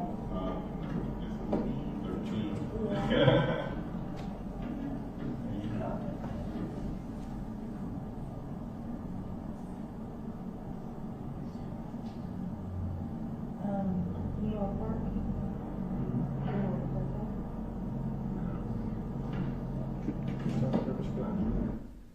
Were you able to hear that better than the first time, Detective? No, I wasn't. I couldn't hear it. I was trying to listen for it. At the end there, who was directing who there? She was directing Mr. Mitchell where to go. Okay. And based on your experience and training in the investigation, is it clear sometimes that vice detectives undercover will allow someone to direct them where to go, correct? Yes, sir. Okay. Were you able to hear anything about the drugs at that point or anything like that? Yeah, from in here, I can't hear. Okay. But when you listened to it on its own, you were able to hear that? Yes, And same, you were able to hear the elements of prostitution, correct? correct. I think it was, that's too expensive, $25 for some head. Okay. Yes, sir. So you were able to hear all of those on there? Yes, sir. Okay, in the courtroom, it's a little more difficult. Different, I yeah. appreciate It echoes. it. Okay. May I approach the witness, Your Honor? Okay. I'm going to hand you what's been marked for identification purposes, Defendant's Exhibit 3, a 2-page doc. If you could take a look at that.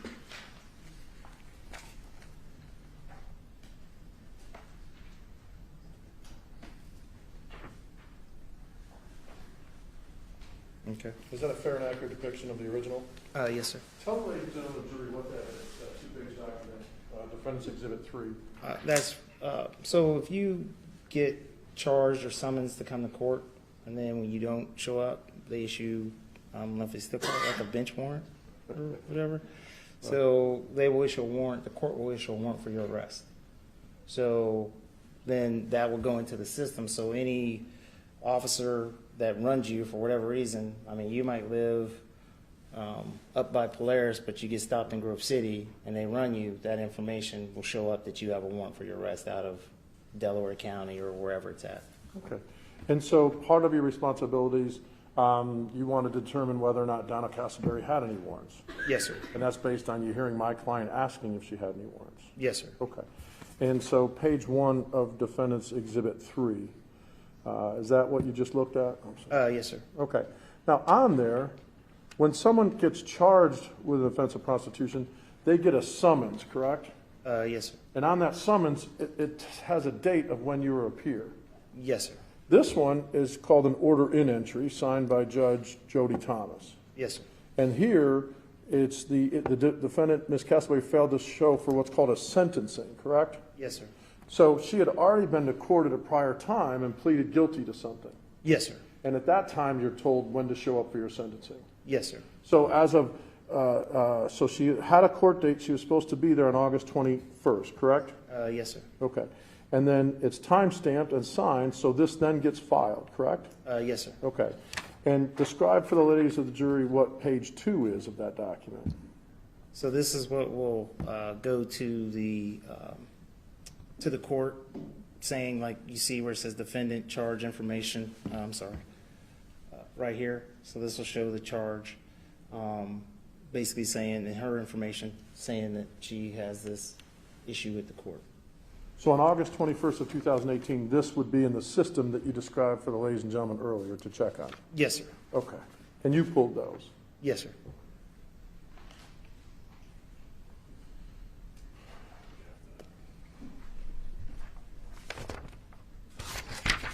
So describe for the ladies and gentlemen of the jury, and based on your 29 years and 9 months of experience, where this occurred at Yale and Bellows. Describe for them the type of neighborhood and the types of crimes you've had to investigate there. There's a lot of prostitution in that area, drug sales, robberies, those type of crimes over in that area. Weapons normally involved in that those Yes, sir. situations? Addictions in those situations? Yes, sir. Okay.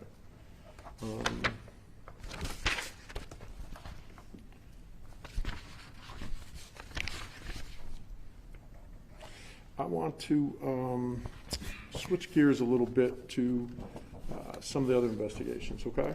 Yes, some sir. of the other investigative work you did in this situation. Okay. I'm going to publish, with the court's permission, Defendant's Exhibit 10. You may. Okay. I think Mr. Cable already showed you this, but I'm going to kind of go over it a little bit more in detail, okay? Okay. All right. Tell the ladies and gentlemen of the jury what this is using the pointer. This is the same picture that we saw, the driver's seat with the defect right here. Okay, you mentioned it's a defect. Explain what that means. Well, just using the term, it's a bullet hole, but initially that wasn't how the seat was created. So when it's damaged, we're just calling it a defect. Okay. So what is, describe for this area, what's around the, and you consider that an entrance? Yes, this, we believe, is the entrance and the exit right here, according to the dowel rod that you saw earlier, going through the seat. And the area around the entrance, is that also an example of soot and stippling? Yes, sir. Okay. And again, that's because the gun was a certain distance, either from 0 to 18 inches away, right there. Correct. When a bullet goes through something like a seat, do you know where it goes after that? No. Why? Because bullets' trajectory changes once it hits something. Sometimes it may stay true depending on the type of round it is. Just like with the casings. You know, if I took my gun and started shooting it, you would think all the casings would go this way. But if one hits the monitor here, it may bounce off and come back towards you guys. If I shoot and hit this piece of wood, the bullet may just stick in it, and it may come out and go a different angle because of the wood. It's changed the trajectory of that particular bullet. So in that situation, we can say that the weapon had to be between 0 and 18 inches or so, maybe a little bit more, firing towards that direction, correct? That's a fair Okay. statement. But once the bullet leaves the exit, you have no idea where it goes? Correct. Okay. And defendant's 11 is just a close-up of the exit? Yes, right here. Okay, thank you. While we're on that, so, no, I'm sorry, I tricked you. Mr. Cable showed you State's Exhibit F-15, okay? Yes, sir. Okay, now, so there it looks in the picture as though it's going into the seat. That's not the case, correct? Correct. This part right here is not touching, the end of the dowel rod is not touching the headrest of the passenger seat. Okay. So now, Detective, you can't tell where the gun was at that point in time, correct? Like the last one. Correct. The gun could have been here. Yes. Could have been here. Yes. Could have been here. Yes, sir. Probably wasn't on the other side of the seat at that point in time because it would have gone through, there'd be markings of it, right? Probably, yes. So the physical gun has to be on this side of the seat, pointing this way at that angle. Correct. But you can't tell where Mr. Mitchell was at that point in time or how he was holding the gun, correct? No, I can't. Meaning, if this is the angle, he could be firing like this.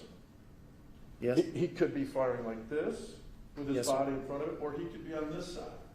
Yes, sir. Okay, all you can say is that the gun had to be in a certain area, pointed a certain direction. Yes, sir. And we know from this picture that the gun had to be on this side of the headrest. Yes. Okay. I'm going to give these back. So then on State's Exhibit F-27, tell the ladies and gentlemen of the jury what that is. Well, this is the same thing with the dowel rod. So you can see the bullet entered here and then came out and into the tire. Okay. So once again, the gun could have been here? Possible. I mean, on this. It could be on that trajectory, yes. I'm going to try to, on that trajectory. You do it with your pointer. Going right here? Yes. Like going like It this? it had to be somewhere on that trajectory. Yes, sir. Okay, all right. Now, may I have the lights, Courtney?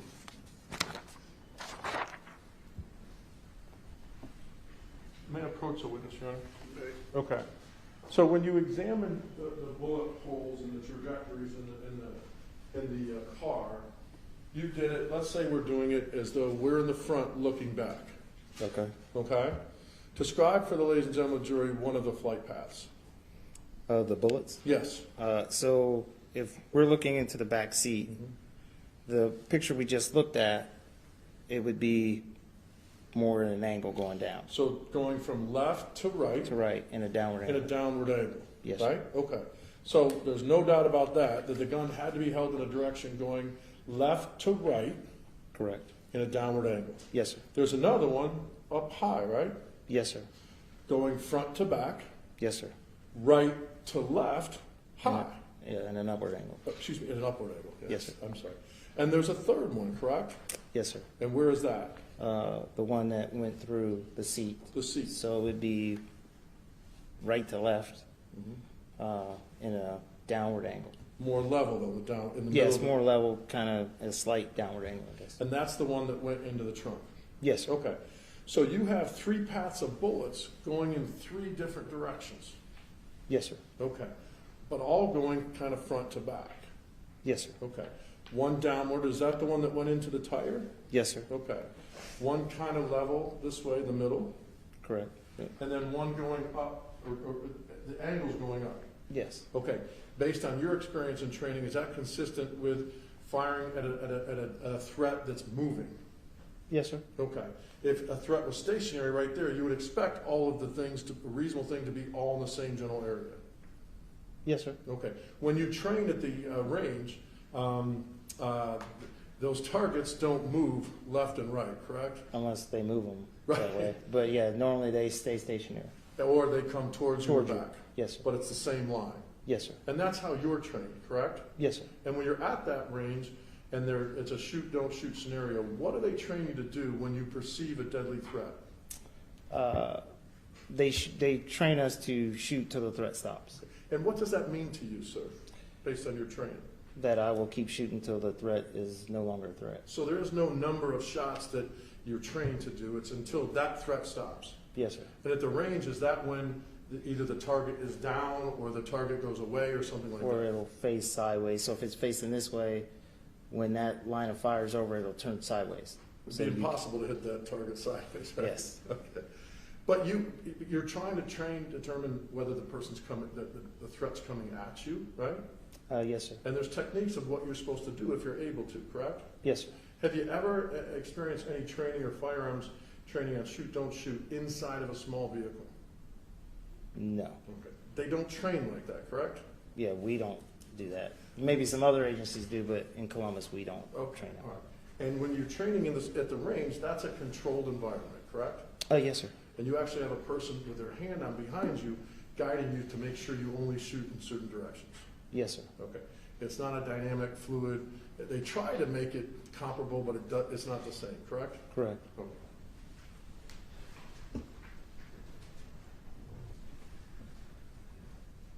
Now, okay. May I have this? I'm going to put up again, I'm sorry, O or D? I'm going to put up 01, State's Exhibit 01 that they already showed. Yes, sir. Okay? Now, in this situation, okay, if you'll go to gunshot entrance wound number 2. All right? There's stippling there, right? Yes, sir. So again, that wound, the gun had to be within 0 to a certain amount of inches, whether it's 18, 20, or however many, right? Yes, sir. Okay. And what is the angle of that? Do you know? I believe it was almost level. Okay. So that would mean that the gun, as it relates to right there, so if it's on me, had to kind of be even, right? Yes, sir. Okay. Now, it went through there and then went up into the back of the thigh, correct? Yes, sir. Okay. So, detective, if I'm standing here and you have the gun at the same level right here, it's not going up to my thigh, correct? Correct. The leg has to be bent up, correct?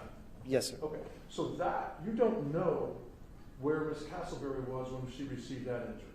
Correct. She was in the car. She was in the car. She could have been right next to him, Yes. bent up. In order to go from the front seat to the back seat, there's a space in the middle to go through, right? Yes. So if I'm sitting in the front seat and Miss Castleberry comes, she's got to come towards me to go in the back seat. Yes, sir. Okay. So the leg has to be bent in order for it to go through and then up in there. Yes, sir. Leg has to be bent. And so the gun has to be a certain amount of close proximity Yes, in sir. that situation. Okay.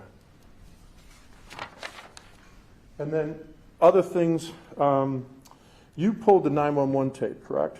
Yes, sir. And as part of that, you pulled the 911 tape, as you do in every case. Yes, sir. Okay.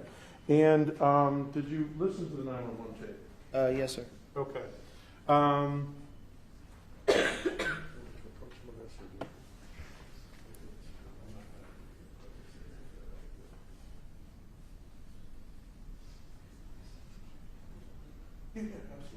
May I approach the witness, Your Honor? This is defendants 21, only for demonstrative. So you pulled, where did you get the 911 call from? From our radio room. Okay. And if you would just read that transcription to yourself, I don't want you to say it out loud.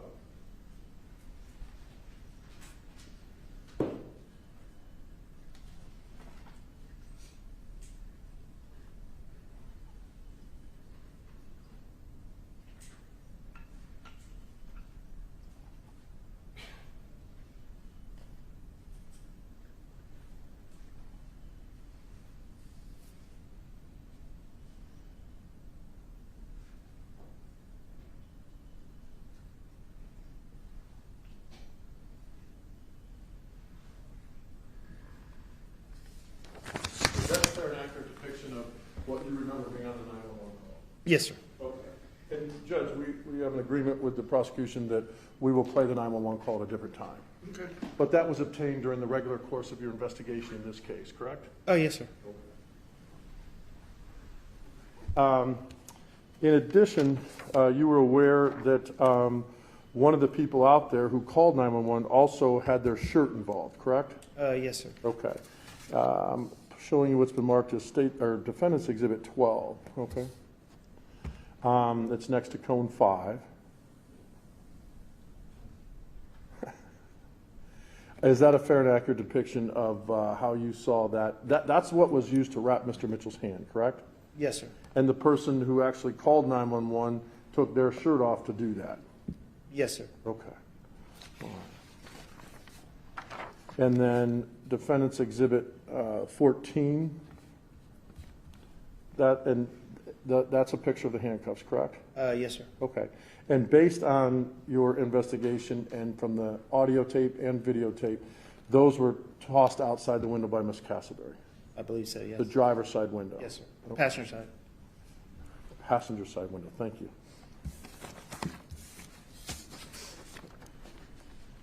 And all of those were fair and accurate copies of the original, correct? Yes, sir. Okay.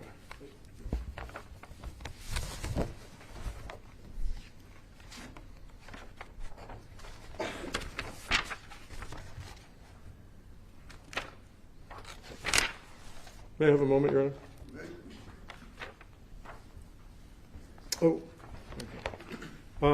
You mentioned to Mr. Cable on direct that in your investigation you came across the fact of the gun jam, correct? Yes, sir.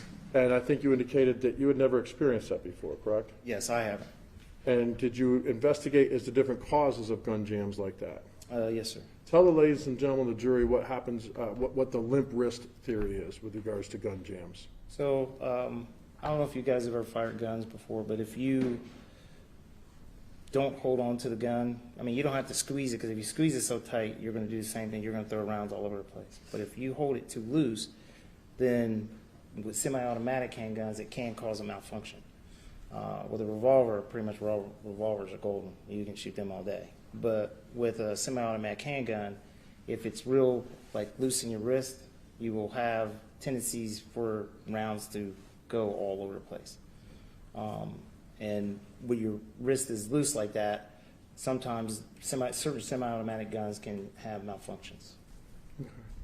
And in reviewing the audio tape, and again, you indicated that you could hear it much better when you just play it by itself, correct? Yes. Okay. There was conversation about acute dress, correct? Yes, sir.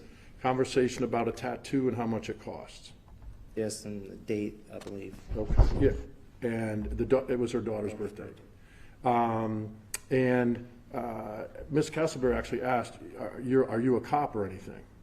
Correct. And Mr. Mitchell was deceptive about that, said, didn't answer, right? Yes. Because he didn't have the elements at that point, right? Correct. Okay. That's when you hear, do you know where to park? And then she directs him to the address. And at that point in time, that's where it says she wanted to go to that area because that's where she'll be getting some dope. Yes, she's comfortable probably in that area. Okay. And then the price was talked about from $30 to $25. Yes, sir. And that was agreed to, and that's when you have the elements for prostitution. Yes, sir. Okay. Absolutely. That's what you guys provided. Yeah, I'm not marking it or anything.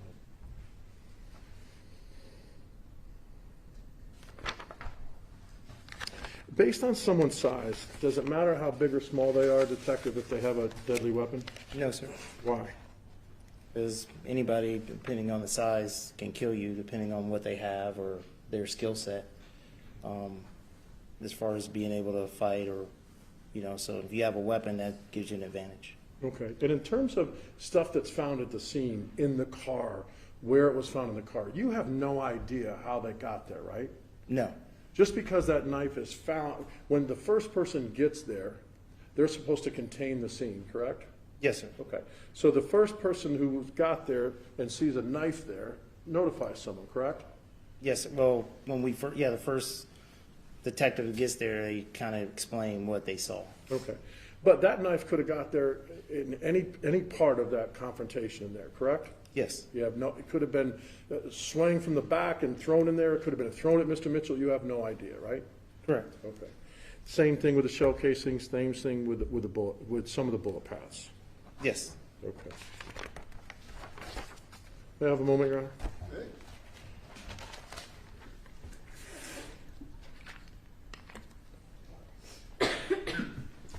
Okay. The boss gave me some more questions, sorry. In this situation, you identified the bullets into Ms. Castleberry, right, the wounds? I'm sorry, on 001. Okay. You listed numbers. Yes. Okay. Those numbers don't mean that's the order they occurred, correct? Correct. You have no idea when she received those specific injuries to her body. Correct. You have no idea if this one in the leg was the first shot or the sixth shot. Correct. Same with one that goes up, one that goes down, and one that goes in the middle. Yes. No one can ever tell what order they occurred in. Correct. Detective Shepard, that's all the questions I have for you. If I don't get to cross-examine you again, I wish you best of luck in retirement. Thank you, sir. May we address? Sorry. Mess. Do you recall in your first interview with Mr. Mitchell, did he mention anything about scoring dope? No. And did he tell you that she in fact didn't believe that he was a police officer? Did she? The suspect did not believe I was a police officer? Did he say that? Yeah.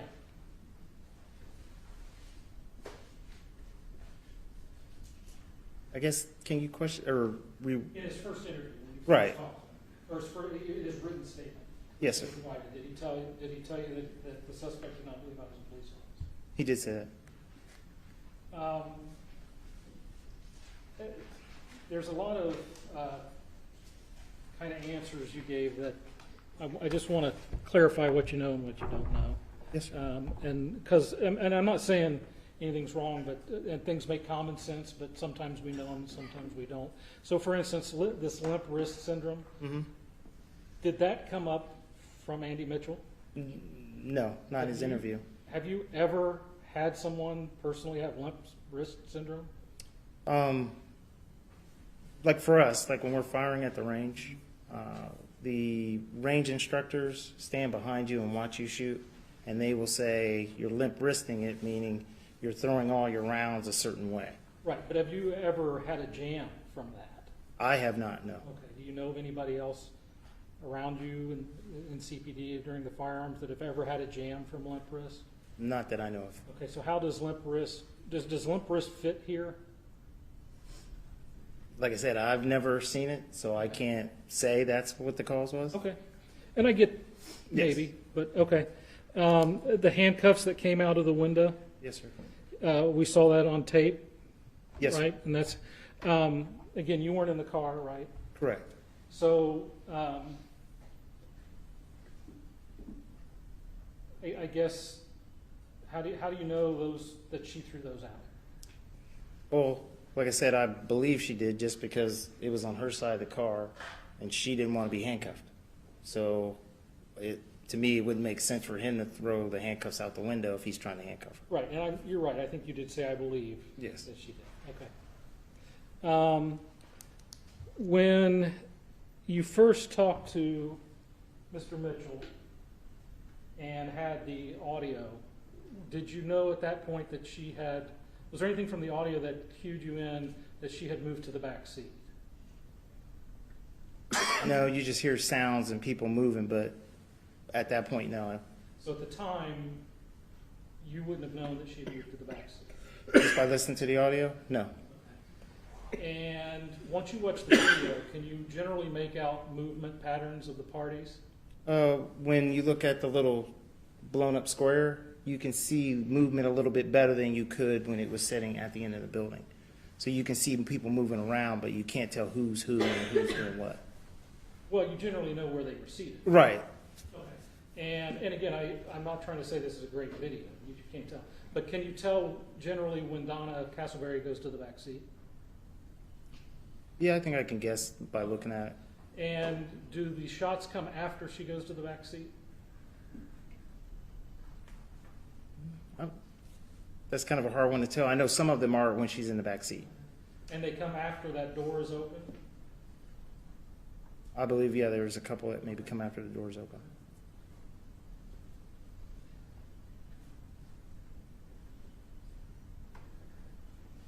And he asked, Mr. Collins asked you about the drugs in her system and all that stuff, and what generally, and I understand that was general questions, right? Of what Yes, sir. generally people do. Right. Do you have any evidence how those drugs were affecting Donna Castleberry? No, sir.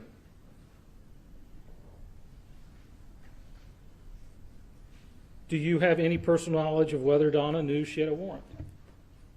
No.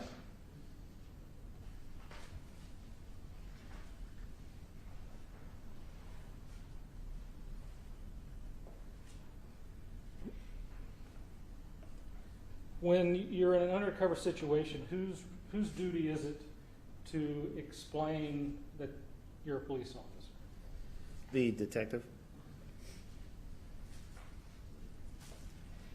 And when you're assessing a threat, as or Mr. Collins mentioned, you talk about posture and how they can kind of bow up, or do you listen to what they're telling you? Sometimes, depending on the situation. If a person's calm, maybe you're trying to de-escalate it a little bit. But if they're not, then I'm just trying to get you handcuffed. But you're taking in all the information. Trying to, yes. Yeah. Okay.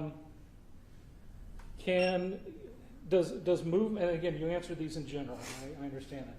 Does movement always represent a threat? I guess it depends on the situation. If somebody's running away from you? Yeah, if they're running away from you, then, the only time I would perceive somebody running away from me as a threat is if I know you just shot somebody and I'm chasing you and you still have a gun, you are a threat because you can turn and shoot me at any point. So those type of situations, yes. And again, in your training, you're supposed to take that all into consideration. Yes, sir. And the universal hands up, I understand that you can't just stop. Correct. But is that a way to convey that maybe they're not a threat? It depends. Okay. On the situation again. If they've already, like if you already got punched or kicked or whatever, and now I caught up to you after chasing you, and then you put your hands up saying, "Oh, I quit." Well, you just kicked me or punched me. How do I know you're not going to do it again? So I guess it depends on the situation. Right, and I just want to make sure, because you talked in generalities. Yes, sir. That you're not making blanket statements about what happened inside that car. Correct. Okay. When you arrest, when you have a situation where you use force, let's say you fire your firearm, in your training and experience, are you taught to try to reassess once you start firing? How we were taught, and in the course of fire that we train, we do different courses of fire throughout the year. That particular course of fire was a decision course. So one of the scenarios was you walk into UDF and, then you walk out on the range and just you and the range officer behind you holding on to you so you don't turn and shoot them. So then the targets will turn. So some scenarios it was just a guy turning around with a beer in his hand. The other scenario was a guy holding a gun on the store clerk. So there's certain things that they stick in places They set out so they want you to take cover to see what kind of actions you take. Instead of just standing there and then the guy shoots you, they want you to take cover and do different things like that. So, but during that course of fire is also when they told us you shoot till the threat stops. So it's not shoot once and then see if they stop. You shoot till they're no longer a threat, or you perceive them to be no longer a threat to you. And in your experience with these kind of things, do they usually pull off a bunch of shots real quick? Depends on the person. Yeah, sometimes some people might fire 2 shots, some people might fire 5, some might shoot 8. It just depends on the person. Okay, and but you are required, are you not, to after whatever amount of shots you take, to reassess what's going on? And in other words, is that person now running away, or is that person stopped moving, or whatever? Yes, you're trying to, I guess, do this. If you see the person is down, then you will probably try to stop and say, okay, let me make sure that they are down and they're not playing possum on me and wait for me to walk up on them to then harm me again. So, Are you trained that every shot you take has to count? yes, we try to make sure that happens. And are you trained, if possible, to preserve life? Yes, sir.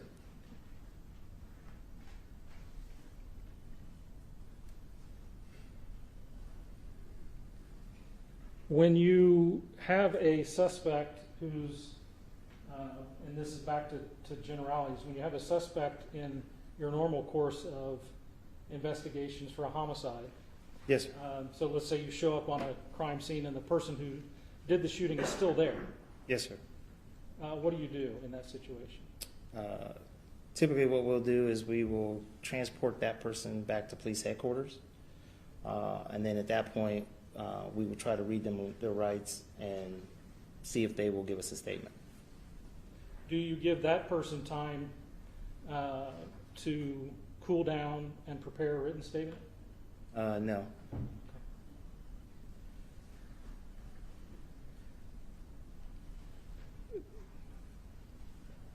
You mentioned the DNA, and I just want to be clear again on what you know and what you don't know.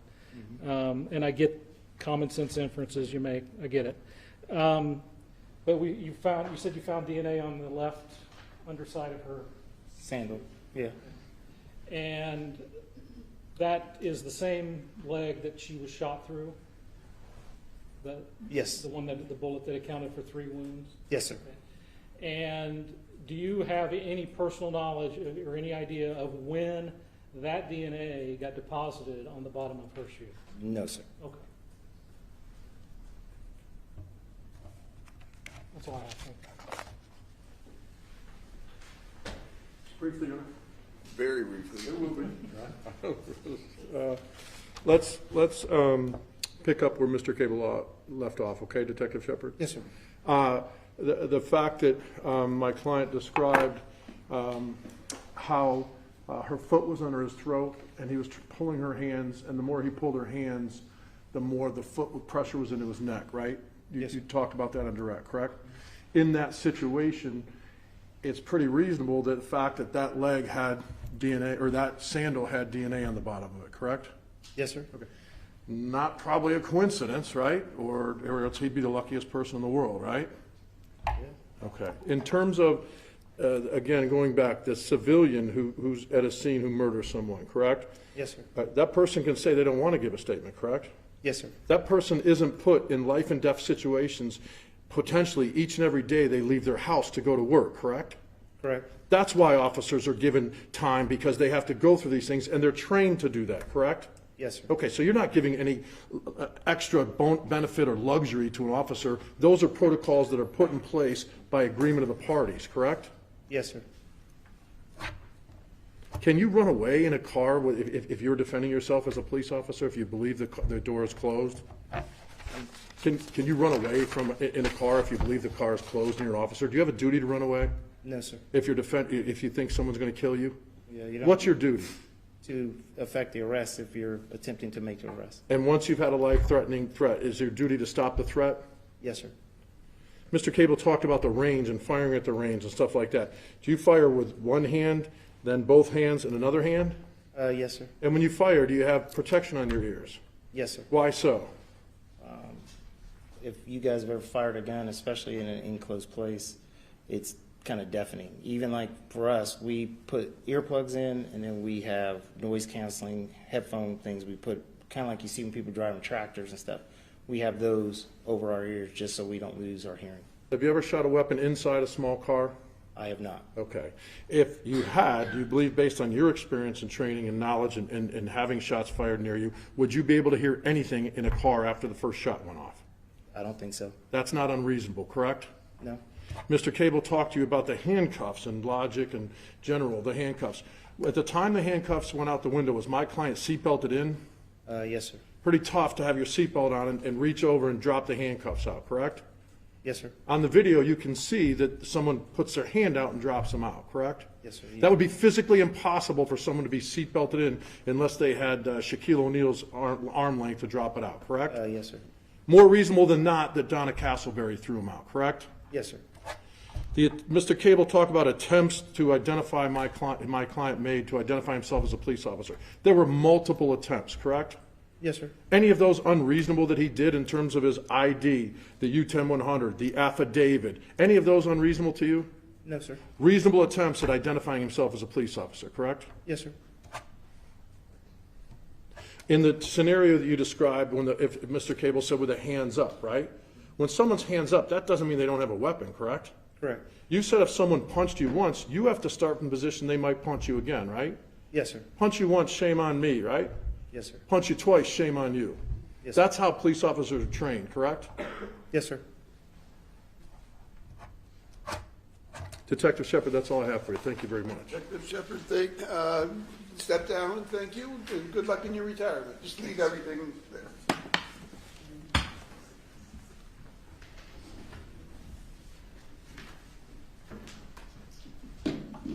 Ladies and gentlemen, we're going to break for the evening.